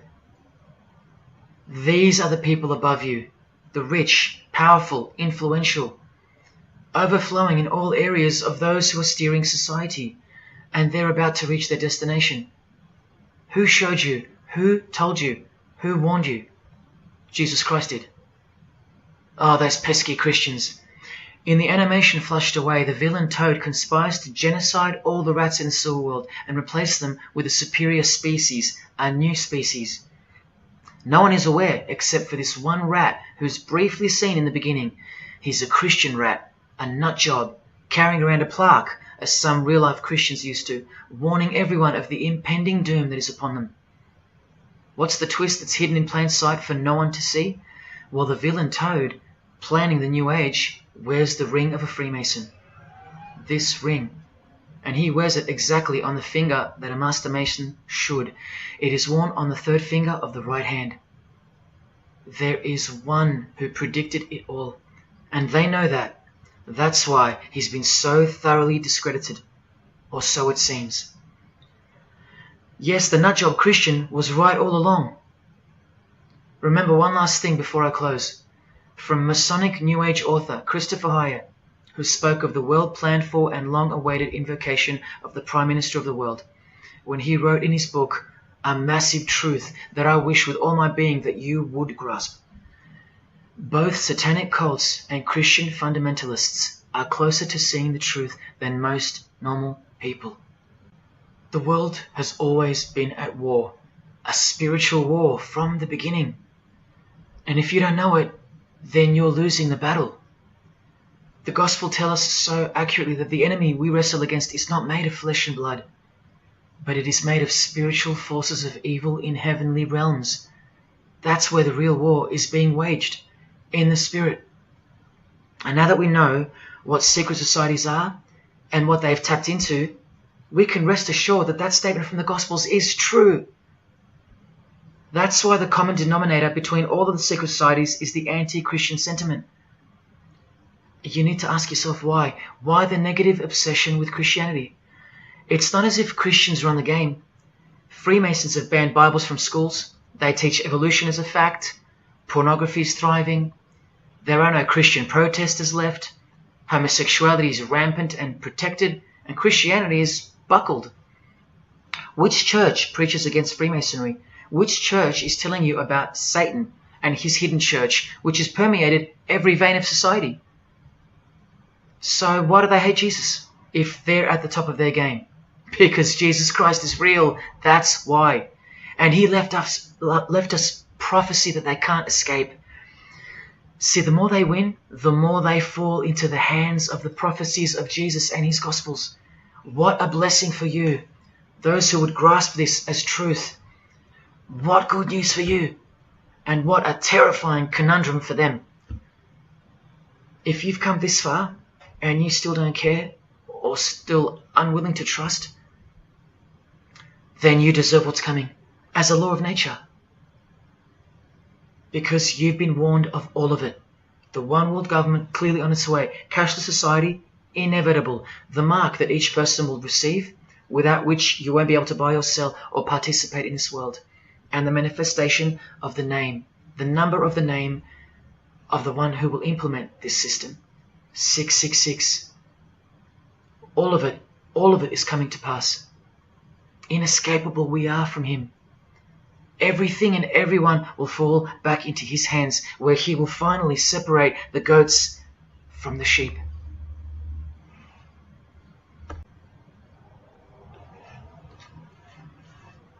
Now watch the Bible destroy Freemasonry like no other book in 2 minutes. Regarding their lodges and obelisks, their heart is faithless. Now they must bear their guilt. The Lord will break down their altars and destroy their sacred obelisks. And speaking of the bloodline that gave birth to Jesus, God says, "You shall not set up for yourselves a sacred pillar, which the Lord God hates." See what you're up against, Freemasonry? While Freemasonry meets and speaks in darkness and secret, Jesus said, "I have spoken openly for all the world to hear, and in secret I've said nothing." Freemasons are known as builders. Well, the stone which the builders rejected has become the cornerstone. Everyone who falls on that stone will be dashed to pieces. Anyone on whom it falls will be crushed. Every Masonic lodge is built so that all the members face the east. Who are these men with their backs toward the temple, facing the east and worshipping the sun? It is detestable. Freemasonry does evil in secret with their hidden hand, but they blow a trumpet over the hand that does good. But Jesus says, when you give to the needy, do not let your left hand know what your right is doing. Your good deed must be in secret, and your Father who sees what is done in secret will reward you. You can't become a Mason if you're broke, blind, maimed, or have a criminal record. Jesus said, but when you give a banquet, invite the poor, the crippled, the lame, the blind. Freemasonry takes pride in its secret rituals and is hungry to rule the world. The Gospels say that their destiny is destruction. They make appetite their God. They take pride in what should bring shame. Their minds are set on earthly things. Freemasonry believes that the light is but darkness visible. The Bible says, woe to those who call evil good and good evil, who put darkness for light. And Jesus further said, if therefore the light which is in you be darkness, how great a darkness that would be. Freemasons spend their whole lives taking gruesome oaths of secrecy. Jesus said, but above all things, my brethren, stop the practice of putting yourselves under oath. Freemasonry is built upon a hierarchical system, a pyramidal system. Jesus said, for everyone who exalts themselves will be humbled, and whoever humbles themselves will be exalted. We could go on and on, but we're going to end on this one. Exclusively written for the practices in the lodge room of political Freemasonry. A troublemaker and a villain who goes about with a corrupt mouth, who winks with his eye, signals with his feet, and teaches with his fingers, who plots evil with deceit in his heart. He always stirs up conflict. Therefore, the disaster will overtake him. He will suddenly be destroyed. That is Freemasonry through and through. And apart from the man in the mirror, prior to your baptism of the Holy Spirit, Freemasonry is the villain. They do go about with a corrupt mouth as they are sworn to secrecy. They do proverbially wink with the eye, making the one eye. They most certainly signal with their feet and teach with their hands and fingers. In the lodge, I can vouch. And they do plot evil, stir up conflict, in order to further their goal of the New Age and the New World Order, the greatest conflict being up ahead. But thank God Almighty above, the verse also tells us that disaster will overtake them, and they will be destroyed. One frightful and glorious day, you can count on that. Because the only thing you can count on in this world, more than death, more than taxes, is the Son of God.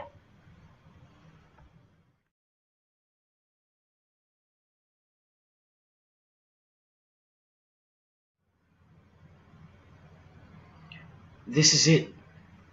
This is the last shock, and by far the biggest. If you ever needed intellectual proof that Jesus Christ is real and living right now, this is it. If Jesus and the Gospels weren't true, then Luciferians wouldn't be running the world. Atheists would, or some other version of modern man. Anyone, but not Satanists, not the passionate enemies of Jesus.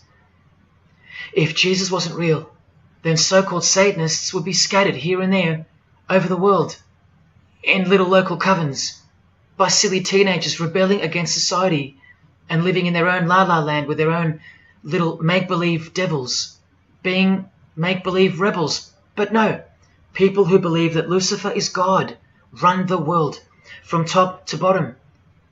They are dedicated to the core. They're highly sophisticated. They make the movies, they star in the movies. They write the songs, they sing and dance. They are worshipped as idols. They set trends, they live large, and they practice witchcraft, complete with sex magic and blood sacrifices. Why? Why do they do that? Why would they bother?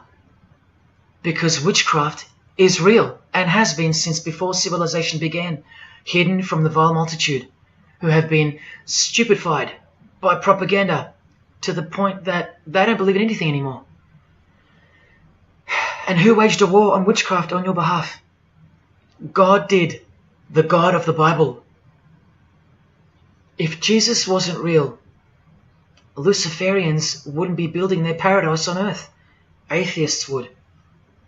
If Jesus wasn't real, Luciferians wouldn't be passionately hating him to the point of keeping their existence hidden under penalties of torture and death. Lo and behold, in the 21st century. Yes, if Jesus was a myth, Luciferians wouldn't be working overtime to inadvertently fulfill every prophecy that Jesus gave us. Can anybody read me? What part of Jesus foretold a worldwide cashless system, a worldwide government, and a worldwide religion do you not get? If Jesus wasn't real, why do former Satanists freely admit that only the true Christians are immune to witchcraft? They have no power over the disciples of Jesus. How is that possible? And what about this one that's been going around? If the Gospels were written by the Catholic Church in order to control people, then why didn't they include a Pope in the Scriptures? There's no Pope here. Why didn't they include instructions to obey the priests? There's no priests in the New Testament, except for God himself and all his disciples. We're all priests. If the Gospels were an invention of the Catholic Church, why does Jesus say to call no man Father except your Father in heaven? Yet every priest holds the title of Father. If the Gospels were an invention of the Catholic Church to control people, why were only priests allowed to own a Bible and not the common people? Why did they burn William Tyndale at the stake, a Christian scholar who translated the Bible into English? Are you with me? Please help me understand how you don't believe in Jesus when even your enemies, the high-ranking Freemasons, think that you're stupid for not believing in Satan. There was the first shock, which was the fact that an international secret society exists at all, and that all people in power, prominence, celebrities, they're members of it. That was the first shock. The second shock was the oaths they take and the rituals they perform. Decapitated heads, brains exposed to the sun, drinking wine from human beings' skulls, all done by the people you respect the most. Pretty shocking if you have any brains left in your skull and heart left in your ribcage. The third shock was the reason they took the oaths and performed the rituals. And that reason is that the secret society they all belong to is in fact Satanism. The fourth shock was the details of witchcraft and the details of the new satanic age, the Saturnian kingdom, where billions are planned for death to pave the way for a spiritual and technological utopia. But do you know what the biggest shock of all is? The shock that surpasses all of them combined. It's Jesus. Jesus is the shock. He's the shockwave, the reality and truth of him. Because that changes everything. He changes everything. The greatest news you could never think up, that God left his abode to come here, a form of hell, manifest on earth, to be ridiculed and executed, to save our sorry asses by taking a bullet for us. Don't worry, his second coming won't be so sacrificial. Better start fearing like you fear a cop and like you fear a judge. Oh, I know you tremble in front of them. But you don't fear God? Oh, how we love the darkness and sin. Possibly you, loved gossip, you loved sex and porn, you loved sodomy, you couldn't stop lying, you couldn't stop cussing, you loved your idols, singers, actors, sports people, sports teams, putting people who fart, smell and eventually die on a pedestal. You just couldn't cut yourself off from the ways of the world. Purity? Who wants to be pure? I have to be pure? I have to live holy? Stop sinning? That's so boring. What kind of God is this? To hell with that God. Well, do you like filth in your home? Do you? Do you like filth on your carpet, on your clothes, on your face? Do you invite filthy guests over and give them a share in all your belongings and all your power? Do you give them the keys to your house and car? No, you don't. But the Creator, who has the greatest house of all, he should. We can barely earn $1,000 a week, and we don't give that away to anyone. But now God should share his wealth with you, the unclean, the unrepentant. Is it too much to ask your filthy guests to clean up before they enter? To watch their mouths, to control their willy? Is that too much to ask? Oh, but if God was real, what about all the children that die? What about them? What are you doing about them? Are you still stuck on which phone you're going to upgrade to or what's for dinner? Why don't you leave your abode, your luxuries and your loved ones and risk it all to go save some children yourself? Oh, but what about all those who've never heard of Jesus? Let me ask you, what's your excuse? I know they have one, but what's yours? You've heard of him. Every morning you wake up and look at the calendar is a testament to his name, because it's 2021 in Australia, it's 2021 in Brazil, it's 2021 in China, it's 2021 in every single country in the world. So let me ask you, 2021 years since what? Like I said, just waking up in the morning and knowing what day it is a testament to him. But if God was real, why wouldn't he just show himself? Show himself to who? To you? You can't even get on your knees and repent. You can't even hate sin and scream out to him. So why would he? How do I get the girl if I don't ask her out? And if I do, maybe she rejects me the first time and the second. How bad do I want her? How hard will I try? Most haven't even knocked on his door. Well, I did. I just kept knocking and knocking, and then I started banging and banging. I refused to leave his porch. I lay there like a hungry puppy. But even when he answered the door, I did the runner, because he was too big for me, and I loved sin a little too much. Yet he still left the light on for me. But here's the craziest part about people who ask me why he doesn't just show himself the way they'd like him to. Their hearts have been so hardened that even if he did appear to them, in 2 weeks they would go back to being their old self, and he knows that. That's why. They might even forget it ever happened. Oh, that was just a crazy day. That was probably all in my head. Oh, how we love to make excuses. But if God was real, what about all the other gods? What other gods? Did Buddha perform a miracle for you? Did he affect a plethora of witnesses? Were his followers stoned to death, sawn in half, eaten alive? Did historians of his era leave any trace of him? Did he prophesy all the kingdoms that would appear on earth, and in what order? Did he foretell of worldwide floods, of enemies that would despise his followers, use his name as a cuss word, and eventually attempt to set up a world kingdom? Did his appearance change the calendar from one end of the world to the other, and predict that his appearance would in fact change the calendar? What did the Prophet Muhammad do for you? Apart from stealing Jesus from billions of people and corrupting the Gospels, did he dedicate his entire life to sinlessness? Did he remain celibate so that his blood could make a difference in the hidden realm? By the science of sacrifice, which is practiced in secret every day, in order to shield your very soul? No, he didn't. Instead, he had 11 wives. One of them was 9 years old, and he lived like a king, while the real king lived like a slave, and died like one too, and washed the feet of his disciples, while demons trembled at his name and presence, and still do. And let's not even bother with the other pagan gods, Osiris, Odin, Vishnu, all inventions of fertility cults that worship the sun, sex, genitals, death, destruction, agricultural religions. Did anyone else apart from Jesus Christ ever say the words, "I am the truth"? Have those words even ever come out of someone's mouth? I've heard of "I know the truth," "I have the truth," but "I am the truth"? That doesn't even make sense. Unless truth itself was once upon a time born on earth as a man. Well, of course he's the truth.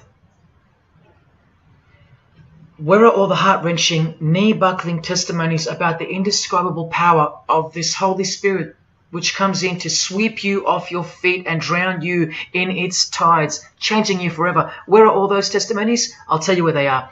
In the Christian column. That's where. Oh yeah, you'll get them here and there in every genre, but Christian testimonies simply outclips the rest. Where are all the life-changing, electrifying Hindu testimonies? The Muslim testimonies? A Muslim, Buddhist, or a Jew on the street corner, or from the proverbial rooftops, shouting the truth for all to hear, no matter the cost, because they love us that much, because he loves us that much? Where are they? And Freemason testimonies? Have you even heard of one of those? Satanic testimonies? You ever heard of one of those? A Freemason on his knees, sobbing from joy because of the overwhelming knowledge that Lucifer loves him? No Mason or Satanist has ever done or heard of such a thing. But the biggest cult in size is the cult of society. Where do you think the word culture comes from? And the TV, the doctors, the idols, the PhDs, the scientists, they are the priests of the cult of society. You atheists think you don't live in a religious world of your own, filled with daily rituals and daily worship? Even your beliefs require faith in what your priests teach you. Evolution, no proof. Age of the earth, no proof. Distance of the sun, all faith-based on what you are told by strangers. You can see the rings of Saturn with your telescopes, but you can't see the buggy on the moon that was left behind in 1969, yet you still believe, because you have faith. Don't you worry, no matter who you are, you live in a religious world, because life is religion. And if you're still in the "I'm not religious" category, think again. You all worship something or someone, and your religion is futile. But for you, for the one, whoever you are, remember the advantage that evil has over good. A little good doesn't destroy evil, but a little bit of evil destroys all good. See this glass of water? One single drop of poison is enough to render the whole lot useless or deadly. That means that 99% of the goodness and purity of that water amounts to nothing, all because of one single drop. The whole glass is evil. And so it is with the human soul. You better believe it. Does anyone go out with a stain on their face or on their shirt? You think the soul can't be stained? Think about it. Just one lie makes you a liar. So you can't go where life is, stained with death? Now, in case someone thinks I'm playing the high and mighty role, I tell you this. I used to be a liar. I used to be a pervert. I used to be a drunkard. I used to smoke all kinds of poison. I used to have angry outbursts, use a filthy mouth, indulge in filthy humor. I used to. Past tense. But no more. He finally summoned me. He called my name for the last time. He took my dog, then my music. He took my band, broke it all, and broke me, flooded me clean. He sent for me. He woke me up from a deep sleep. on a high-speed midnight highway with a whisper, an actual whisper in my ear, and only meters between me and a concrete wall with my name on it, because he knew I had it in me. I had it in me to lay it all down, risk everything, so I can take a stand for him, for the Gospels, and for you. Well, this is me taking a stand. Brothers and sisters, I did all this for just one person, and I'll be hated and mocked and worse maybe, so that that one, whoever you may be, will wage war on sin and believe. Don't let even one drop in. No matter what the distractions this evil world may place in your path, in order to bury itself and its poison in your heart, where it will take root and overpower the 99% goodness in you. Just like only a few find success in this world, even fewer will find the kingdom. It's far more difficult than winning X Factor, or making $1 billion, or reaching a 33rd degree of a secret society. It's as difficult as loving your greatest enemy. And that's just about impossible. But if you can figure out how to do that, then you've found the road to life. And I hope to see you soon. God love. Jesus wins.